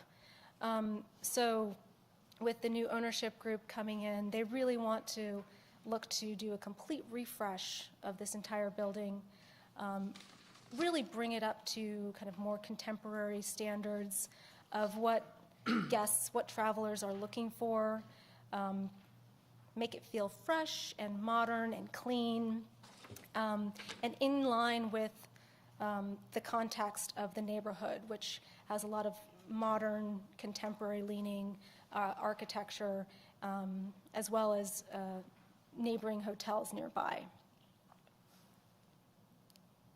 Oops. Sorry, this is not my laptop.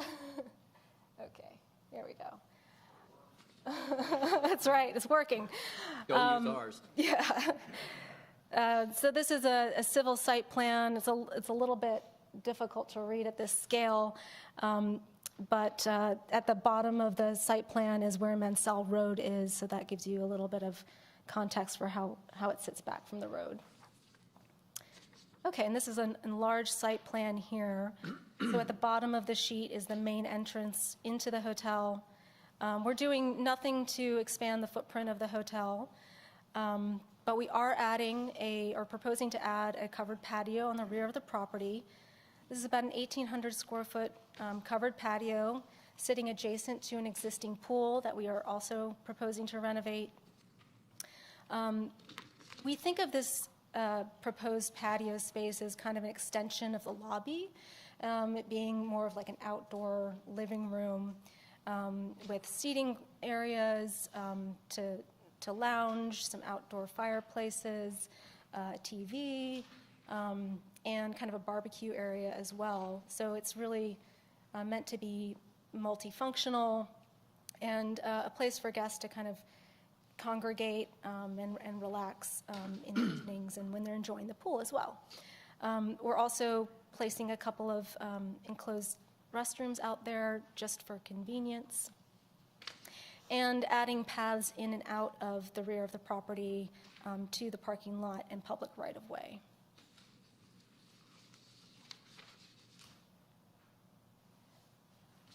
This drawing here is an exterior demolition elevation drawing, so we are proposing to make some modifications to the exterior in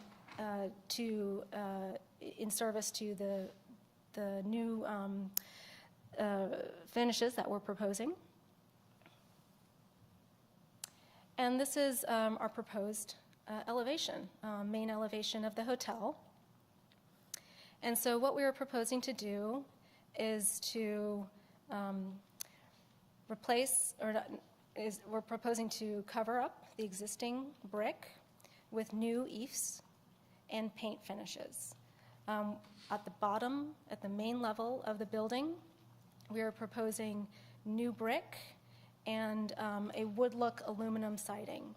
So all along the first floor of the building, we'll have brick and this wood-look aluminum siding. The main bays of the building have extended parapets to kind of give the building a little bit more volume and dimension. The main entrance is also articulated with additional kind of blue pops of color eaves, kind of fins to kind of highlight the entrance and give it a little bit more character. Leslie, while you were talking about that, in the exterior elevation that you have, it looks like you have some material samples. Can you just kind of hold those up? I do. To show us where those are on this elevation, Sure. for instance? So this is a sample of the eaves texture that we're proposing to use throughout. And which one is that one then? So I also have the colors of each of the eaves. Okay. So that was just that was the finish that you This just is the held? finish just to represent the texture. Okay, all right. And then we have the colors here. Eaves 1 is labeled as number, number 4 on the elevation. So that's what you're holding in your right hand. This is number number 4 on the elevation. So that's okay.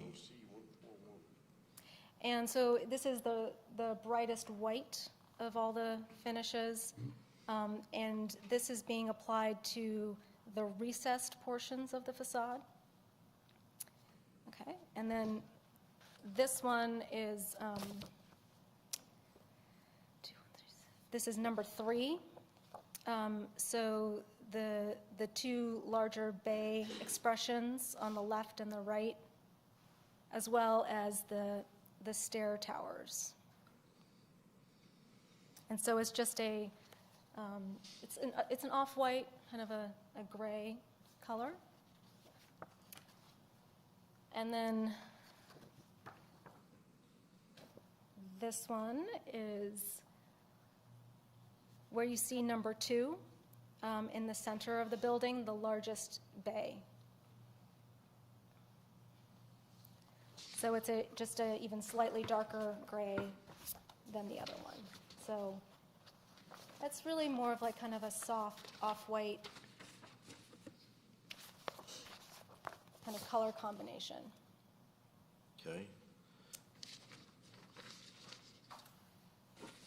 And then you've got, looks like you've got some of the brick or the, okay, that's, Yeah, and then we do have this pop of blue color seen at the porte cochere and the entrance, and then the two sides, which we'll get to in the next slide. okay.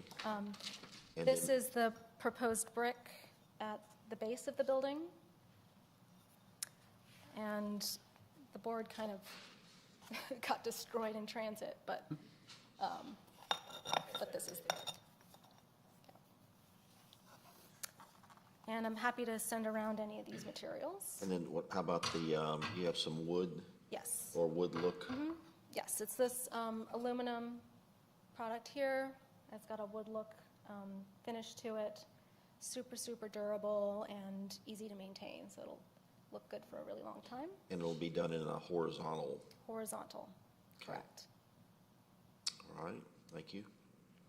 So does that material come in like a board, or does it come in a panel?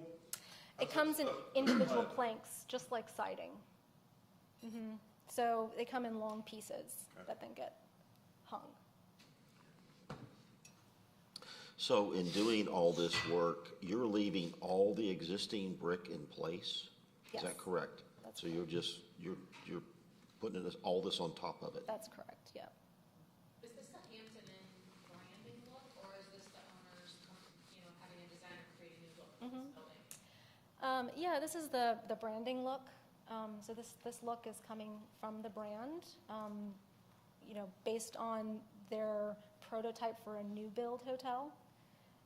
We had to interpret it or reinterpret it for this particular property mostly because of that roof line that's a little bit different. So for instance, the existing windows, the framing system, are you touching those? Are you changing colors? Are you doing anything? The windows are remaining in place. The frames are going to be recoated with a high-performance coating in this charcoal color here. Okay. Currently, they're like a bronze, dark bronze. Yeah. Okay, and then They're how heavily about faded. below most of the windows, you've got, I call it a PTAC. That's right. PTAC unit. What are you doing with the metal or the Yeah, louver the on that? grill will also be painted the same color. Okay. So, I'm a little ignorant on, you call it eaves, I call it eaves, whatever. I know. Is there As I is there a said. thickness to that product as it goes on? So, how thick is it? Yeah, so we are building out the EIFS. I call it EIFS. Tomatoes, I know I did it whatever. wrong, but Tomatoes, tomatoes. Potato. yeah. It has a stucco look, but it's not completely stucco. We're building it out to kind of give the facade a little bit more dimension, to play with kind of shade and shadow a little bit. But most areas of the building are going to get 1.5 inches or 2 inches of the rigid insulation outboard of the brick. So that will also help the building from an energy performance standpoint as well. The building will be a little bit more insulated with that additional material. With that additional thickness, let's call it an inch, how does that work with existing window frames and all that are framed to the brick? How does that work? All of a sudden, you've got the EIFS that's not framed to the windows. The windows aren't Right. framed to that, so Right. there's going to be a thickness outside the window frame, right? Yeah, so Yeah. so the window is set back to that brick wall assembly as an existing condition. And then we will have a metal sill then to cover and kind of bridge that transition from the brick sill to the face of the eaves.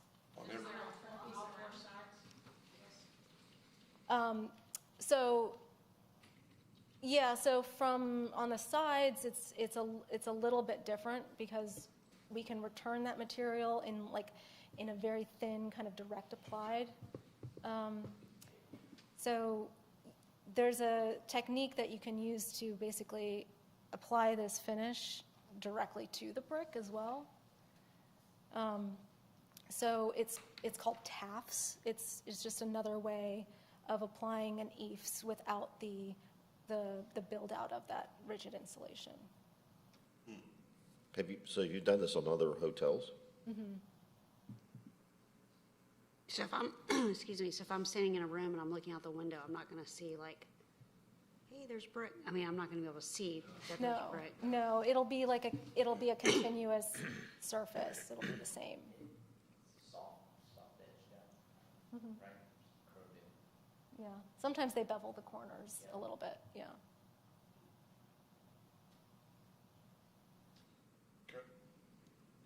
We don't want bricks sticking out. Yeah. Is that- Yeah, you don't want the effect to look like it's been stuck on, right? And so that's why there's these different techniques to kind of transition from the existing material, whatever it is, to the new built-out EIFS. This is a side elevation. Both side elevations are pretty much the same. So this is what you would see kind of directly south from Mansell. The stair tower is articulated with this blue kind of pop of color, and we're proposing to place some signage there on the built-up parapet.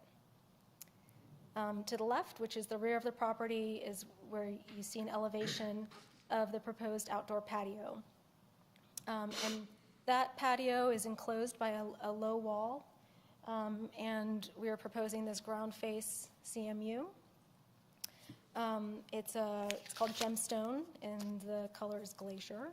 But it picks up on all of the colors of the main building, and it's got some nice sheen to it as well. And we're also bringing in, again, this product for some trellis elements, some vertical screening, and also at the roof too, where we have some openings. We are articulating it with a baguette shape of this material, so just a square kind of extrusion.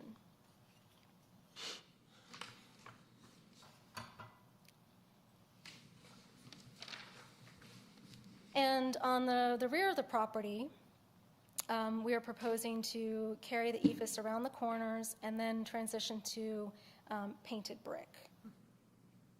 And so that painted brick is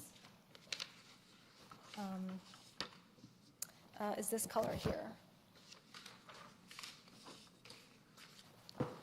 So that's going to match the IFAS color you're using on the front? Correct. Or the sides?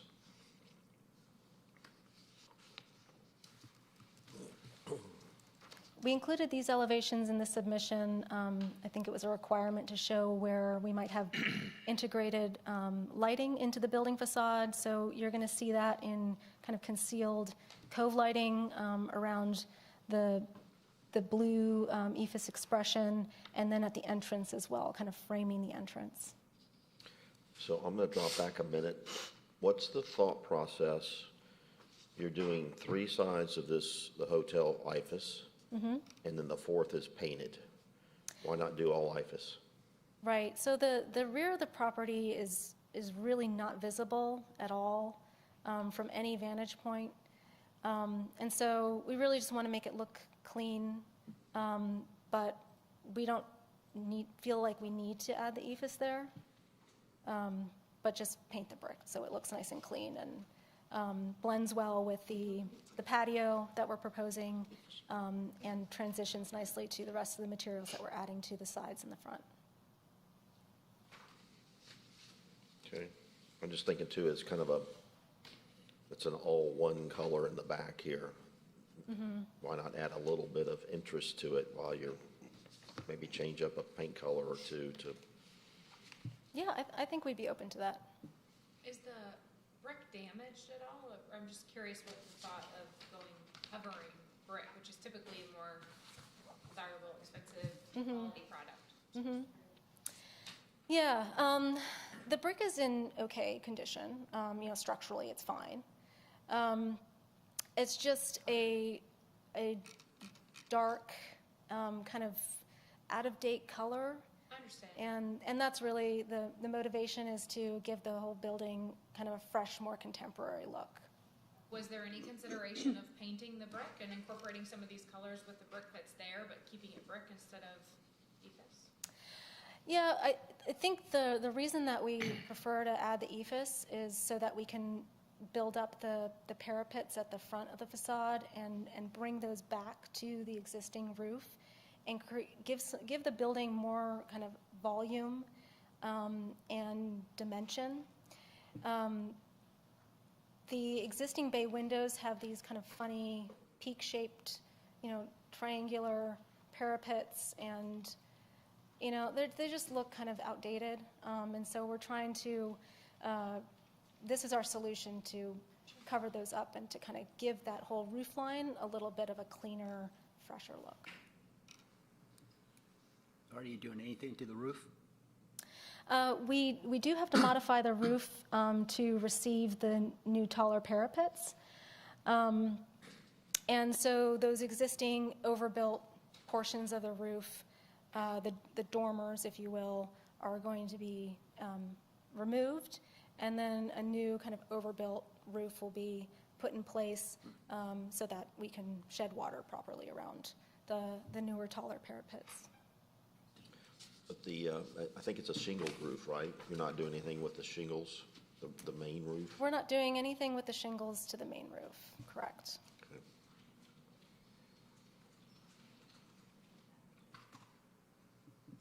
Okay. And it looks like the porte-cochere, you're kind of reconfiguring that too, because it's got a peak, or it's got a gable to it. That's right. So we're removing a portion of that peak, and then just simplifying the profile with this kind of band around the top. So in that case too, you're also just covering up the brick as well? Correct. I guess you're removing what you have to get to the new configuration of the parapet and roof of the porte-cochere. That's correct. Leaving everything else.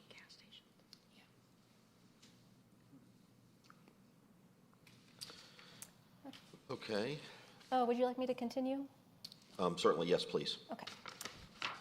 So we do have a couple of renderings here. This is from the northeast corner.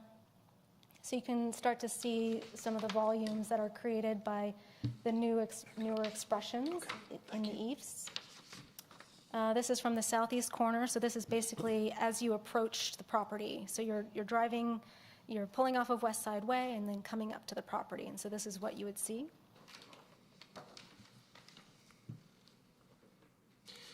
One of the things that I don't see here that really have a better impact for IFAS are reveals and control joints and things of that nature.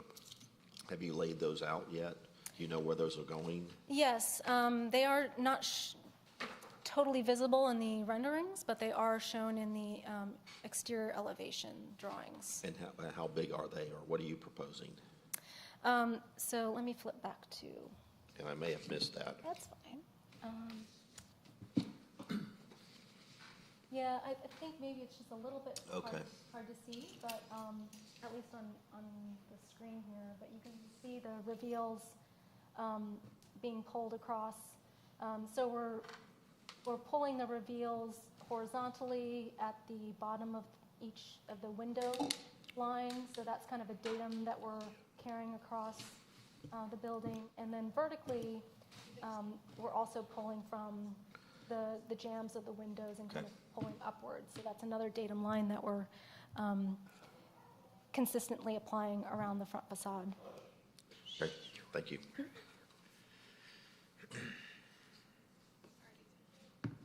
Okay, and we come back to that. This is more of kind of an axonometric bird's eye view, just to show you how those parapets are tying back to the existing roof.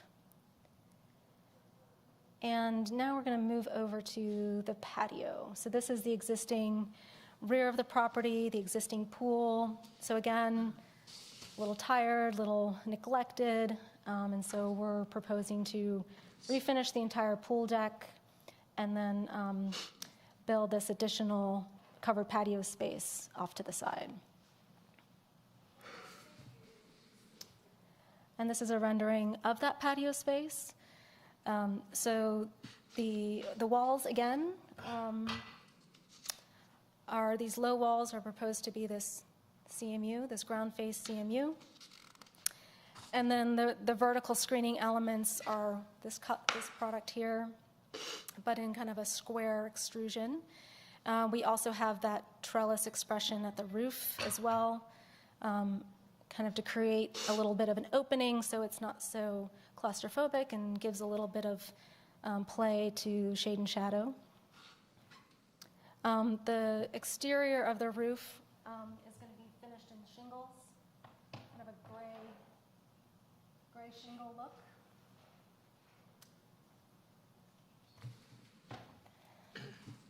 The exterior of the roof, it looks open.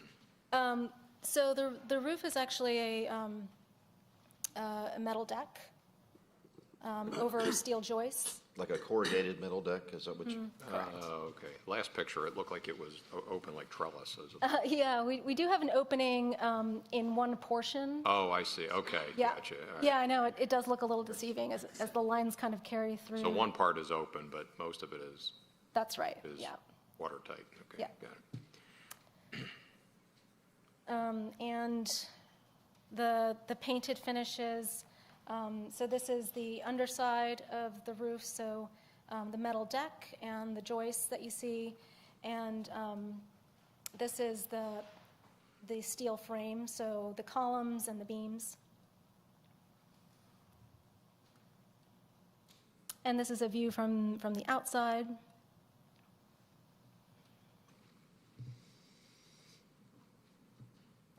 And that concludes my presentation. Happy to talk anything through, go back to any slides. If you guys want to look at the materials any more closely, I can pass them around. I'm good. Good. Questions, comments for the applicant? Exterior lighting, is there any exterior lighting on the building? Are you redoing it or replacing it or just taking it off and putting it back on, or? So we are adding some building facade lighting, cove lighting behind kind of the blue expressions of what you see here. So, and then also in these kind of recessed bays, there'll be some cove lighting at the top. So that will help to kind of illuminate and highlight the building at night. And I believe there's some landscape lighting as well in the planted areas to kind of uplight the building.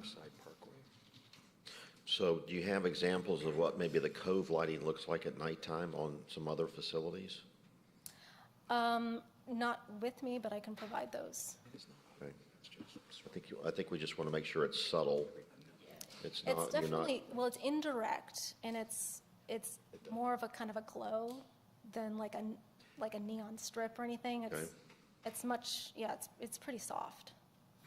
Okay, and are you doing any kind of cove lighting at the parapets around the top of the hotel? No. Okay. And then signage-wise, it looks like you're taking signage down. You're going to put some new signage up? That's correct. So it's currently in Hampton Inn. We're converting it to a Hampton Inn and Suites, Okay. which changes the guest room type a little bit, just brings in more amenities to the hotel. So the signs will be changed for that. Okay. But very similar to what's there now in terms of the font, and be a little bit larger. But we're not here to get signage approval today. The walls around the parking lot, they're brick too? Are you going to put EPAs on those too, or? No. That looks pretty tired. I don't know if this image is outdated on. It looks tired. On Google Earth, but it Well- looks like it's falling apart. And then you've got the dumpster enclosure has brick too.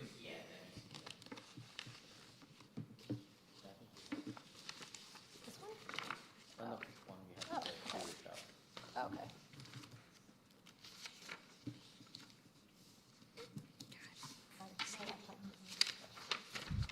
I keep wanting to touch it. Talking about the entrance, the round. Yeah, it looks like it, Signages right now. brick looks like it's got Absolutely. lots of problems, yeah. That will be. But you can hear me, right? It will be addressed, yes. Addressed, how? There's, in that lower right, there's a, is that a wood enclosure? You're talking about, I don't even know where we could see it in this picture. Which picture are you referring to? He's got it up on Google. Oh, that needs to be repaired, and that we have not addressed that in these drawings, but I would probably do IFAS on it. IFAS on it. I drove by, I don't know what that is. Yeah, or repair it and paint it to match the building. Yeah, absolutely. I took a picture.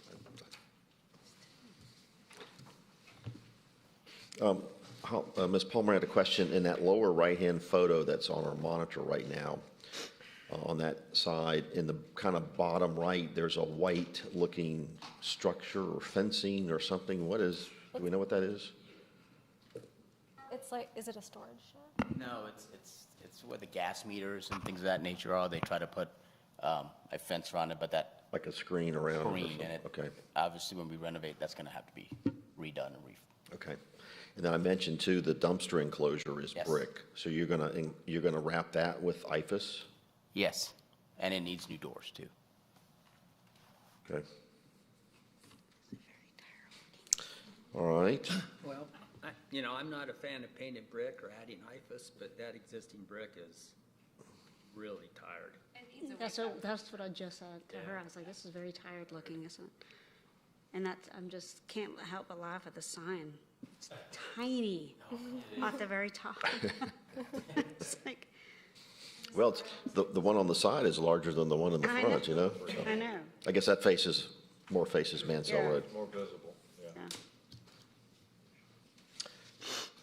Okay, so you're doing this to the building. Are you doing anything to the building and to the kind of the patio and pool? Anything else around the site? I mean, you're not adding to the footprint of the building, it sounds like. So there's no site plan review or approvals. We are going to need to go through LDP for the patio. Oh, okay. So I guess you I do think need we're a- just over the threshold in Of terms the of size. permeable surfaces that we're adding with the patio and the walkways. as well. So I guess we do need a site plan approval then, correct? Or is it? Kind of, okay, all right. Okay. Any landscaping upgrades? Yeah, I think on our conference call we had with the permitting, they want us to give a landscaping plan with the current landscaping we have and what we're going to replace with it. So yes, absolutely. I think we can probably do that through their LDP. Okay. I'll look at it and just Okay. Any other comments, questions? It's really an exterior elevations and materials approval at this point. Yeah.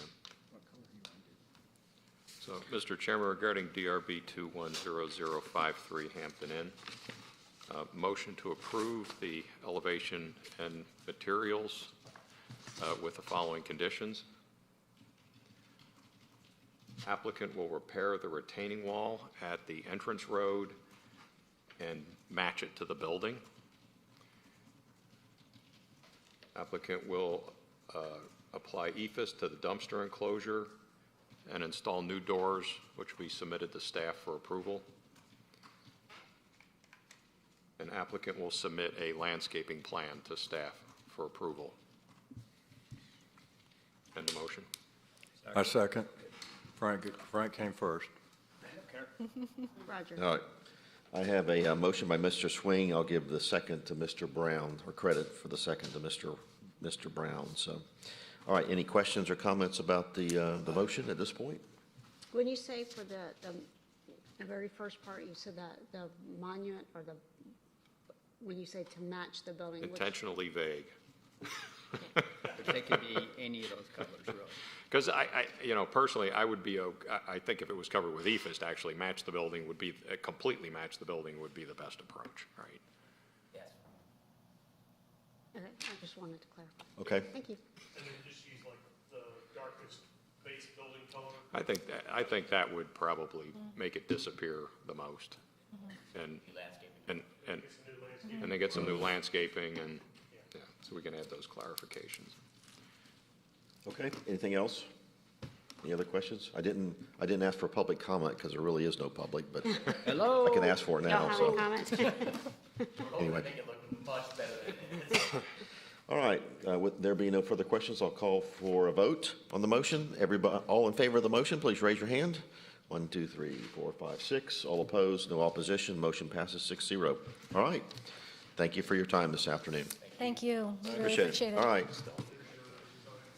There being no further applications and with no objections from fellow board members, this meeting is hereby adjourned. Okay, thank you everyone for your time this afternoon. So remember, December 10th, a week earlier. Not me, I won't be here. So Brett, does that mean we get our packages like December 2nd? I'll try. Thanks, yeah.